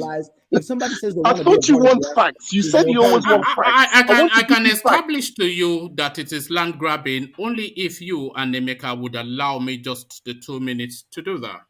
Okay. 2 minutes. Go ahead, please. All right. Take five. It's land grabbing from the get-go, because you, by your own admission, Emeka, you've just told us now that the Biafran narrative is Igbo nationalism, and I said Igbo nationalism is represented. Right. This is what we all. This is what we all hold. Those are two different statements. You say. That's the thing. You can't use a lie. I made you repeat it. Igbo nationalism. You said the Biafran narrative. No, I said Igbo nationalism is being represented by the Biafran flag at this point. Well, there you are. That's completely different. So how is that? How so? Because I didn't say that Biafran is a mono-ethnic nation. Oh, okay. So you're saying Igbo nationalism is easily identified in the Biafran with the Biafran flag. That's right. Okay. That's so right. How is that different from what I'm saying? Because I'm not saying. Okay. Let's. But there it is. But there it is, isn't it? There it is. There it is. So Biafra. What are you talking about? How does that change the fact that people in Cross River that are not Igbo, people in Akwa Ibom that are not Igbo, people in River that are not Igbo, rational mind just opened that portal, but you did not pause for a moment to hear it. he described the bite of Biafra that extends all the way to Cameroon. He described a historical fact. Let's call it a historical fact. Right? Yes. But are you disputing that the bite of Biafra extends? So rational mind is basically saying because Bite of Benin is also there. Bite of Benin. I'm sorry. So listen. So like that doesn't mean anything if those people are not agitating. It means a lot. It means a lot. It doesn't mean anything. It means a lot, and you let the cat out of the bag by your admission. Let me ask you. You say you don't want to be nailed down, do you? But I will nail you down. No, but let me ask you a simple question. But I was painting a narrative, and you didn't let me even. No, if Igbos decided today that they want to be called Oduduwa Republic, right?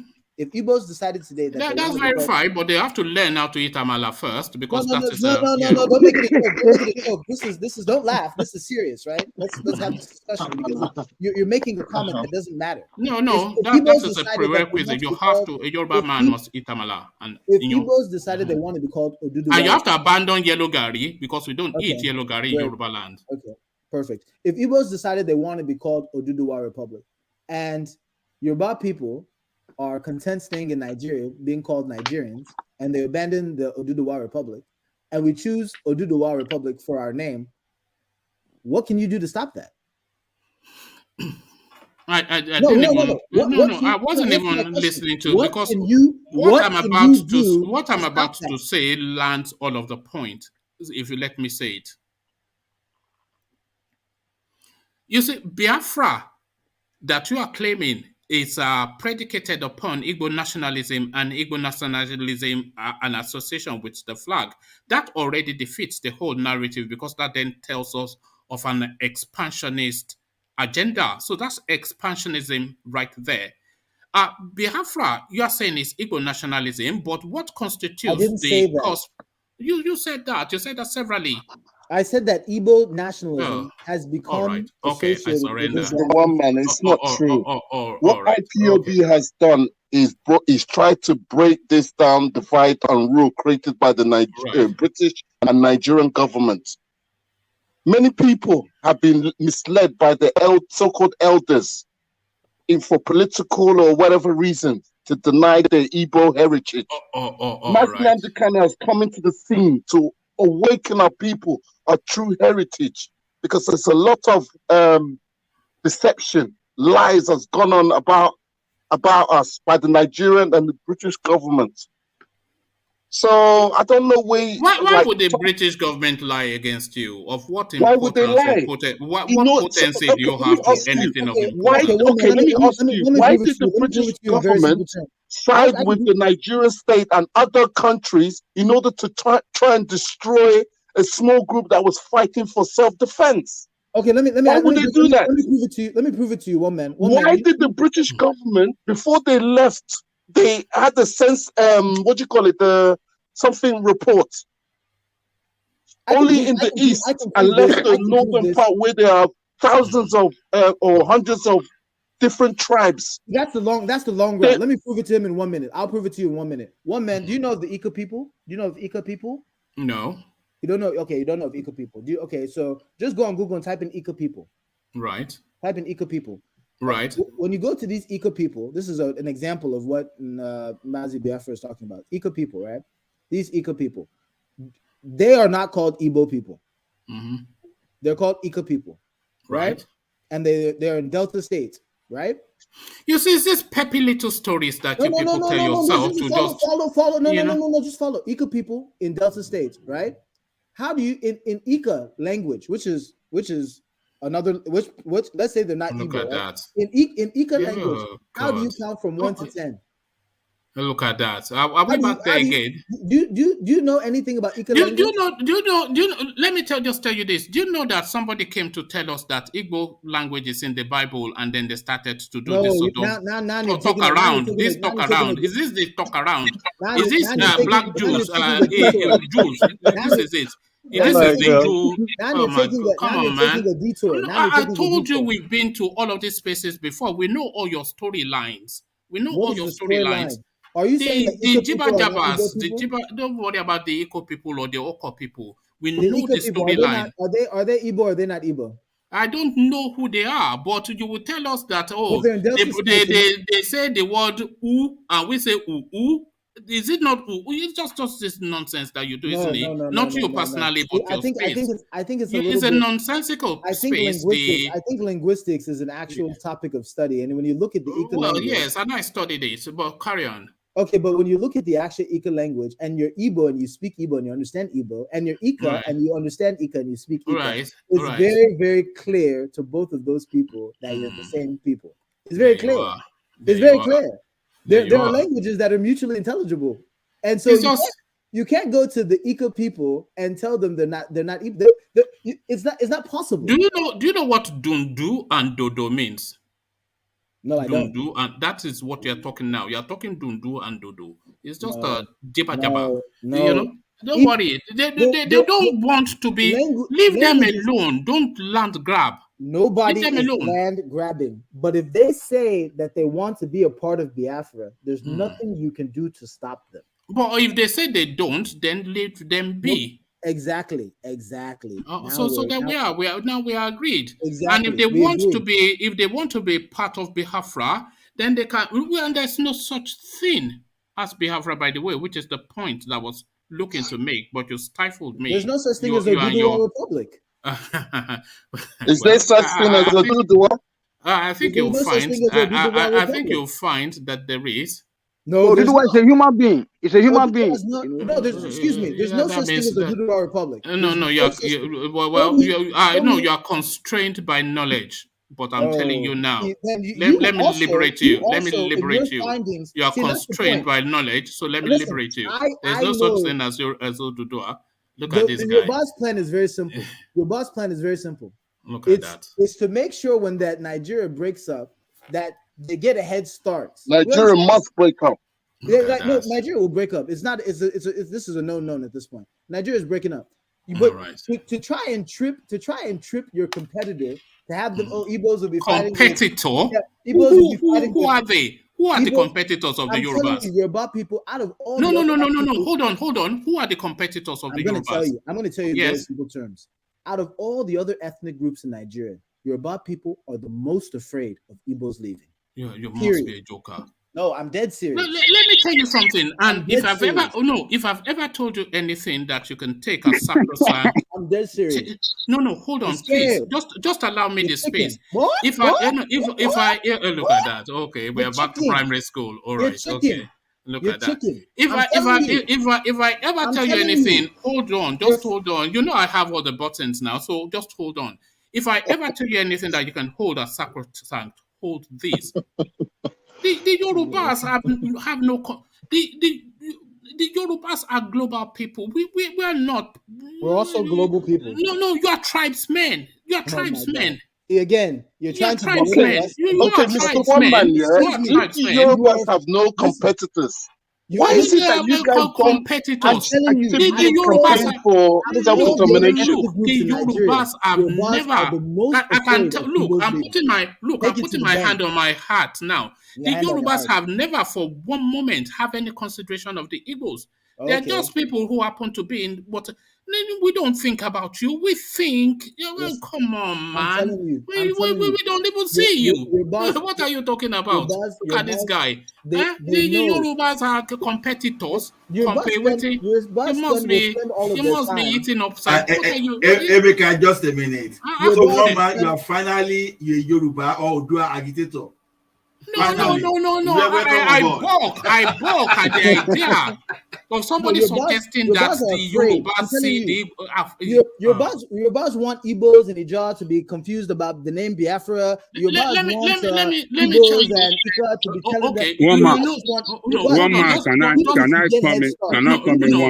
No, Emeka won't let you talk, but Emeka won't let you talk. Be a more dominant country than you. All right, okay, very good. We'll be a nation. We're going to be competitors. Hear a different voice now. Hear a different. Most afraid of us leaving Nigeria. All right, but let me just say this. You know, a lot of the time we get a lot of my traffic. Really, is essentially Igbo people. This is the people that follow this platform, and anytime they come on the screens, they always start with a proverb that in my village they say, and then they go on to translate it. So let me borrow from that space and go to my own village and give you a saying from there, and then I'll translate it.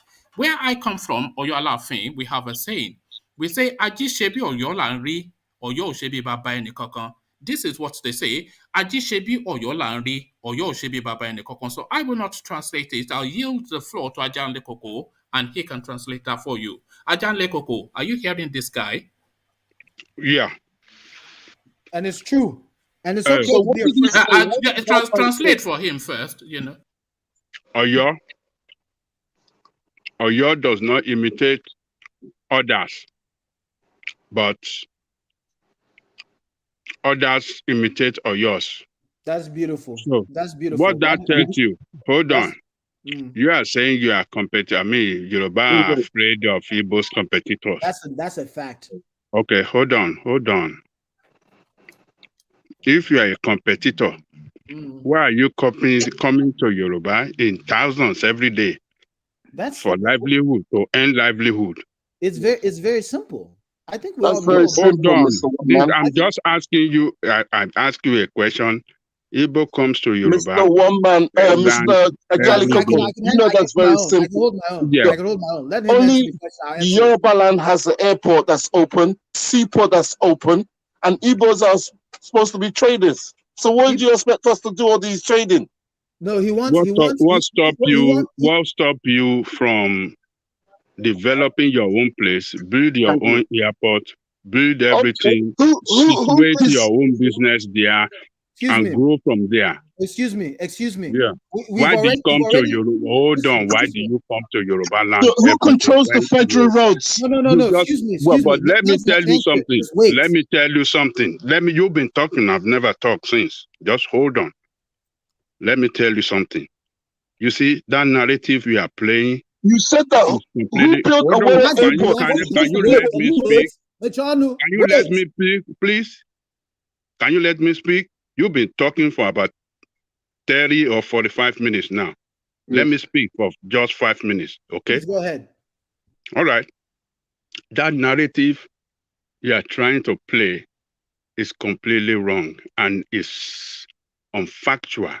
That's an opinion. You don't have to play it at all. And this is the way some of you are brainwashed, and you just say all sort of nonsense that is baseless, that doesn't have no fact behind it. That's your opinion. That's your opinion. Yoruba competing with you? What do you mean? What competition?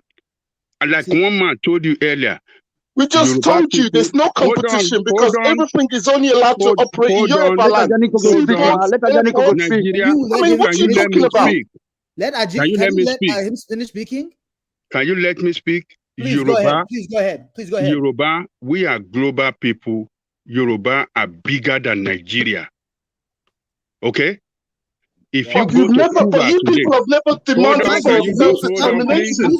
You're always let him land the point. Let him land the point. Let Adelikoko land the point. Hold on, let him land the point.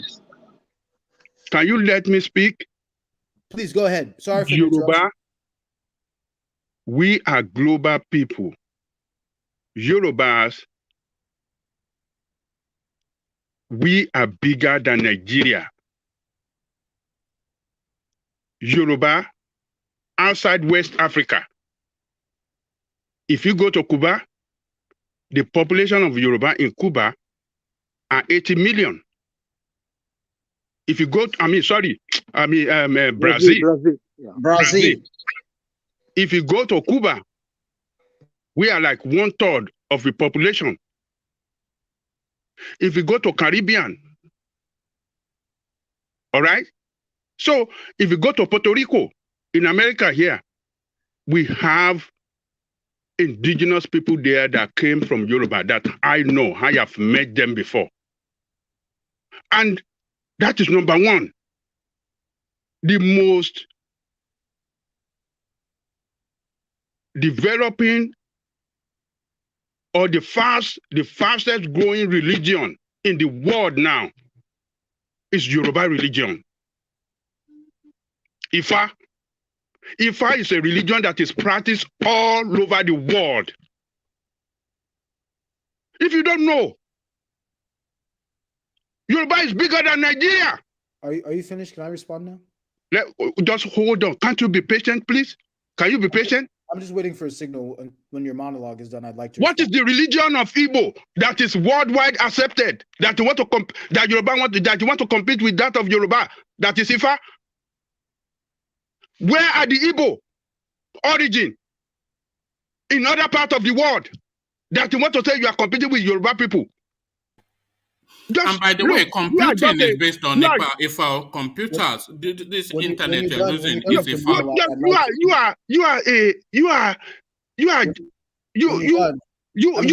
Don't raise your BP. It's an opinion.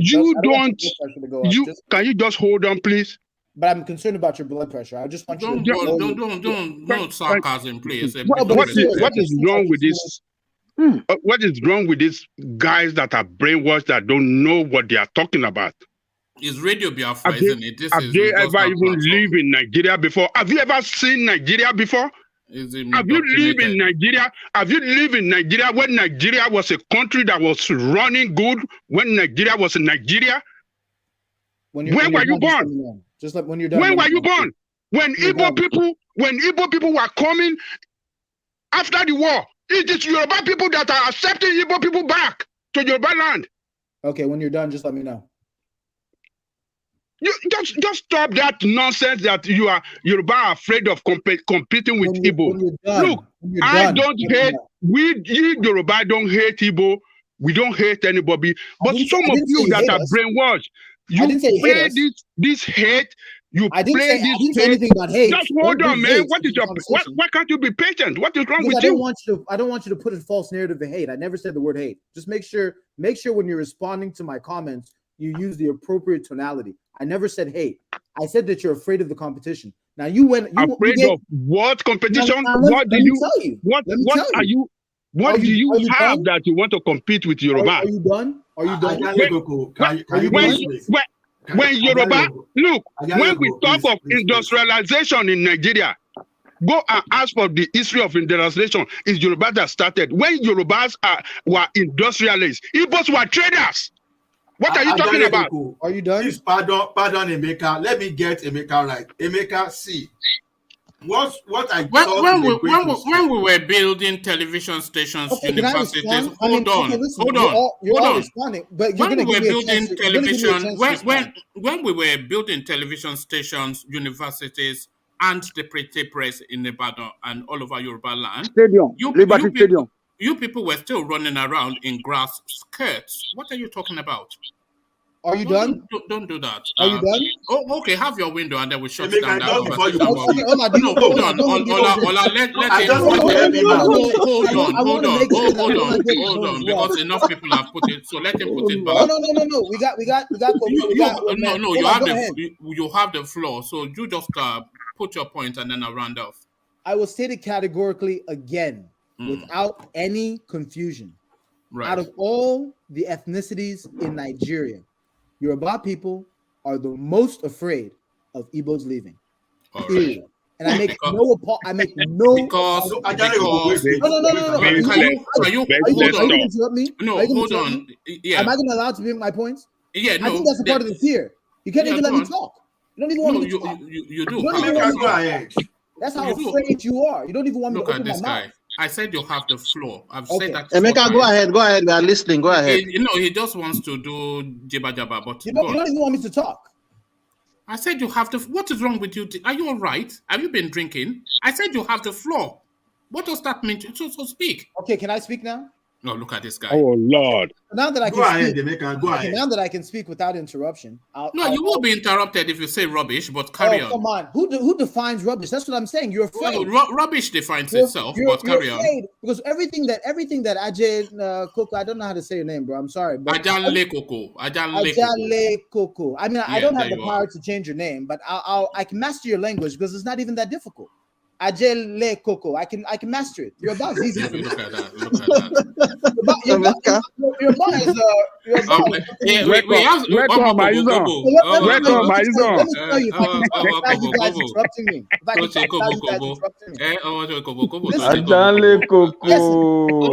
just do it quickly because you all that stuff you said in the past we're industrialists, we're this one, we're that one.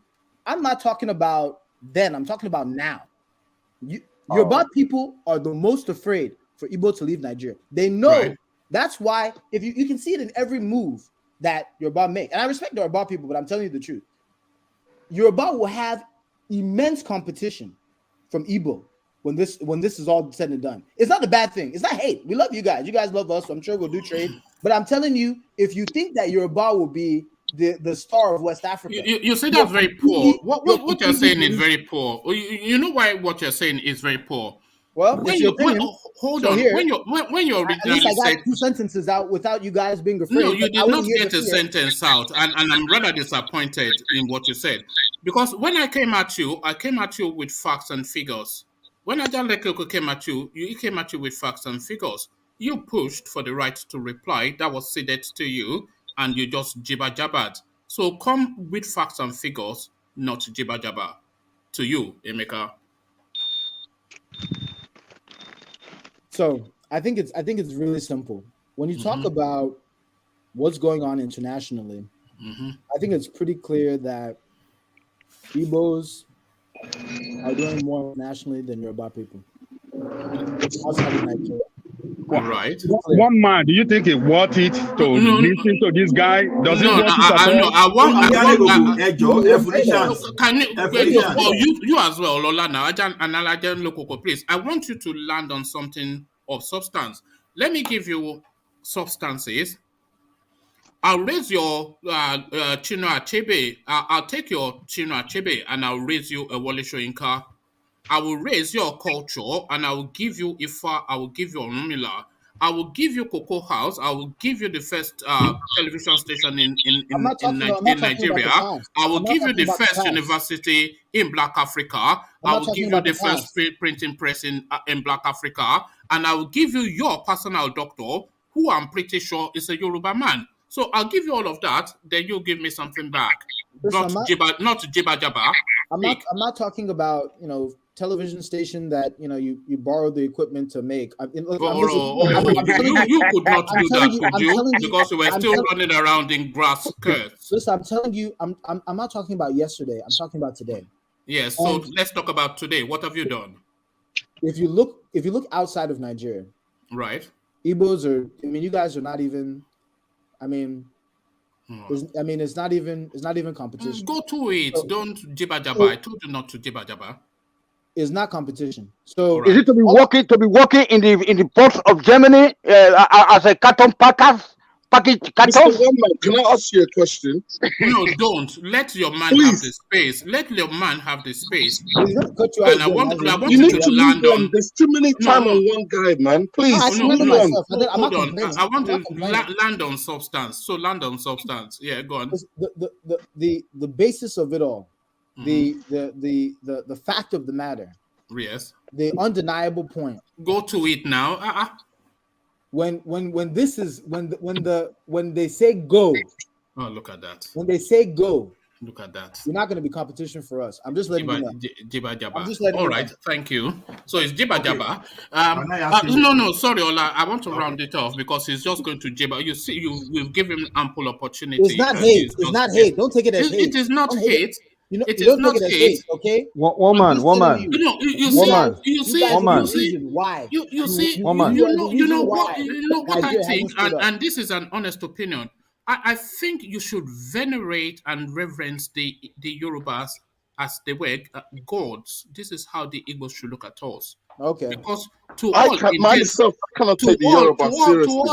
intents and purposes, to you, we are gods. This is it. But one man.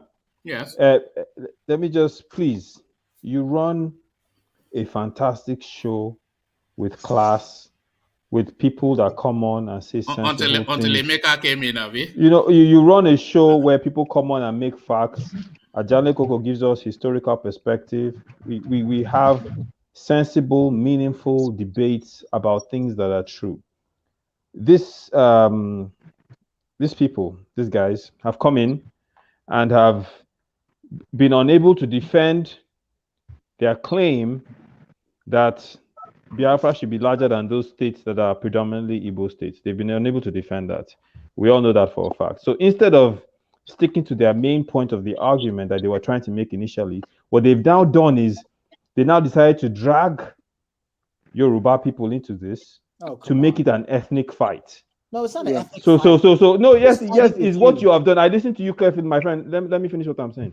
So they are trying to broaden the scope. That's what they are doing. They are trying to broaden the scope. He has now made it into Yoruba people are this. No, the point of the matter was you could not defend your main point that Biafra should be larger than those predominant Igbo states. That was never my point. So you now decided to drag Yoruba people into this thing. That was never my point. So that way the conversation changes to one man defending the integrity of his people. No, I wasn't defending, I was educating. But one man what he's attempting to do is he's attempting to deflect from the main point of the debates that he should be having, which is that listen, anybody that listens to you, my friend, this is the thing you don't understand. If you're talking to people from South and Southeast, and by the way, I'm the one that was calling you a double agent in the chat. I'm the person. Yes, you're a double agent. You're talking about separating Nigeria with an American accent. Meet me in person. Yes, if you, my friend, if you meet me, you'll be shaking in your knees. Are you serious? You're talking about dividing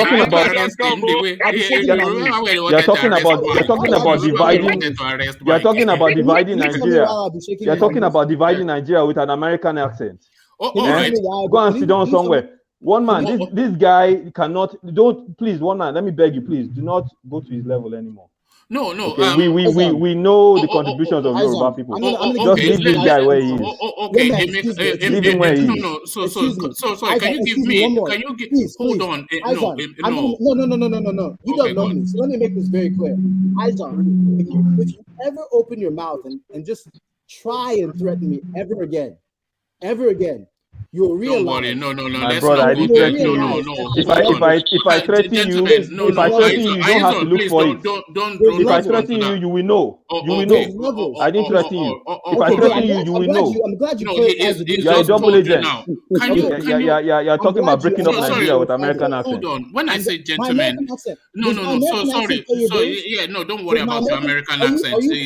That's the way you speak. Nobody cares about that. Don't worry about that. I have 3 passports. If I said, you have a Nigerian accent, do I think that you're No, that's fine. That's all these people that have other countries to run to are the ones claiming that Nigeria should break up. They have other countries to run to. After you destroy the whole country, you run back to America. You run back to America. And you now want to. Do I have to remove you from the screen? My brother, let me calm down. Emeka, settle down. Emeka, please. No, but I'm not even mad. I'm just saying that this is a classic example of someone who will point to American accent. I've done more for Africa than you could ever imagine. Don't worry about all that. Don't open up a fight. Don't open up a fight. Then settle down.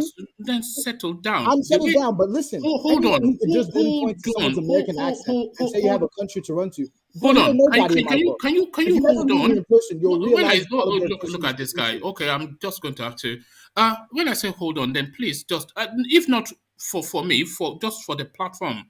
Because the platform is bigger than you or myself or anyone. So when I'm saying hold on, it's just to calm down the tempo of the space. So the way you speak is the way you speak, and the accent you have is the way you speak. That's immaterial to anything. He's jealous. He was born in Nigeria. Don't worry about that. Way more Nigerian it's a privilege to be born in Nigeria. So if you're not that to be born in Nigeria, exactly. And so because if you're of Igbo's talk and you are claiming you were born in America, that's not a pat on the back for you. But then so just let's just pack up. Oh God, you don't even have anything in Nigeria. You're a waste. I'm going to ask you to apologize. Hold on. Now, because of you, they keep quiet. Hold on. Emeka, I'm going to ask you to apologize for that because we have a thing about language in this space. So if for me, just apologize. I will apologize to him when he gets over his presidency. All right, then you'll have to excuse us. No, I'll apologize. No, you have to. No. I'm going to have to insist. No. He called you a double agent, which is a fair enough comment. But you called him a waste, which is too far. Okay, so yeah, I went too far. I do have class. I went too far. Then please just apologize for that. But let it be known, if I ever see you in public, if I ever see you in person, don't threaten anybody. I'm not threatening him. He's the one who said I'd be shaking in my knees. Who's threatening Oh God. Oh, okay. All right. But just woman. Okay. I need you to hold as well. Just to Emeka and to the brass space. The conversation in here is usually high octane and intense. You know, that is the USP, that is the stick of this place. But the one thing that we always insist on, and anybody that knows this space knows that, I insist on language, because I think we can disagree vehemently, but in elegant language. So I have to insist that the language. Am I the one that said I'd be shaking in my knees when you had somebody calling somebody a waste? That's a language that I would not allow. Anyone who opens their mouth. All right. Okay. I'm going to have to excuse you. If I'll apologize to him. Please do, because So let's just. But really, just for the future, disagree with him with fervor and with vigor and with vim. You bang the table even, but in elegant language. This we must. Otherwise, imagine if we let the language spiral. You wouldn't be here. You just think these are just a bunch of drunken louts. We are not drunken louts. I would also never offend anybody because if they had an accent. I mean, it just shows it's fine. It was just a commentary, really. What is insecurity because he doesn't have an American accent? Don't worry about that, because I've mocked, poked jibes at Radio Biafra himself as well about his accent when he comes here and tells us that he's a born and bred Igbo man in a crisp British tone. So that's fair game. He wasn't being disparaging. He was saying, what is your association with the country, which you probably don't have. So I don't know. Are you overly sensitive about your accent? Is that what it is? I'm not overly. I'm overly sensitive to people who have prejudice against their own people because they have different accents. Don't worry about all that. So you just opened up now a 10-minute conversation that need not. Met me in person, you'll respect who I am. But you why so? You know, I'm not sure. You remember the first time you came here, you were boasting about money and stuff like that. So I'm starting to mark you down somewhat. I am starting to mark you down somewhat. You know, you're starting to paint. Woman, I'm keeping quiet because of you. No, don't worry. I'm keeping quiet because of you. Because I'm gonna make it a point for us to see in public. My brother, anytime. I'm a job boy. Don't worry. Right? Militant in my body. I dey wait you. I dey wait you. Ajale Koko, where are you now? When we don't need you is when you interject. Ajale Koko. Settle these people down now. Ajale Koko. The toll-gate minister. The toll-gate minister. Are you in Jawland right now? No, but let me tell you, if Aizon was in Ijaw land, you'd have to pay a toll from Biafra land to get to the sea. He's been quiet because of you. No, because he wants to be civil, which is what we are. One man, let him apologize so that we move on. Let him don't control our coast. We don't pay toll to Ijaw people. They don't control our coast. Ijaw people don't control it. Okay. They are people who land grabbers. Please apologize. I'm apologizing. One man, Emeka and his cheerleader here. They don't want to see us. I'm going to ban this guy. I'm apologizing. Enough of you. I said you don't serve any purpose in here. I said I'm apologizing. I just want to know, are you not you, but Radio Biafra, who just shouts over everything and everybody? That man is angry. He's just angry. You can hear from his tone, you know. You don't have okay. So sorry. Hold on, Emeka. Hold on, Emeka. So Emeka has apologized. So you ask. Oh, I didn't hear his apology. I'm sorry. No. Yeah. So accept it in good grace and let's move on. Woman. I did. Yeah. They laugh. I don't carry anything for Bele. If the guy they vex because I thought he get American accent. They talk about breaking up Nigeria. Is that a lie? Did I lie? But does he not have an American accent, and is he not calling for the breakup of Nigeria? I didn't lie. Yeah. Woman, it wasn't an insult. He was stating the obvious. If you don't like him, you don't like him. But I'm stating the obvious, my brother. What is obvious here? obvious that is you have that an American accent and you're calling for the breakup of my I've country. done more for Africa. Do you see the wider point that Aizon is making? Do you see it? I think the point that Aizon is making is that he exists in a world where he's done nothing for Africa. How do you know? How do you know? How do you know? Bro. I mean, are you in my life? How do you know? It's obvious. You sabi how you know? My friend, go and sit down somewhere. How I know? Go and sit down somewhere. How do you know? This is a typical Nigerian setup. Where everybody. How do you know? Just tell me where we should meet. Anytime, my brother. Anytime, wherever you want to meet, I will meet you in Onisha if you want. Okay. I go carry my boys, come meet you for Onisha. You're mad. You're telling me to see you in person. It's okay. You're telling me to see you in person. Can you say that again? No. I think I got it on tape. See, that's what I mean. You're a basic person. I'm a basic person. Come find me now. Man. So I'm a basic person. All right. I'm going to cool the both of you off because that was too much. And Aizon, please, you have to apologize as well when you come back. But there's this book that I read in just secondary school thereabout. Just the name of the person who wrote it, Nkem Nwakwo, who is an Igbo man, Nkem Nwakwo. And what is the name of the book? My Mercedes is bigger than yours. So this is what Ahizon and Emeka is doing. My Mercedes is bigger than yours. Next thing they'll be whipping it out and comparing the size of. Don't compare the size of. So just my Mercedes is bigger than yours. Nkem Nwakwo. So go look for the book. So don't worry, both your Mercedes are big. So just settle it down, Mr. Big Shots.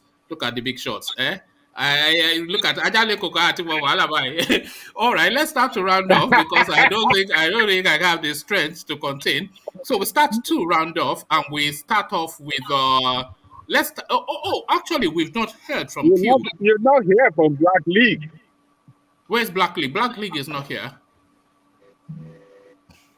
It's only Black League. No, Black League is hiding in the comment section. You know Black League now. When it gets too hot, he hides away. But Q is brave enough to be with us. So the only voice I want to hear is Q. So Q, let's hear from you. Can you please make the distinction for us between Biafra land and Igbo land? What is your understanding of that, Q? Hello. Hello, Q. It's a madhouse today, but to you. It isn't mad. It's interesting. The last time I was here, it's not there. I made that. I think Ola was trying to say something. Can you? Hello, can you hear me?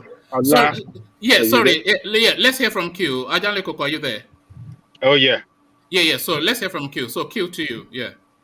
Okay, I said the last time I was here, I made that distinction between Biafra and other parts of the country. I did that the last time I was here.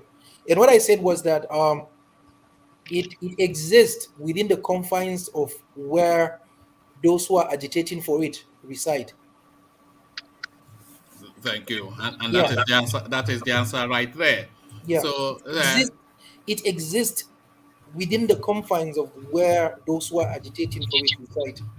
And I heard you people talking about the people from the Niger Delta area, and other places like that. Well, at this moment, the authoritative voice, who is a representative of the Niger Deltans, there is no one who is as authoritative as Edwin Clark. And Edwin Clark, earlier this year, made it clear that no part of Niger Delta will secede from the country as a whole. That was let me interject real quick, please. No, let him land. Because I know I'm not interrupting too much. I just want to correct one thing. My friend is Pa Edwin Clark. Okay. Thank you for that. But who is Edwin Clark? Look at that. Thank you. No. Okay, no. One man is a question. Is a question. So he has to get an answer. Edwin Clark is not speaking for us. He's not. He doesn't belong here. Is the thing. This guy. Please allow me to talk. Go on, Who asked the question? Who asked the question? Is this Englishman in our midst wanting to be a Biafran? But okay. Yeah. But before I answer the question, it seems maybe you were not listening. I said he happens to be the leader, bar none, at this moment. He represents the Ijos, the Ishekwis, and all the people in Niger Delta. They see him as the leading authority. I said that. That's not true. What's the title of his organization? Pandef. Yeah. Pandef. Yeah, and what does it stand for? Look at that. What are you talking about? He doesn't know anything about it. Like please, let me have a chat. Let me have a chat for hold on, Q. Kindly allow me to have a discussion with him for just a minute or two. I will allow it, but let me just give you a backdrop to that conversation. Mazi, whatever, Radio Biafra, he is an Englishman, not a Nigerian, who just heard Biafra on radio. So he doesn't know anything about Nigeria, but carry on from there, Q. Yeah, Q, to you. Yeah, well, this is what I want you to understand, please. I don't think it is necessary for us to be emotive in these issues. It's important for us to use our sense, to be logical. It is important for us to be rational, to be sensible as well. There's no point being sentimental. Let us just be honest with ourselves. The people who identify themselves with the idea that Nnamdi Kanu propounds, fine, that propagates, fine, you can go ahead and ensure that you have people who will represent that idea, represent you in all positions of power, from the legislature to the governors. Do you understand what I'm saying? But my point here is this. You said earlier that the people of the Southwest are kind of scared, or like they I didn't say kind of scared. I said they are scared. You know, you spoke about okay, sorry. Point blank, yeah. Definitely you scared. said competition, right? Scared of competition. Yes, scared not of kind competition. Of scared of competition. Yeah, but I don't understand. Excuse me. Well, okay, so all this while, the reason why you wanted to secede from Nigeria, because you feel that there are certain people that cannot compete with you people, and therefore you want to have your own space where you no, that's not correct. Okay, that then is, what is that it? is not the reason. That is not the reason for self-determination. Is not because you think you are better than other okay, people. but wait. So why are you talking about competition? What competition? Do you think any tribe or any group, any region sees you as a competitor? Do you think that is the case? Yes. Then you are lying to yourself, my friend. You are lying to yourself. Look, let me tell you this. Hold on. No, wait, my brother. You just said something. No, you can't just come up. You have to stop. Hold on, no, you're putting people up. Stop. Does not make sense. Stop. You hold on. No, I'm not gonna stop. I just want to make you to understand this.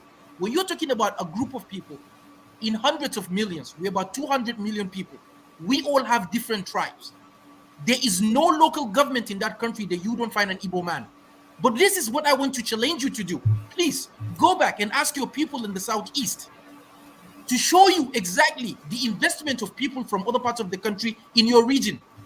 They should show you the presence or the residence or the number of people who are residing in the Southeast. And then you realize that it's not as if people are afraid of competition. Perhaps there's that thing that people just find it very difficult to reside within the confines of what you call Biafra. Now I want to make it clear to you. Do not in any way, do not please in any way look at people as not being to your standard, because when you're talking about competition, nobody's doing you're talking that. about Nobody's standard. No, when you're talking about competition, you're talking about standard. Competition is all about standard. Excuse me. If any person cannot meet your standard, it means he cannot compete with you. That is what competition is all about. You are on a range, you are on a scale, and then you compete. If anyone cannot meet up to that standard, then you say that person cannot compete with you. So do not do that. It just does not make sense.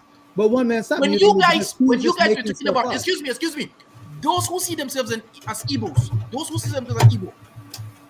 during the coup, some of the principal actors within the Igbo region, those who saw themselves as Biafrans, there's no one who was as pronounced and who was the main person of the whole thing like Ojukwu. There was none like Ojukwu. But what happened? Excuse me, but what happened? What happened? Listen, please just hold on. Because the reason why I'm saying this is because, believe you me sincerely, all I find here is quite difficult for me to comprehend. When you look at other people and has not been capable of competing. Nobody said they're not going to be capable. You're literally making up stuff, Q. No, but what you've been talking about was this: that people are scared of competing. We just want to have our own region called Biafra. You're making Believe things me up. sincerely, I said this the last time I was on this panel. I made this clear to you, and you were on this panel. There is no problem if a certain group of people identify themselves and they want to be independent. I see no problem with that.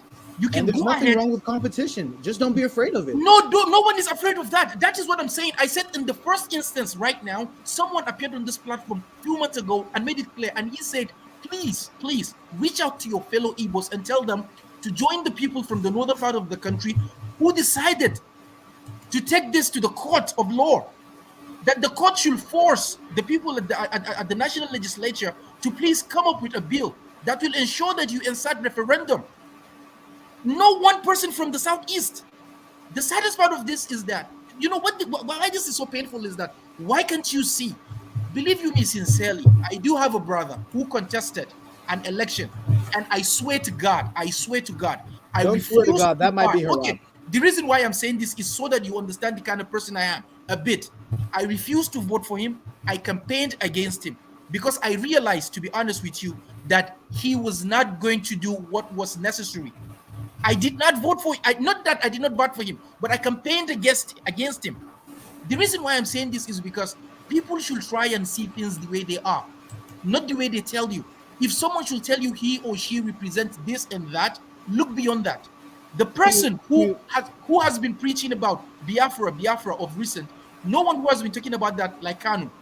But we know before Jonathan was voted out, this man appeared before the Nigerian High Commission in the UK. He was campaigning for one Nigeria. Can you hear me? I can hear you clearly. Good. So my point is that please, it just does not make sense for all of us to be saying things that are unnecessary. If a certain group of people, as I said earlier, want to get out of the country, there is no problem with that. There are so many countries around the world. There are so many countries around the world who are landlocked. There are countries around the world. Not going to be landlocked. No. I'm not talking about you. I'm talking about you are, but you know. No, just allow that. Let's say for instance, the Biafra land has access to all the oceans in the world. Biafra land is going to be paradise on earth. There is no problem. Congregate all of you. I mean, there is no problem. But what I'm saying is that there is no need to be agitating in such a way that people who are doing that, they are not bringing forward, presenting to the people the facts. When you're doing that, do that with fact. Nnamdi Azikiwe in 1979 granted an interview. In 1979, when he granted the interview, he was asked about Biafra, and he made it clear. He said he told Ojukwu in a meeting, more than 50 of them, Igbo elders, he made it clear to him. He told him, he didn't lie to him. He said, look, this is not only unnecessary, but we must realize that a lot of people are being killed, and therefore, we should not go ahead with that. He said, before his own eyes, that was what Nnamdi Azikiwe said, before his own eyes, the Igbo elders, most of them, they called him an Onitsha man should not be listened to. That was what they told Ojukwu. They told Ojukwu that do not listen to an Onitsha man, and therefore you should go ahead and do what you're supposed to do. That was what he said. He said he was shocked because they identified him as not one of them. Go and check. There was an interview he granted in 1979.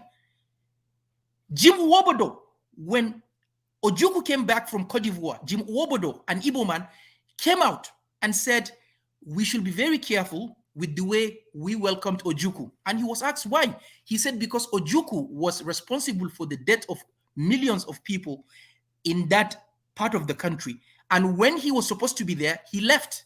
He's also, now you could say, well, they are saboteurs, as people have been, you could say that. What you're saying, listen, but no, what I'm saying here is this. Come together, decide for yourselves what you want to do, and find out, and then get people who will represent you. For instance, in the national legislature, and then put forward a bill.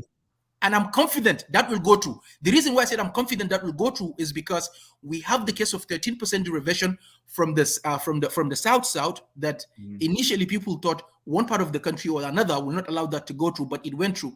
From a meager 3% or so, it went to 13%.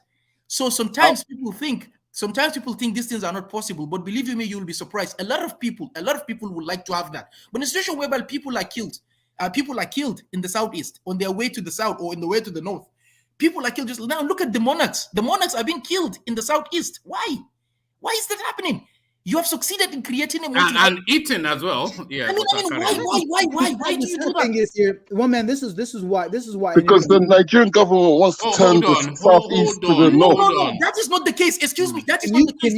Okay. If today the Nigerian, let somebody else speak. You spoke. If the Nigerian state would like to do that, we need 100% derivation.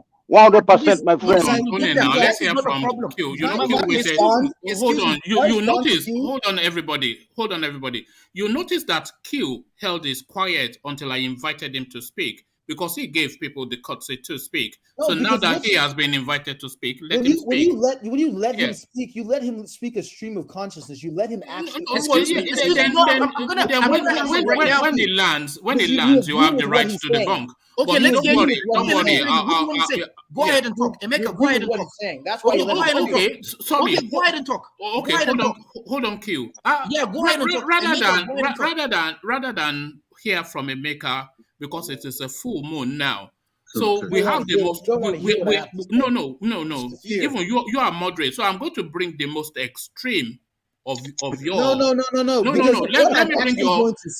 Let's just bring in your. Hold on. Let's hear from your extremist. Can you hold on, please? Emeka, please now. No. There's nothing you can say. Let me bring in your. There's nothing I can say. There's nothing that you can say that your extremist cannot say in. Why are you putting us in the same camp? How do you think? How do you know that we have the exact same ideology? Because we see your avatar, so we know your politics. So let me bring your extremist taste. So let's hear from Pansat, who is the most extreme of your sect. So Pansat, let's have it. Oh yeah, Pansat. Good evening, everybody. Yeah, go straight to it, Pansat. I want to go. No, this is your champion. Q. Hold on, Pansat. Q, brace yourself and apologies for whatever comes next, but brace yourself. No. It's nothing like that. It's nothing like that. Allow this man talk. Let him talk. Now, what I want to tell Q, obviously, is an intelligent person, but everybody from the northern Nigeria, all you want to do is argue between Yoruba and Igbo. I'm not Yoruba and Igbo, or what we're doing wrong in the east. Not for the north. The problem we have in Nigeria is actually from your section, Q's. As an intelligent person, why don't you help us talk about your people? Okay, you are causing Nigeria to go down. No, Q doesn't even want to tell you what ethnic group he's from. It doesn't matter. Okay, it matters because he's ashamed of his own ethnic group. Sorry. No. Hold on, Pansat. Just to be clear, in this on this platform, all I want is your voice and your opinion. So, excuse me. Sorry, no, please allow me. How can you? No. So hold on. This is not for you. Sorry, Q. I did tell you to brace yourself. Because we know the quantity. He's not talking about me. We know the quantity of Pansat, so that's why I told you to brace yourself. You really don't know. It's not Pansat who said that. We know your quantity. Yeah. What I want somebody as intelligent as Q to talk about right now, okay? Because you could Don't patronize him. Hold on. You can't talking about Nnamdi Azikiwe or Ojukwu and all that nonsense. That's neither here nor there. Because he's speaking to the space of the discussion. Let me land because I really want to hear what he has to say about this. Okay? No, but we want to. The argument and Can the you debate, just ask me the question, please? Just ask me the question. The debate about Ojukwu, Nnamdi Azikiwe, and the North, and Nigeria, it's already been had. We had the war. After the war, oh my God! Everybody else that conspired with the North to fight Biafrans. Okay, you say Biafrans so are that's already a bad. false So, narrative. hold on. No. Right now, if we go to, Hold on. Oh man, this is crazy. Hold man. It is crazy. It is crazy. It is crazy. It is crazy. Because Biafra land was not fighting the North. Biafra land was fighting Nigeria. That's what I said. You said people. Hold on. That wasn't what you said. I said you said that people who conspired with the North. So right. Biafra was not fighting the North. It was fighting Nigeria. I don't want to argue the small point, but I want to hear what he has to say. No, it's not a small point. It's the key point. What's the question, please? The question is this: the Jos Plateau area, the Middle Belt, the Yoruba, the Northeast, the Northwest fought together against Biafra. Okay, so remove Biafra from the equation, because we were saying that you guys are killing people, that you want to Islamize the country. So remove us from the equation. If we go to Governor Autumn right now and ask him, hey, what is your problem? Is he going to say Biafra, or is he going to say the Northeast and the Northwest? If we go to the Yorubas and ask them, who's your problem? Are they going to say Biafrans? So yes, you we are, would. you end up being... No, yes, we would. Yes, they'll say because they're the ones that have the most to lose because of Igbos leaving the country. Right now, I want you to address that question, Q. Okay. If you ask other parts of Nigeria, forget the Igbos, talking about the Northeast, the Mid-Belt, Yorubas, who is the problem in Nigeria? Answer that. Okay, you're done with your question. So in other words, what you're saying right now is that I should sit down and look what is the problem of the whole country, right? Yes. Is that what you're saying? Yes. The main problem of the country is just leadership. It's poor leadership, period. That's abstract. Deal with terrorism. No, you can't. No. You ask the question. I know, but don't let him get away. You can't orchestrate. When you say abstract, what do you mean? That you don't agree? Listen, let me tell you this. Just allow me to expatiate a bit. There are some things and a little bit of there are intricacies here and there in terms of the leadership of the country that people find it very difficult sometimes to distinguish in between. It's like strands and strands and strands of different problems. Just allow me to say this, please. Just allow me to say this. Hold on. It's only an hour show.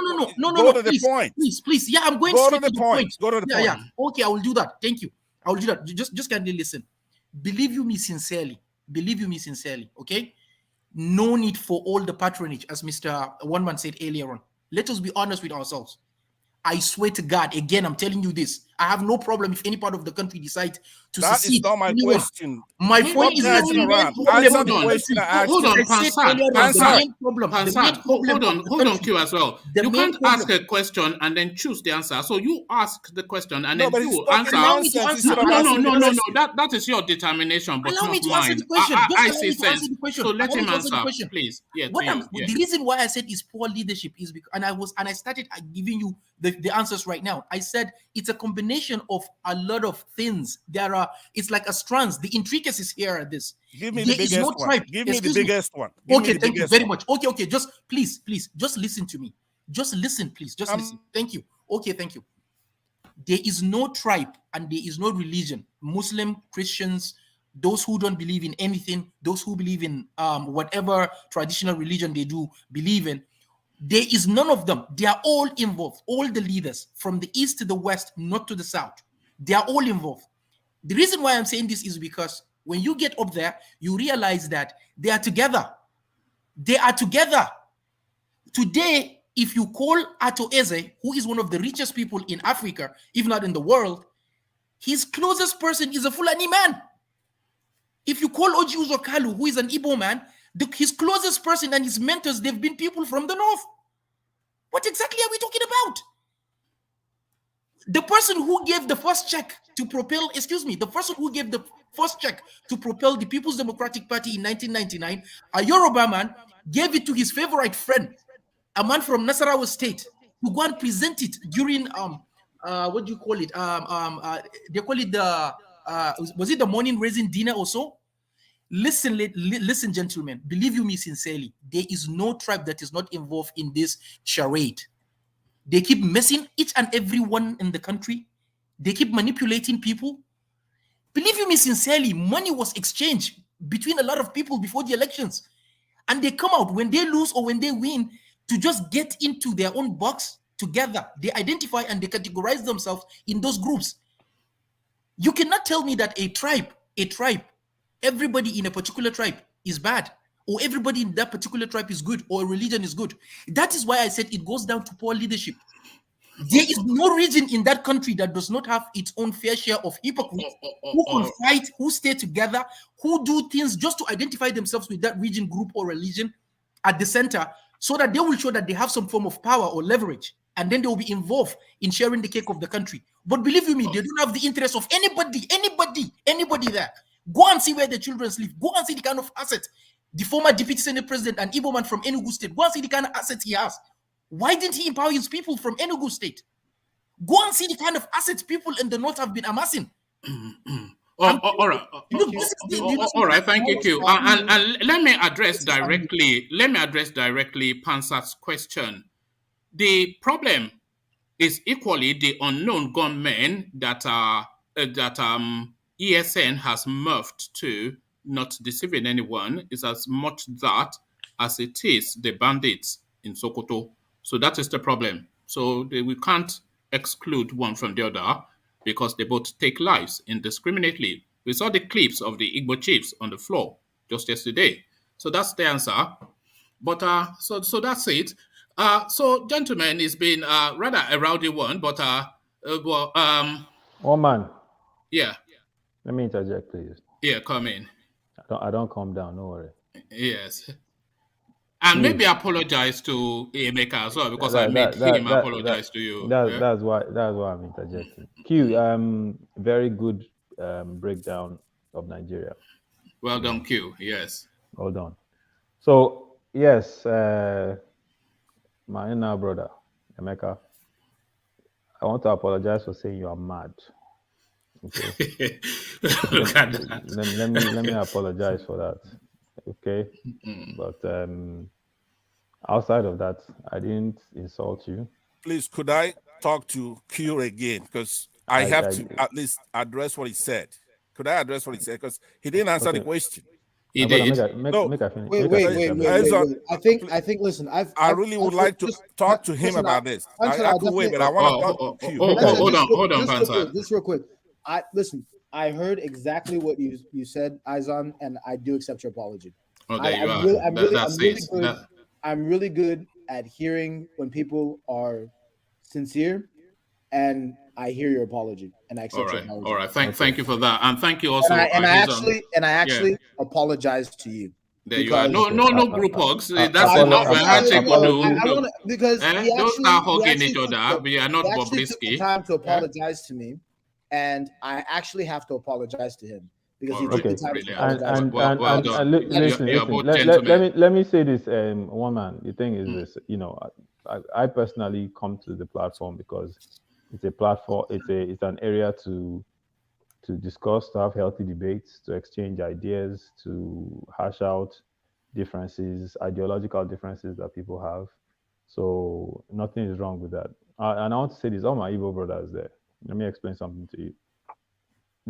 I don't think I've met one person on this platform that doesn't understand the agitation for self-determination, and even understand the reason why there's a call for secession. Everybody gets it. I have more Igbo friends than you can possibly imagine. And I've debated this with them endlessly. Some of them support it, some of them don't. But I understand. I'm an Ijaw man. Trust me. I understand why. Is all this necessary? I mean, this you could. My brother, please let me finish. Let me finish now. Let me finish. No. That's what he does. But carry on. Please let me finish. Okay. I'm saying I understand the reason why the calls for secession. One man understands the reason. I don't think there's anyone that doesn't understand the reason. We might have differences that maybe we don't think secession is the right approach, but we understand the reason. The differences start to come where there are certain comments being made or otherwise. But I'll just leave it at that, not to extend this further. That's All all right. I'll say. Thank you. You're a real gentleman for doing that, and equally a gentleman, Emeka, for extending as well. So this is what we'd like to say. We fall out, and then we come together. So we've come together, but come to the end, and I'll start to take closing remarks now to land on Ola. But I will start off with Ejiro. Ejiro, it's been a wild one.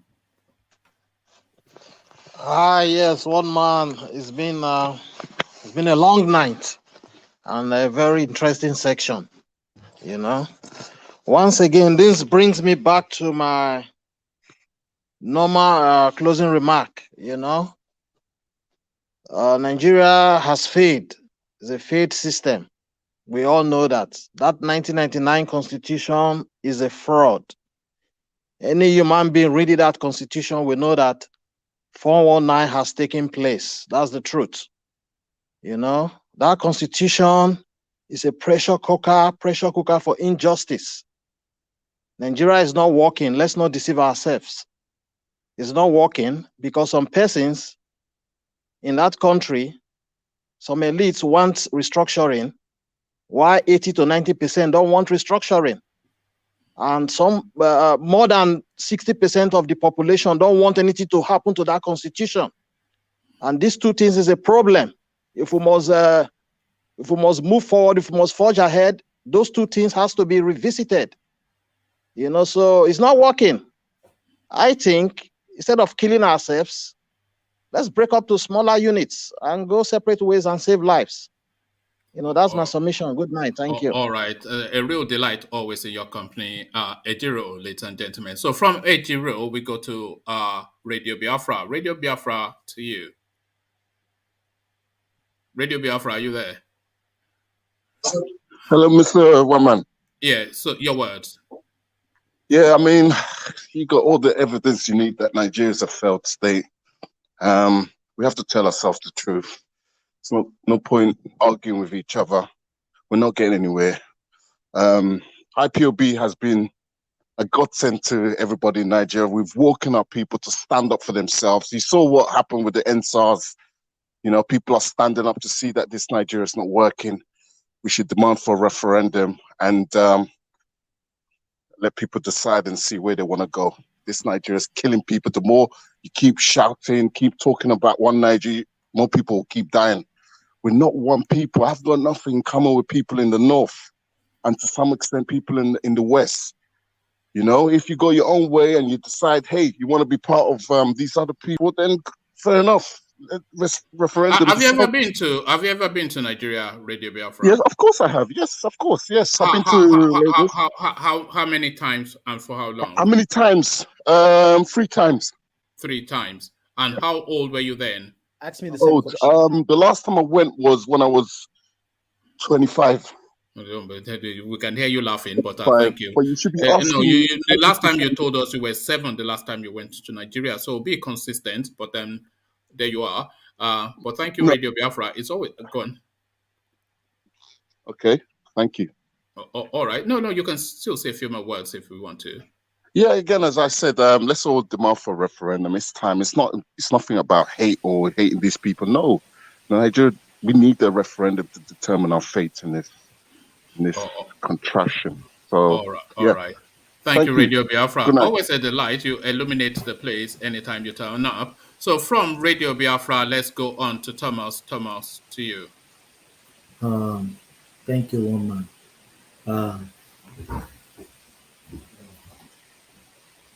It's a good discussion today. And I will tell everyone, let's please, when we are addressing ourselves, please, let's be much polite. We can still make our submission, speaking to ourselves polite. I think everybody here, we are adults. The section today is so rowdy. I don't like rowdiness. Please, let's speak to ourselves in a good manner. God bless Nigeria. God bless everyone. Thank you. Thank you, Thomas. Always a delight in your company. So from Thomas, we go to Tony. Tony, to you. Okay, sir. So I'm so sorry that tonight, you have been so provoked, Hey, you people now, you come here to bully me all the time. Okay, like Now the outside now they laugh at us now because so we don't begin to fight ourselves today. I just want the Igbo guys on this platform to try to rethink and then try to embrace us. We are brothers and sisters. No matter what. You know what I'm saying? Like even the governor of River State, Governor Wike, say that they are from Edo State, but that he cannot go there now to compete, to be a governor there. So they are from Ikwere. He said, but they are from Edo State. You see, so there's nothing to be competing about blah blah. You know that Yorubas are the pace setters. They are pace setters in Africa, not in Nigeria, in Africa. And then Yoruba land is covering up to Asaba. You know what I'm saying? That's what we're talking about. So we don't need to be competing about that. But all I'm saying is that we should work together. Let us build bridges to unite us. But tonight, I was highly disappointed in the Igbo participators tonight, because they were so, I mean, I mean the way they hammered that, we are not good people, we're not good people. No, that's not cool. Let us forget about this so that the outside don't laugh at us. You see, the outside man that just came there just now, he was just talking about Ike Clark. The Ike Clark, Park Clark, or whatever you want to call him, is now an Hausa man because his residence is in Abuja. It's not. It's not. Oh, sorry, I must interject. Nobody has told you that is an Hausa man, and you can't just presume that because he doesn't agree with you. No. He's an Hausa man now. Oh, all right. Okay. All right. Thank you, Tony. Thank you very much, sir. Yes. So God bless you. So I'll be sharing things. I'll be sharing, and you know what I'm saying. So that's all I can say. All right. That's nice. God bless you. That I like to hear. You know how to butter me up. Well done, Tony. So from Tony, we go on to let's go on to Ahizan. Ahizan, to you. Yes, guys, I know the mainstream narrative is Nigeria is failing, Nigeria is a failed state, Nigeria is, the dirt of the earth, Nigeria is this, Nigeria is that. Well, yes, Nigeria may be a lot of things, but Nigeria is not a failed state. I personally continue to bet on Nigeria. And people from where I'm from have a reason to call Nigeria a failed state. We bear the brunt of the allocation money that goes to all your states. The oil comes from our bottom of our feet. There was an oil spill recently that went on for a month. Those people are not going to be able to use their land for the next 20 years, just so Nigeria can have revenue to survive. But with that, we've called for self-determination. We've been doing it for years. But we also understand the importance of Nigeria staying as one, because at the end of the day, Nigeria breaking up does not serve anyone's interests. Nigeria is stronger together. Nigeria holds a lot of promise. Our diversity is our strength.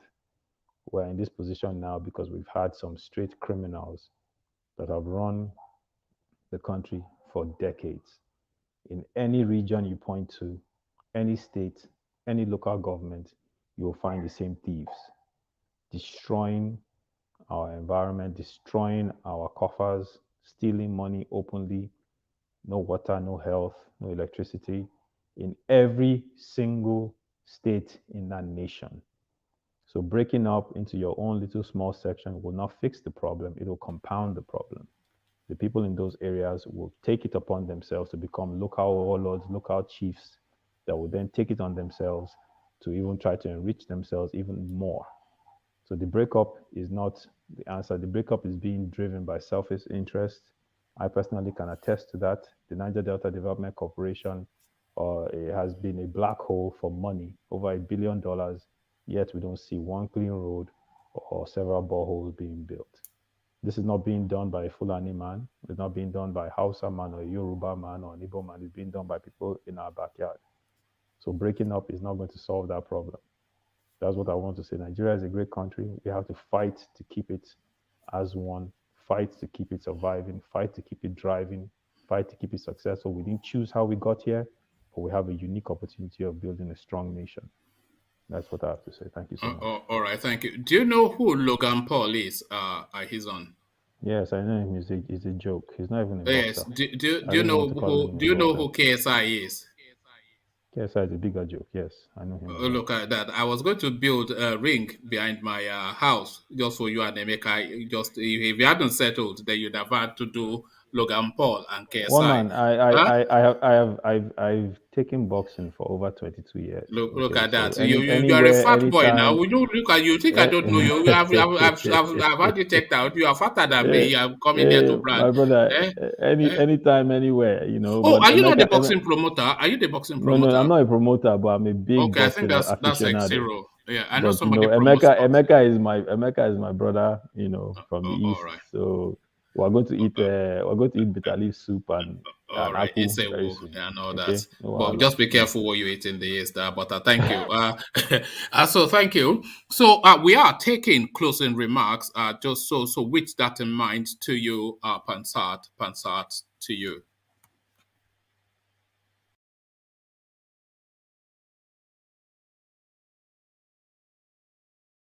Can you hear me? Yeah. Hello? Okay, there we go. So, first of all, I also wanted to address the APGA issue with the East, a minority, a small minority, making noise all the time, taking out their strength when it comes to the Igbos. But they sit there, and the Fulanis and the Northerners come over there and take oil for them like Girl Scouts. But when it comes to the Igbo, they're making noise. They're small. When they had a president from the APGA, the Igbos are the ones who supported him, voted for him at kindred and all that. But the APGA is not a problem. They're small. They always gonna talk nonsense because they're a small minority, including the other minorities. But my issue here is gonna go to Q because I always want to engage a Northerner who is intelligent, who went to school, because it takes quite a gall to come on national stage. All right. Hold on. To start. I knew you would, but No, thank you. I haven't said No. anything. I'm not. Just this I'm is you, only. isn't it? No. Wait a minute. You will always be One man. you. What I'm Thank saying you. is that. Thank Please allow you. him. Please allow him. Please allow him. I haven't said anything. No. I will not allow it because it's going to be rude. It's going to be belligerent. It's going to I'm not offend gonna be people, rude. and then I'm he'll saying start I to want to talk chant. to somebody. Do you want to tribal chant? I told you not to patronize him. You wouldn't listen. What's I told you patronizing? to. What do you mean you say to that and the northerner that He's is an educated person. I want to talk to him because has he told you he's a northerner?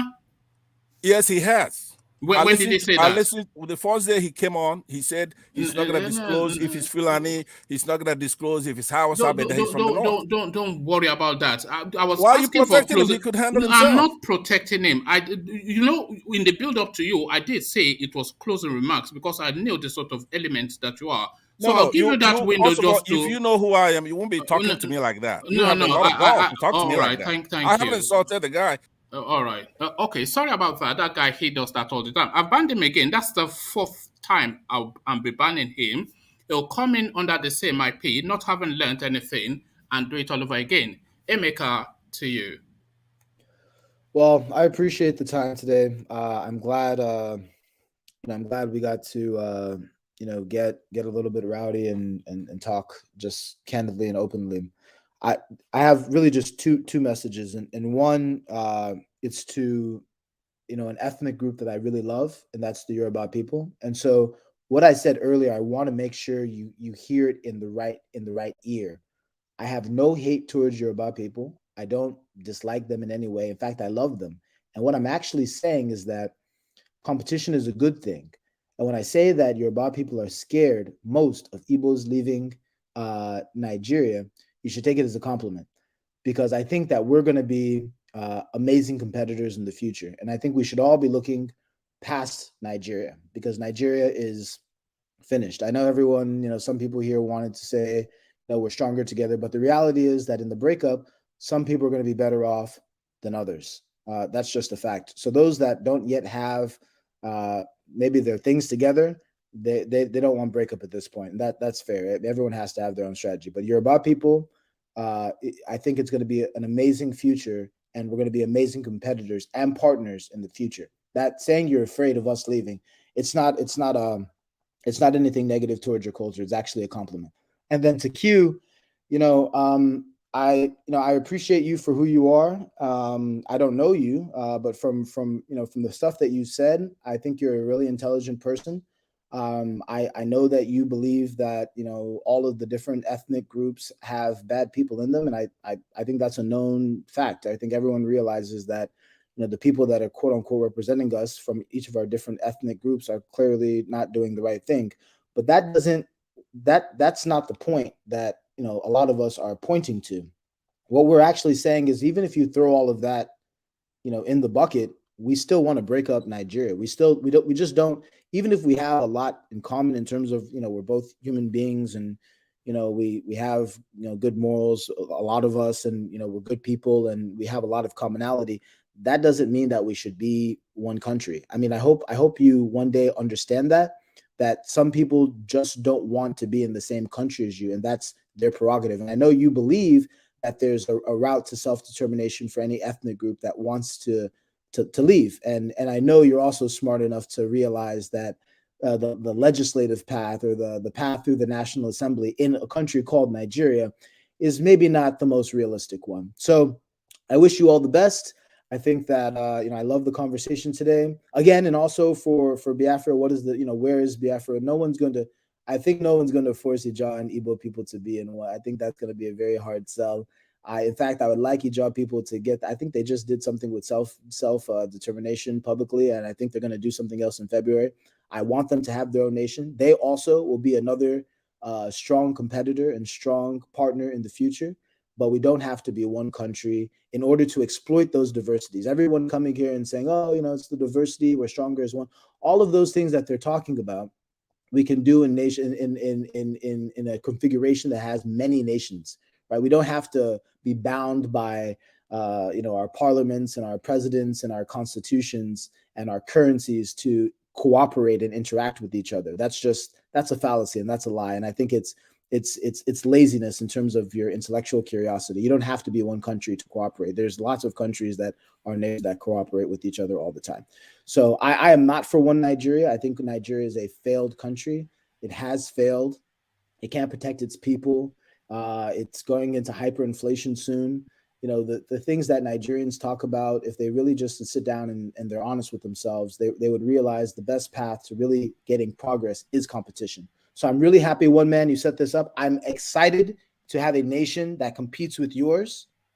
I think you are fearful. Don't say that. Don't say that. You are fearful. I think you are a tribe, not a nation. We've already gone through this. You're a tribe. Okay, listen. And we are a people. You are a tribe. We are a people. Okay, listen. Vive la différence. Forever the difference. Okay. Listen, Vive la différence. This is how competitors are. They like to disparage each other. Listen, no, Yoruba people. I hope you hear us loud and clear.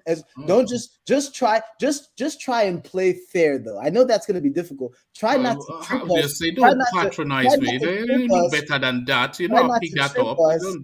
Excuse me. Try not to trip us when the race gets started, because I know you guys want to get a head start. But if you want to truly show the world, have you learned anything from the Yorubas? Have you learned anything from us? I've learned a lot. You're great people. You're amazing.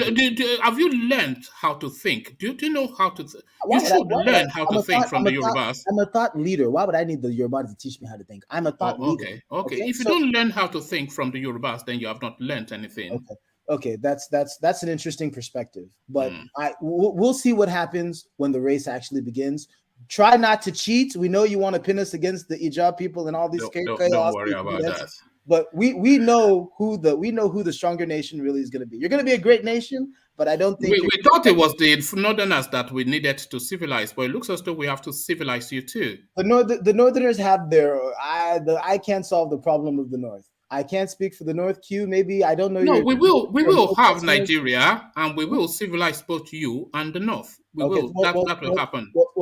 So who's land grabbing here? In fact, you're trying to grab an entire ethnicity and force them to be a part of. No.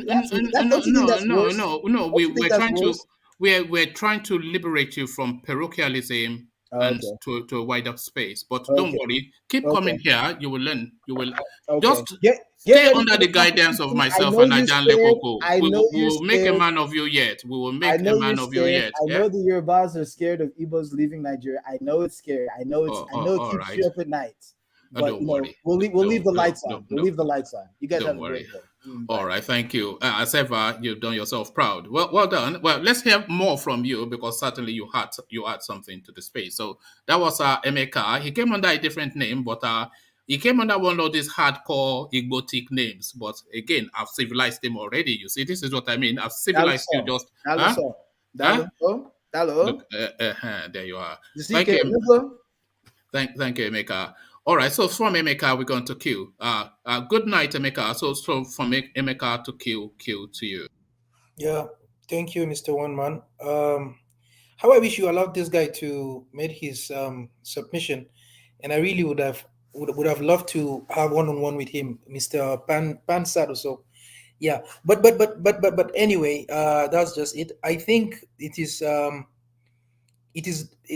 is not even necessary for me to go back to what I said earlier on. But what is important is this, that people should realize that they have their own goal to achieve. And each region or each tribe or each state, as you know it, or those who see themselves as people who want to leave the country, I strongly believe there's a way, and I strongly believe they can do that. It is not going to be easy. I know there are people who don't want the country to disintegrate in different regions or different ethnic groups or tribes for reasons best known to them. But one thing is certain, it is possible. It is possible. And I strongly believe you can do that, starting from electing people who truly believe in that idea, for them to push it forward. And you're going to have people who will collaborate with you to achieve that. And there's no problem with that. No one should lie to you that there are people who will not be able to collaborate with you from other parts of the country. As I said earlier, you have those who don't want the country to disintegrate, but at the same time, you do have people again who are ready. Believe you me sincerely, because I took a trip from one part of the country to another. In fact, it was from Lagos to Kwara. And then from Kwara, we went to, what is the name of this state again? I cannot recall where the former president resides. Niger State. Yeah, Niger State. And I was able to ask people a few questions about it. And most of them said the same thing. Most of them, of course, there are people who were saying, no, we do not want the country to do that. We want people to stay in peace. We have people from different parts of the country here. But there are a lot of people who told me that they do want the country, that people who want the country, who want to create their own country, should go ahead and form their own country. There are people who told me that. So what I'm saying is that it's not as if there are people who, the whole country, there's a region or maybe say the Northwest or Southwest or Northeast or North Central or South. All of them don't want the Biafrans to be independent on their own. No, you'll be amazed by the number of people from these regions who really will collaborate with you for you to achieve your goal. So I still believe that if you want that to go, if you want to achieve that, the first thing you're going to do is please mobilize the people there, tell them to stop the violence and mobilize themselves to vote for those who believe in that idea. And believe you me, before you know it, you will achieve it. You will definitely achieve it. Since that is what you want at the end of the day, you will achieve it. You will definitely get people who will achieve it. You have the numbers. Most of the youth are with him. But I strongly believe, there are some things that Kanu said that are right, but then there are things he said that just aren't true. They are completely not true. So people should please sit down and think and look at things the way they are. People should not be lied to. People should look at things the way they are. We should be logical and reasonable. We should not allow ourselves to get confused. We should have the ability. We should have the ability to use logic, to discern. That is extremely important. So please, I think that will do. I strongly believe it is a great country, but if people will want to be independent on their own, it is a welcome idea. Believe you me sincerely, I strongly believe it is a good idea. It is. And Mr. Pansad was saying earlier on, I'm from the north. I said this, no. No, I am not Fulani, I am not Hausa, I am not Igbo, and I am not Yoruba. I am from one of the minority tribes. And again, to remind you, I hope you're listening, you said something about the Ijos, that they are just minorities. These Fulanis are going there to do this. Look, please stop looking down on other people. That is absolutely wrong. You don't do that. It is just not right. Even if you have a tribe that is just 1,000 people, they have their own culture, they have their own way of living, and that should be respected. We as human beings should look into that and respect them for who they are. And we should not in any way humiliate them and make them feel down like there's someone who is superior than them, because that was what you said earlier. You said the Ijos are just a minority, the Fulanis are taking over. That was what you said. So I still believe that we should look inward. There's no need for violence. There's no need for humiliating other people or intimidating them. If we feel that we can achieve things the way we are as a group, we should go ahead and achieve that. Indeed, the country has failed, whichever way you look at it. And I strongly believe those who failed the nation, they are the leaders. And it's been for a long time. This is just not 1, 2, 3, 4, 5 years ago. No, it's been there for a long time. There's been corruption since 1999. For instance, we thought it's going to get way better, but immediately the democratic dispensation, we were able to do that. We were able to achieve democratic governance. What happened was that it became even worse. When you look at security, it was way better, than now. If you look at even the sovereignty of the nation, because it's under threat. It is under threat. We should be honest with ourselves. It's under threat. So when people look at it and say, no, we just don't want to go away. And yes, Mr. Emeka said earlier that we know we have all these problems, but people just don't want to. You said earlier, Mr. Emeka, that I hope you're listening. What you said earlier was that there are people who have who are bad in your own tribe, just like other tribes. There are people who are just not ready to secede from Nigeria. They are also from the tribe and all other tribes. But that does not mean that the majority of the people from that region want to go together with Nigeria, that you want to be independent. And I agree with you totally. As I said earlier on, believe you me sincerely, I strongly believe in what people want for themselves. If that is what the majority of people want, let them achieve that. Let them go ahead and do it. So that is my point. Thank you very much, Mr. One Man. I highly appreciate it. And I hope we will continue to have civil discourse here. All right. Thank you. Thank you. Without insult and respecting each other. Yes, I can guarantee exciting discussions, but I cannot. I'll try my best with the insults, but you saw how it gets. No. The fact of the matter is that when people look down on other people, it is wrong. If you have a people who, believe you me sincerely, the Westerners, the Caucasians who went around the world conquering, getting into slavery and colonialism, most of them now, they regret what their ancestors did, because they can see before their own eyes the destruction that was meted on other parts of the world, and they are not happy. A lot of them aren't happy. So what I'm saying is that no matter how other tribes are, don't look down on them. No matter how they are, it is a culture. People respect it. People live by it. People believe it. So let them be whatever it is they want to be. And I strongly believe any tribe, any group of people who say, okay, look, this is what we want, this is the way we want to go, I hope the majority of people would let them be. That is just it. All right, brilliantly put. Thank you, Q. You see, you don't spend enough time with us here, but anytime you do spend with us here, we delight in your company. So that was Q, ladies and gentlemen. I did try to warn him that Panzers can't be like that, just belligerent, just dismissive, just anyway. I've banned him, but he'll come back under another incarnation, no doubt. But Ola, it's been a wild one. Take it home for us, Ola.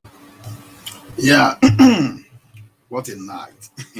That's at least I'm in the evening here. So now, thank you, everyone. Thank you, the audience. Thank you for your contribution. Thank you for the love you show. Thank you for the knowledge you contribute.